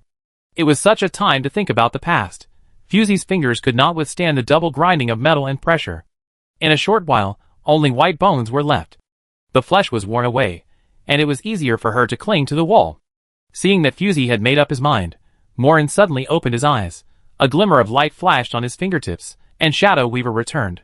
He changed his lazy posture, his eyes were filled with worry that could not be ignored, and his fingertips rolled over the wall in front of him. Strands of mental power seeped out, and a faint dent appeared on the wall in front of him. Not enough. Still not enough, Morin hammered the wall in a rare annoyance. Even though Shadow Weaver's ability is the best in the known universe, Morin himself is still a weak guide. When facing the Sentinels, he can use mental power to suppress them, and make them surrender, but it is useless against the forbidden magic stone. If the phase transition is used to introduce stellar energy into the furnace, Fusey herself may be injured by mistake. Morin is still hesitating, but Fusey has no such concerns at all. She is racing against the lifeline of this body. 2547's genes have been modified to be the best among the Sentinels, but after all, it is a human body with flesh and blood. Fusey could clearly feel that her body was decaying. This decay did not start suddenly, but was catalyzed in this environment. In other words, the 2 years she was stagnant in Morin were all dragged down by her body. The splashing blood streaked through the air and hit Fusey's eyelashes, almost melting into her blue pupils. Fusey climbed all the way to the top, stared at the pressure that made her scalp ache, raised her hand, and broke it hard. Absurd. Talus rushed back to Red Earth and saw the image sent back, and there were only these 2 words in her mind. Start the furnace immediately. Can't delay any longer. Talus immediately gave the order, but there was no response. She raised her head and met the eyes of the people around her. Her voice was full of coldness. What are you doing? If she comes out, everyone will die here. All the people stationed on Red Earth were Thor's confidants. They were a little hesitant. The furnace had not yet completed its energy storage. Starting it in advance could indeed use the existing energy to survive for a few days, but if there was no follow-up energy, such an order would only make the previous preparations fall short. Thor was not here, so they did not dare to act rashly. Talus's eyes were gloomy and her voice was low. A bunch of trash. Have you lost your basic judgment ability? Having said that, she could not tear her face with Thor's subordinates. She moved quickly, and made a video call to Thor. The situation was extremely urgent, but Thor was still not connected.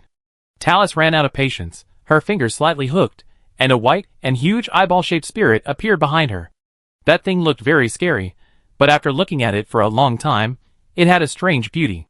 6 wings hung behind it, nestling against this weird white eyeball. It turned its body and stared at everyone present. The spirit body mutation skill, Overload, made everyone feel short of breath, and their hearts were pounding and about to burst out of their chests. The threat of death loomed in everyone's heart. Talus used such a method to make them surrender, which was extreme. In the end, they still couldn't resist the pressure of death. According to Talus's instructions, they started the furnace in advance. Fusey noticed the abnormality at the first time. The temperature in the air rose rapidly. Her hand covered the dark red crystal, only destroying the edge shell, and had not yet touched the core device inside. "Are you anxious now?" Fusey raised her eyebrows and moved faster. The hardness of this crystal was not high. It was softer than the surrounding metal walls. It was just that the temperature rose a little too fast. Fusey suddenly thought that she had not walked out of Tan Sui Wu's flames. Ayane's voice was very low, but she still tried to persuade her tirelessly. "Put me down. You can't get out with me." Fusey's hands kept moving, but she said again, "Shut up." Her tone was not strong, and it was unknown whether she had no strength or was too lazy to confront. Ina stopped talking. Finally, Fusey peeled off the outer shell of the entire device, revealing the core device inside. However, this was not good news. A thick layer of dark crystal wrapped on it, firmly protecting the delicate core of the device, and it was impossible to break it with the current strength. Chapter 260. It took Ina a few seconds to find her voice. "Dark crystal," Ayane's last tone trembled. "How could it appear here?" Fusey's eyes also showed a look of shock. But time waits for no one. She reached out without hesitation and held the red heart. Dark crystal is an extremely rare weapon material, and it is understandable to use it to protect the core device of the furnace. The sweat dripping from Fusey's forehead passed through her eyelashes. She squinted her eyes, and her brain was working rapidly. The furnace started early, the internal temperature rose, the water in Fusey's body evaporated quickly, and the blood in her body was about to boil. "It's too late, there is no way behind, you have to force your way in." Fusey's eyebrows were depressed, her anger surged, and her 10 fingers were deeply embedded in the shell. The lubrication of blood made her movements easier. Fusey gasped hard. She had already understood the hardness of the dark crystal. Without the blessing of the spiritual body, it would be difficult for her to completely destroy the core of the furnace. In this case, Fusey immediately changed her target, and cut off the energy transmission pipeline around the core device with her bare hands. A heavy and noisy sound rose from the bottom of the furnace. The energy was cut off, and the furnace startup program stopped automatically. Talus's heart sank. When this thing was manufactured, only the performance and transmission range were considered, and the design of the internal components was still a little lacking. Thor's video was delayed. He must have encountered a problem, and couldn't get away for a while. It was raining at midnight, and the subordinates reported urgently that a large number of unknown fleets appeared outside the Red Earth planet, and the armed forces were unknown. Talus was a little surprised. At this time, who would come to this barren planet to explore?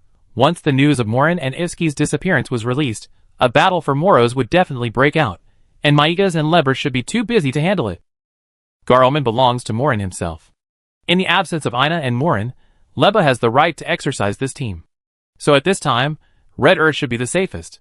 Suspicion inevitably arose in Talus's heart. As the last orphan of Cadia, Maigas has always been obsessed with destroying the entire upper class of the old nobility. Morin is not in the auxiliary space station, so how could Maigas let go of such a great opportunity? Before she could figure out the strangeness, a mental wave that could not be ignored instantly spread from under her feet, and the entire monitoring room was affected. Talus immediately unfolded the domain, and the spiritual body mutation skill, Divine Domain, was immediately spread out, and everyone present was amplified, and they escaped this wave of vibration without any danger. This is Morin's mental power fluctuation. Such a special mental body wave band can only be emitted by Shadow Weaver. He escaped by using phase transition. Talus was only panicked for a second. They had many relevant presets for this kind of emergency. Even if Morin could leave the influence range of the furnace, he would definitely not be able to get out of the surface crust of Red Saturn. She had planted thousands of artificial guides outside. Under the influence of Bai Hung, the mental power of each artificial guide could reach the K1 level. Moreover, there was the antimatter energy battleship brought by Thor from Indiclare on standby outside, and Morin could not escape even if he had wings. Without the protection of Garelman, the chairman's combat power was not as difficult as Tan Sui Wuha. Talus took a deep breath. Her dark green eyes were calm. To make matters worse, the energy transmission channel inside the furnace was damaged, and could not be restarted again in a short time. Fortunately, This thing has the ability to self-repair, and the materials inside are also renewable resources. It is not a problem to restart it again, as long as it takes a little time. Sir, it's not good, the furnace. The weak voice of the subordinate floated out from the corner. Talus shouted impatiently. What's wrong? Isn't the self-repair program already running? The monitor stretched out his trembling hand. To the monitoring light screen. Climb. Crawl out. Talus turned his eyes, and saw a pair of hands mixed with flesh and bones piercing the ground from bottom to top, followed by arms, head, torso. Fusey struggled to climb out of the cave, and her right arm and shoulder were abnormally twisted. She reached out, and held it nonchalantly, and broke it hard. Talus understood that Fusey used her spirit to strengthen her body, and tore a small hole in the furnace, directly dislocating her arm to reduce the width of her shoulders. Decisive and cruel. Talus narrowed her eyes, not surprised. Fusey's spirit has a wide range of uses, and strengthening her body is just the most insignificant point. Sir, what should we do now? Talus snorted and laughed. What are you afraid of? The furnace's influence range is not limited to the inside. As long as she can't escape from the third underground floor, she can't use her spirit on a large scale. However, letting Fusey move outside is obviously not a wise move. No one knows the truth of raising a tiger to cause trouble better than Talus. Talus reached out and called up a contact interface on the optical brain, and ordered, She is in your hands. At least hold it until the furnace starts again. Understood. A brief and powerful reply. Fusey didn't know what kind of opponent Talus had sent out, and she was arguing with Ina. Let me out, and you leave immediately. Ina had recovered. Even though her physical strength had not yet recovered, there was no reason for Fusey to continue protecting her. As a sentinel, hiding under someone else's wings was an insult to her. Fusey didn't buy it. Don't make any noise, stay here. For the first time, Ina communicated with Fusey in a tone similar to a reprimand. You can use your spirit body to escape from here. Acting together will only make us all die here. Fusey was looking for a way out while dealing with Ina. She was really annoyed, and hummed perfunctorily. Duh duh duh. The crisp footsteps echoed in Fusey's ears. She seemed to have sensed something and stopped looking. As the gate opened, an extremely familiar face appeared in front of Fusey. Feng Zhao Qing Yu looked at the blood-stained silver-haired sentinel expressionlessly, and exclaimed sincerely, You are really lucky. Fusey tilted her head, and the doubt she had been wondering for a long time finally got the answer. When in Dancetu, Fusey had thought about taking Feng Zhao Qing Yu away with her, but now it seems that Talus is faster than her. Feng Zhao Qing Yu's alienated body was reflected in her blue eyes, and Fusey's fingers trembled slightly, and the piercing pain was covered by the sudden excitement. You too, Fusey raised the end of her voice. Without any fear, what conditions did Talus give you? Feng Zhao Qing Yu looked unnatural for a moment when she heard her ask this. You don't need to know. Before she finished speaking, her figure was already in front of her. Fusey immediately ducked to dodge. Feng Zhao Qing Yu was not affected by the radiation of the furnace, and was much faster than her. Moreover, Feng Zhao Qing Yu's alienation direction was originally a snake known for its speed. Fusey had no way to counter it in her current condition. Fusey pursed her lips. She only had one chance. She could only succeed and not fail. Feng Zhao Qing Yu did not bring any hot weapons, or she was a very sharp knife. Soon, Fusey had dozens of scratches on her body, and the sharp armor blades were almost all aimed at her vital points. There was no other way, so she could only use that move. No way, you are not here to avenge Tan Sui Wuha, right? Fusey maintained her breath, and tried her best to make this sentence sound surprised and annoying. Feng Zhao Qing Yu's movements paused, and Fusey immediately continued to attack. Heh, who are you to her? She left you in Dan Sai Tu for so long and never visited you. You don't need to miss her so much. You know, no one can change the position of Tan Sui Wuhi in Feng Zhao Qing Yu's heart. Fusey's words are basically stabbing her in the heart. The heavy punch coming at Fusey's face immediately lost its rhythm. Feng Zhao Qing Yu almost used 12 points of strength, as if he wanted to use Fusey's head as a sandbag to blow it up directly. She was waiting for her anger at this moment. Yu Ming extended from Fusey's wrist, and the long sword was unsheathed, suddenly piercing Feng Zhao Qing Yu's scaly neck. You? Ah. You? Feng Zhao Qing Yu widened her eyes in disbelief, covering her neck, and fell to the ground.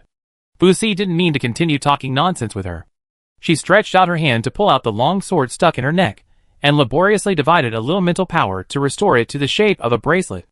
I can't stand it anymore. It feels like there's a heavy hammer hitting my head. Cough. Cough. Feng Zhaoqing tried hard to say something, but because her vocal cords were cut by Fu Si, she could only make an unclear breath. Blood gushed out from her neck. Fu Si didn't hold back, and almost cut her neck in half. Fu Si wanted to finish her off, but she heard a dull metal friction sound in the corridor where Feng Zhaoqing came from. That was the sound of the gravitational wave heavy weapon running. Fu Si frowned slightly, and without wasting a second, she immediately walked out along the corridor. The spirit body cannot be used near the furnace. Talus will never send sentinels or guides to kill her, and she doesn't seem to want Fu Si to die outside the furnace.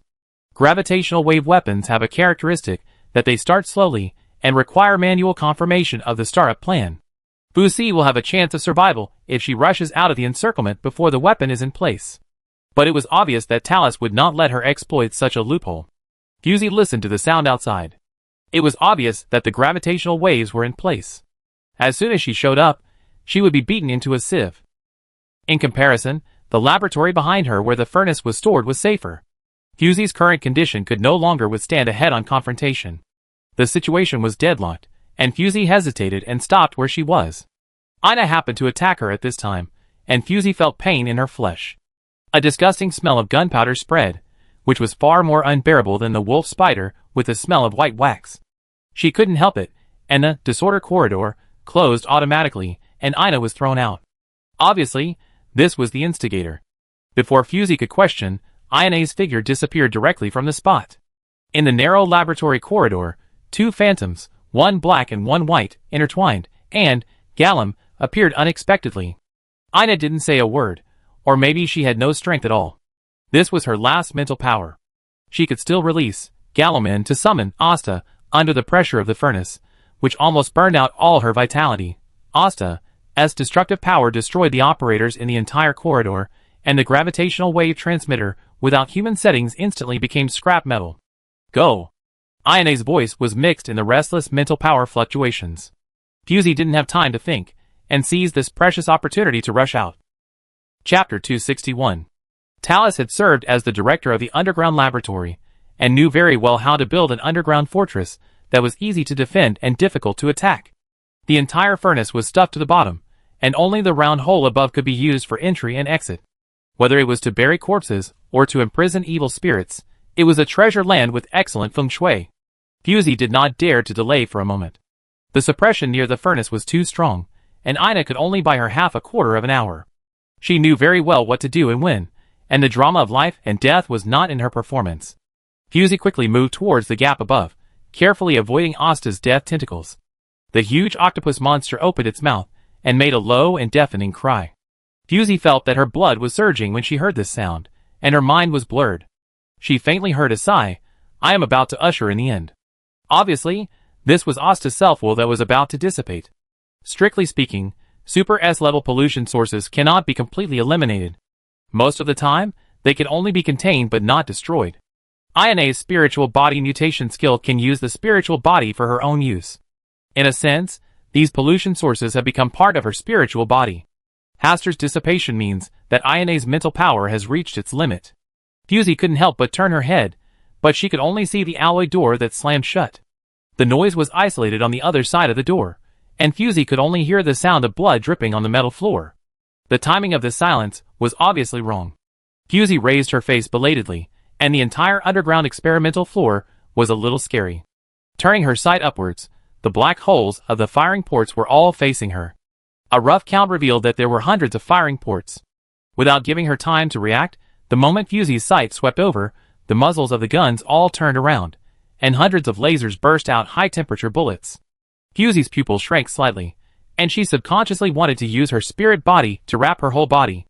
However, the range of influence of the furnace was too wide, and all the power she could mobilize was consumed in the disordered corridor.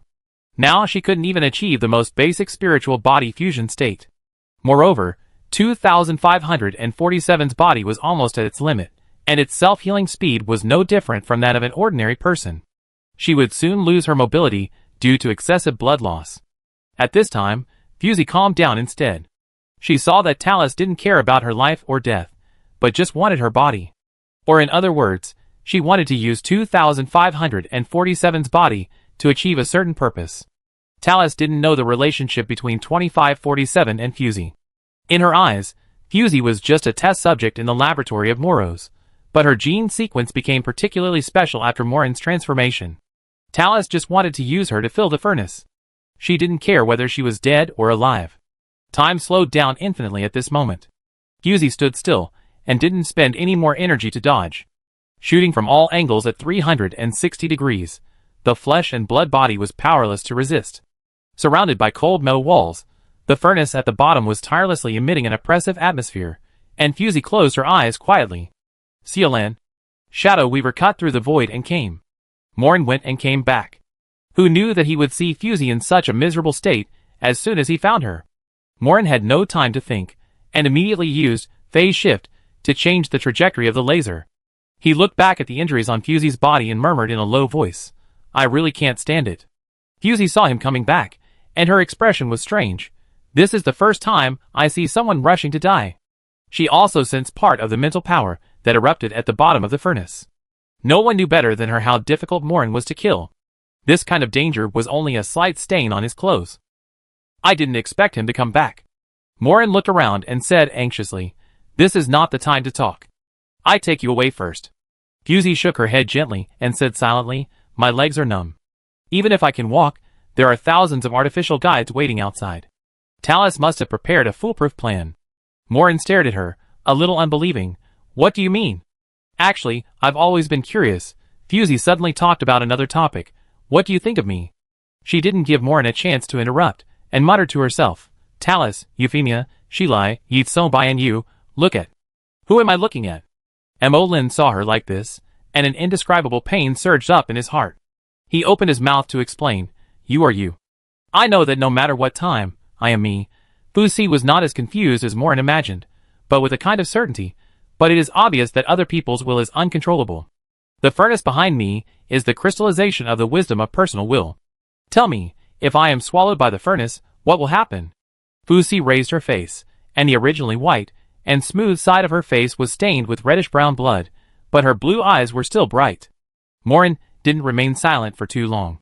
He always answered every question asked by Fusey. "When I was inside the furnace, I used my mental power to explore. Simply put, if your gene band is captured by the furnace and then spread to the entire universe through the radiator, it will cause the reaction power of the mental body to disappear completely." Morin looked at Fusey's face and added, "Time is tight, so we can only make a preliminary judgment on its function." Fusey was not surprised. "I guessed it. Sol has been committed to catching up with the gap between Sentinel guides and ordinary people all his life. If there is anything that he can do at all costs, it is only this thing." From the underground grand scene of the Black Tower Laboratory, Sol once wanted to use extraordinary means to awaken the spiritual body of ordinary people. However, the experiment failed, and those artificial guides were already zombies, like robots that obey orders, and they were not human at all. Since ordinary people cannot awaken their spiritual bodies after birth, let all the existing sentinels and guides in the world lose their spiritual bodies. The word crazy is not enough to describe Sol's rules of conduct. If the camps were not in conflict, Fusey would really appreciate this idea. In her opinion, Thor and Bernard were both rare geniuses. It's just that Thor was more extreme and more arrogant. However, this plan had a very obvious loophole. Talus herself was also one of the sentinels. Once the furnace was activated, she would also lose her spirit body and become an ordinary person. Without the endless life brought to her by her spirit body, Talus would immediately die of organ failure. Morin saw through her doubts and agreed, maybe they have a way to resist the frequency band. "As expected of the chairman, you are as sharp as ever." The ethereal voice sounded from above the two of them. Fusey suddenly looked up and faced Talus's half-smiled face. She was very cautious, and still did not show her true self. Instead, she relied on interstellar projection technology to talk to them. Talus was very calm and purposeful. "Chairman, I have no intention of being your enemy. As long as you leave now, we can discuss everything. You don't want to watch Moros change hands, right?" Mullen took a step forward as soon as her image appeared, with a very obvious protective meaning. Talus was very afraid of the Shadow Weaver's ability to reverse the spatial position, and no one knew whether Morin had any trump cards in his hand. "No one has used coercion and inducement against me for many years." Morin's lips curled slightly. "Not at all inferior, you are not qualified." Talus shrugged. "It seems that we can't reach an agreement." Fusey stared at Talus's slightly curved eyes, and her heartbeat suddenly skipped a beat. Talus looked at Fusey lovingly. It's a pity, your guide is really good. It only took him half a day to subdue the Dark Fire leader. Fusey's breathing became heavier unconsciously. What did you do? Why did she know this? Could it be that Talus is also the boss behind the Dark Fire? The next second, Talus confirmed Fusey's guess. If it weren't for me, your guide might not have been able to get Stanley's spiritual body mutation skills so easily. To be honest, it was all my fault that Defil could be in the situation today. Her words were true. If Maegas hadn't obtained the Cosmic Mirage from Stanley, he wouldn't have been able to secretly send the entire Void Wings fleet into Moros, let alone the current situation. Weird, really weird. Who would take the initiative to hand over cards to the opponent? Let me think about it. Talus touched her chin. He has been away from you for 2 years, and he should have no feelings for you. He should be fighting with Lever now. Talus raised her hand and snapped her fingers. Come on, 2547, let me complete your mission. After saying this, Fusey only thought it was an excuse found by Talus, but Morin's eyes flashed with understanding. Morin muttered in a low voice, but he didn't have time to explain it to Fusey in detail. The vibration under his feet was really strong, and the signal that the furnace was started again was directly transmitted to the two of them. Morin turned around and wanted to grab Fusey's intact wrist. Don't be willful, let me take you away. Before Fusey could say anything, the floor could no longer support it. The furnace had repaired itself, and the radiation intensity it emitted was even stronger, and even completed the second stage of transformation. The extremely hot temperature almost hit the two people's faces. The Shadow Weaver made great efforts to open the space around Morin, barely enough for one person to pass through. Only by staying alive can you have a chance to take revenge. Morin tightly grasped Fusey's wrist, and his meaning was very clear. Don't be impulsive. Fusey told him that her legs were numb before, not because she didn't want to leave. She had lost too much blood. Her heart's ability to pump blood was greatly reduced, and her whole body was cold and numb. She was already at the end of her strength. After Talus's stimulation, Fusey was stimulated to rebel a little. In the end, Talus's biggest reliance was just the furnace under their feet. Fusey stared at the bright light hole, where countless boiling liquid metals spread. The entire furnace seemed to have become a frequency amplifier, and any life that entered would evaporate in an instant. Morin looked at her eyes, and alarm bells rang in his mind. He immediately reached out to hug her waist. At this time, he didn't care whether it would aggravate her injuries. He only wanted to take her away. Fusey looked at him for the last time, and her lips opened and closed. Don't face that memory alone. You wanted to say this before, right? Then, Fusey pushed his hand away, and disappeared into the mouth of the furnace that was shining with golden light. Morin had no time to stop her. She was nailed to the spot by Fusey's words, and couldn't come back to her senses for a long time. It turned out that she had remembered it a long time ago. Morin showed a bitter smile, and the furnace under his feet made a deafening roar. Talus almost couldn't control her facial expression in the control room. The plan that had been planned for hundreds of years was finally completed at this moment. No! Talus's ecstatic expression froze on her face, and her eyes stared at the control panel in disbelief. Insufficient gene sequence matching, unable to start frequency radiation program. How is it possible? Talus muttered. The underlying code of the entire furnace is based on the gene sequence of 2547, and it can only be started by putting Fusey into the furnace. Why not? Before Talus could figure out what went wrong, an emergency communication came in. Talus, send out the heavy armored team immediately. The wings of the void have found us. Sol's face appeared out of thin air. He was dragged outside by the Garriman patrol for 3 whole days. He finally got away under the cover of the Believers, and immediately returned to Red Earth to prepare for a counterattack. He received the signal to start the furnace, and after a little thought, he realized that something unexpected had happened on Talus' side. He set up a defensive exoskeleton on the outer layer of the furnace, which would not be easily destroyed. Why? Talus's trembling voice contained a hint of fear. Why can't 2547 start the final program of the furnace? Thor frowned slowly. What did you say? Talus didn't have the energy or time to explain it to him in detail. She synchronized the screen of the control panel to Thor, and the glaring information mismatch was extremely annoying. Thor didn't answer immediately. He was waiting for a response at the space-based station outside the Red Saturn. Seeing the situation on Talus' side, his heart was chilled. Thor calmed down and said in a deep voice, if the information you gave me is correct, then there is only one explanation left. The 2547 we threw into the furnace is not the real 2547. Before Talus could question his judgment, the picture was distorted, the communication was blocked, and it was forcibly terminated. Talus lost the channel for verification and was uneasy. At the side of the furnace, Morin couldn't come back to his senses for a long time. Based on his understanding of Fusey's race, once Fusey regained all her memories, the self-destruction program left by Skywalker would be activated immediately. Before he could continue to grieve, the broken metal fragments at his feet suddenly trembled, like a small ant running away when a natural disaster came. Morin raised his face belatedly, and all he saw was the black fog body as gorgeous as the Milky Way. He had the color discrimination ability of a four-color patient, and he also broke the observer effect. Whenever he saw Fusey, he could see her original appearance. But Fusey's appearance had been sealed in the depths of his memory for a long time. When he saw her again, the surprise in his heart was far greater than the fear. He will always be attracted to her. Xiaolan. Emolin murmured, "Why do you have to do this?" Fusey's will has not dissipated yet, and the gene lock hidden in her body will take some time to work. She lost her human body, but released all her power. As her thoughts flowed, the furnace that was roaring upward stopped in midair, and all energy supply ports were closed. Fine and dense mist entangled and easily sucked out the energy that Talus had stored for a long time. The entire underground laboratory was under her control. Talus finally saw her true body.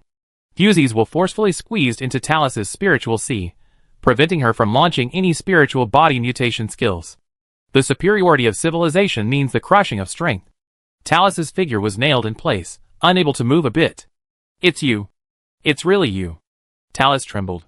Fusey's communication now does not need to be transmitted through a medium, and directly reaches her spiritual sea. "Who do you think I am? A despicable substitute, or a failed product in the experiment?" Talus's lips trembled for a moment, and her eyebrows drooped, not daring to face Fusey's question directly. The huge and dense fog enveloped the entire red Earth planet. All the artificial guides scattered on the surface of the planet lost their combat capabilities, and the terrifying pressure enveloped everyone's head.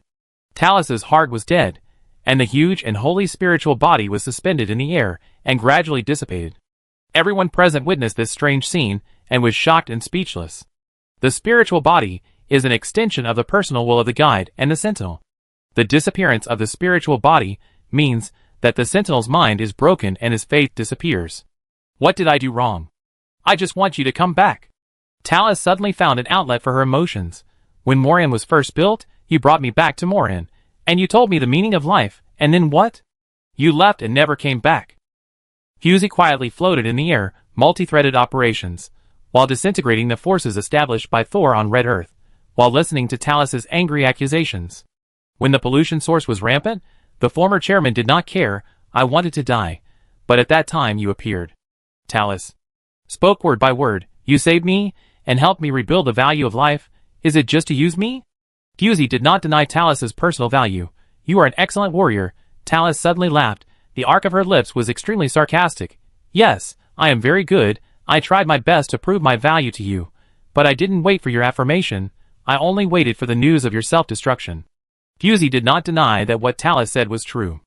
In the furnace, she was almost dying. It was from that time that the memories that had been missing surged back from the depths of her mind like a tide. Fusey, or Morin, belongs to the most powerful race in the entire universe.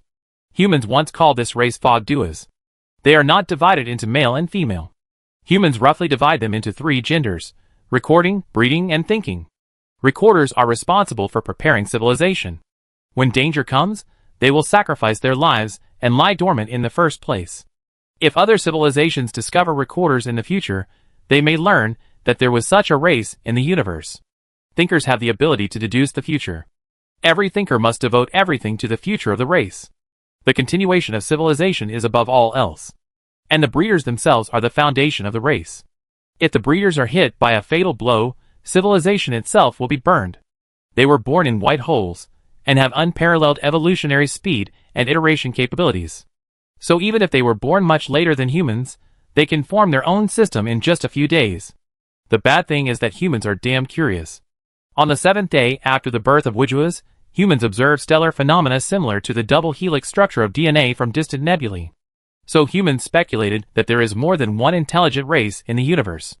When Loyalon was first born, it was only to capture life forms in a specified frequency band, that is, the main body of Wujuas.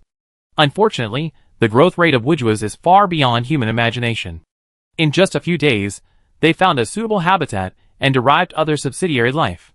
Human greed is a conceptual black hole that can never be filled. Thus, the new human plan was born.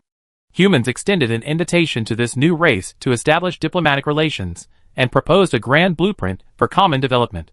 Misturas was born less than 10 days ago, and has not yet seen the embodiment of the evil in people's hearts. They descended into human civilization with the purpose of establishing friendly diplomatic relations, and even voluntarily entered the human body to learn human language and culture. However, this was just a scam constructed by humans. Those who are not of my race must have different hearts. With this idea in mind, the human representatives decided to strangle this new race in the cradle. As the foundation of the continuation of the race, the breeders are their primary target of extermination. The human representatives did not know that the thinkers could deduce the future. In the eyes of three-dimensional creatures, time is the first weapon that cannot be surpassed. So they implanted the gene self-destruction program that they had prepared long ago into the breeders' bodies, deceive the fusion rules of the race's affiliated biological groups from the recorders, and forcibly increase the speed of human civilization evolution. Humans who merged with the affiliated biological groups are called new humans. This is also the origin of the spiritual body. In order not to cause social panic, and to cover up the dark side of human civilization, the supreme representative of mankind attributed the birth of the spiritual body to human evolution. Relying on such means, the entire interstellar has almost become the back garden of mankind. They are dormant, waiting for the power of mankind to spread throughout the universe. Finally, the breeders spontaneously detonated the gene self-destruction program in their bodies, and spread this signal to the entire interstellar through the so-called band emitter. Humanity ushered in a mass extinction. All sentinels, or guides, who have awakened their spirit bodies, have become the victims of the indiscriminate revenge. At the same time, the breeders paid an unimaginable price. The molecular state spread throughout the known universe, and it would take at least billions of years to recover. The race could not continue to reproduce, and only thinkers and recorders survived. And Talus was the fate left by Fusey when she was still alive. Fusey lowered her perspective, and lingered on Talus's gloomy face. The longer you enter human society, the more you can experience the complexity of emotions. Fusey's destructive behavior at that time was purely revengeful. All humans who participated in the new human plan and benefited from it died under her control. He did not kill innocent people, but just let the cause and effect return to the hands of humans. Talus is an exception. This is the chess piece she left for the race. The Moran Galaxy is a pure home that the thinkers decided to build. Their home has long been destroyed, and the subordinate life forms have also been inextricably linked with humans in the continuous fusion. Then rebuild the home. Recorders and thinkers are enough to complete the basic work of this matter. When it comes to construction, no one is better than humans. And the first time Talus saw Fusey, she awakened her divine spiritual body, which is undoubtedly a very useful chess piece. Moreover, she is also the mother of 4 children. From a certain perspective, they are all breeders in the race. It is difficult for Fusey to learn the feeling of mutual appreciation without a teacher. Talus's children died in the war, and Fusey's offspring could not escape the greed of humans. With this mentality, she saved Talus and gave her a new meaning of life. Now, Fusey's will spread to the entire red Earth planet. She could see the fear, regret, and excitement on everyone's face, just as before. So that's it. 2547 is not a despicable substitute. Talus raised her empty eyes. It's just the anchor for you to come again. Her appearance was aging rapidly, and the whole person exuded an unprecedented breath of death. The dissipation of the spiritual body meant the departure of eternal life, and the person who once gave her life value became the culprit of everything. Talus couldn't tell her emotions from good to bad, and she didn't understand where the dull pain in her heart came from. Her original intention was just to make Wujuas come again. Why? Why did he save her, but abandon her again? Isn't it obvious that he gave her a new value of life? Facing Moran, who was waiting for a lot of things to happen, Talus could only put aside all her doubts and conscientiously complete Moran's will, quietly waiting for her return. However, Talus only waited for 2547, a lowly counterfeit. The first time she saw 2547, the familiar appearance and breath made her feel extremely disgusted. She wanted to get rid of it as soon as possible. Sarai's attitude made her unbearable. Why do you care so much about this counterfeit? She is just Moran's wishful experiment. Why does everyone regard her as so important? In Talus's impression, Moran is gentle and strong, and will not kill lives it will because of a quarrel, nor will he despise other civilizations. Years of observation made her more certain that 2547 was just a failure. Since Moran and Sheila can't make Moran return, let her do it. As long as she gets the manuscript of the new human plan, figure out the capture band, and then use the gene sequence of 2547 as the base, she can reproduce the glory of the past. Talus looked down at her withered hands and smiled bitterly. I trusted others wrongly and held expectations without authorization. Humans often say that love and hate are difficult to distinguish, but one rises and the other falls. How much she loved Moran in the past, how much she hates Fusey now. It's just that the truth came too late, and she can't turn back. Talus slowly closed her eyes. Chapter 262. Thor looked down and saw that Talus's vital signs had completely disappeared.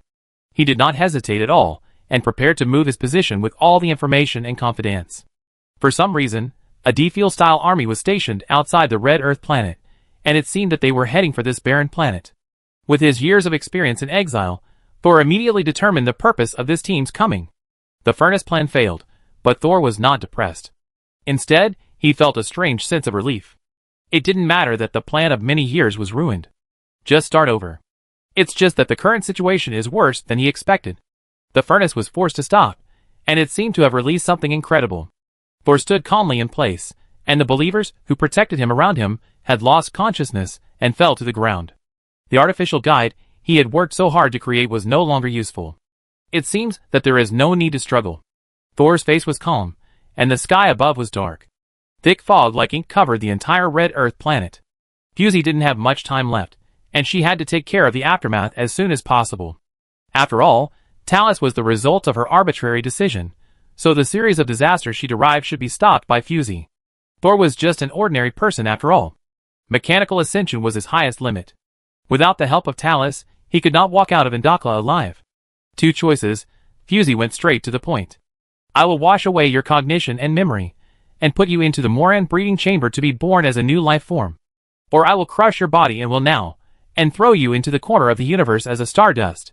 Thor looked at her huge and ethereal body, unable to tell where her consciousness was. I'm surprised you give me a chance to choose. Soul spoke slowly. I choose the second one. Fusey was silent for a while, without any extra nonsense. Soul's tall and thin figure suddenly turned into a molecular state and dissipated in the air, leaving only a delicate and complete mechanical arm. The two people not far away witnessed this scene, and Lu subconsciously shouted, "Don't." Fusey was not surprised. She found out the first time Meyer gas and Lu landed on Red Earth. Her spiritual realm covered the entire planet, and she temporarily used this barren planet as a shell. Unexpectedly, Lu was not afraid of Fusey's current appearance, but trotted forward, picked up the mechanical arm, and looked back and forth. It's terrible, there's not a single slag left. Fusey was not surprised by Lu's reaction. After all, Soul was the real purpose of Lu's coming to Defeer. Although Soul's life was worthless, he held the synthesis formula of interferon in his hand, and there were still many things that needed to be pried out of his mouth. Shize had already told us that if we encountered Thor's trace, we must keep him alive. In the end, Fusey killed him like this. Scylla had a bitter face, and was a little depressed. Fusey found her look a little funny, and her mind went straight to Scylla's brain, who said the dead can't talk. Ah. Scylla covered her head and raised her head, looking at the endless darkness in the sky, a little scared, and said weakly, "What do you mean?" Fusey turned around in the air, hinting, "Someone is coming." Scylla turned around confused and looked around blankly. "I don't sense any mental power." Two figures suddenly appeared in everyone's sight, and Meigas turned around alertly, and took 2 steps back in surprise. "Governor!" Lu exclaimed and rushed to meet him. "When did you come?" She came to Red Earth with a guide without attracting anyone's attention. Perhaps Moran sensed it, but he didn't have the heart to dig out these details now, and was only full of panic. Lu quietly looked at the person beside Shilai and whispered, "Who is this?" The aura of this person was very strange. Like an ordinary person, there was no mental fluctuation at all. It seemed that his level was much higher than hers, so she couldn't spy on him. The young man looked warm and handsome, and he seemed easier to talk to against the background of Shilai. "Hello," Dia waved her hand, "time is tight. Let's introduce ourselves later." Fusey transformed into a human and landed while they were communicating. He still used the appearance of 2547, but his body was illusory and unreal. Dia looked at her and said sincerely, "Long time no see. According to human habits, we should exchange a few words first." "Forget it." Fusey stretched out her hand and pulled out a small ball of dark blue light from the ground and threw it into Dia's arms. "I have to go back. I leave the aftermath to you." Dia smiled slightly and said sincerely, "Thank you for your hard work." Fusey sighed. "If someone else dared to plot against me like this, 10 stars would not be enough to blow them up." Dia still smiled. "You know, everything is for the future. As a thinker, he has only one purpose every time he deduces the future, that is, to continue civilization. In other words, he has seen everything that happened today countless times. Since the day of his birth, the deductions made by thinkers have never stopped. Humans thought they had designed the entire new human plan, and Fogduas was just a stepping stone on their way forward. But humans would not have expected that all this was intentional by the thinkers. The birth of white holes is due to energy eruption, and the time of generation is very short. Even if they can establish civilization in a short period of time, if they leave the white hole, they will inevitably die soon. So the thinkers sent signals to the entire universe, intending to find other intelligent civilizations.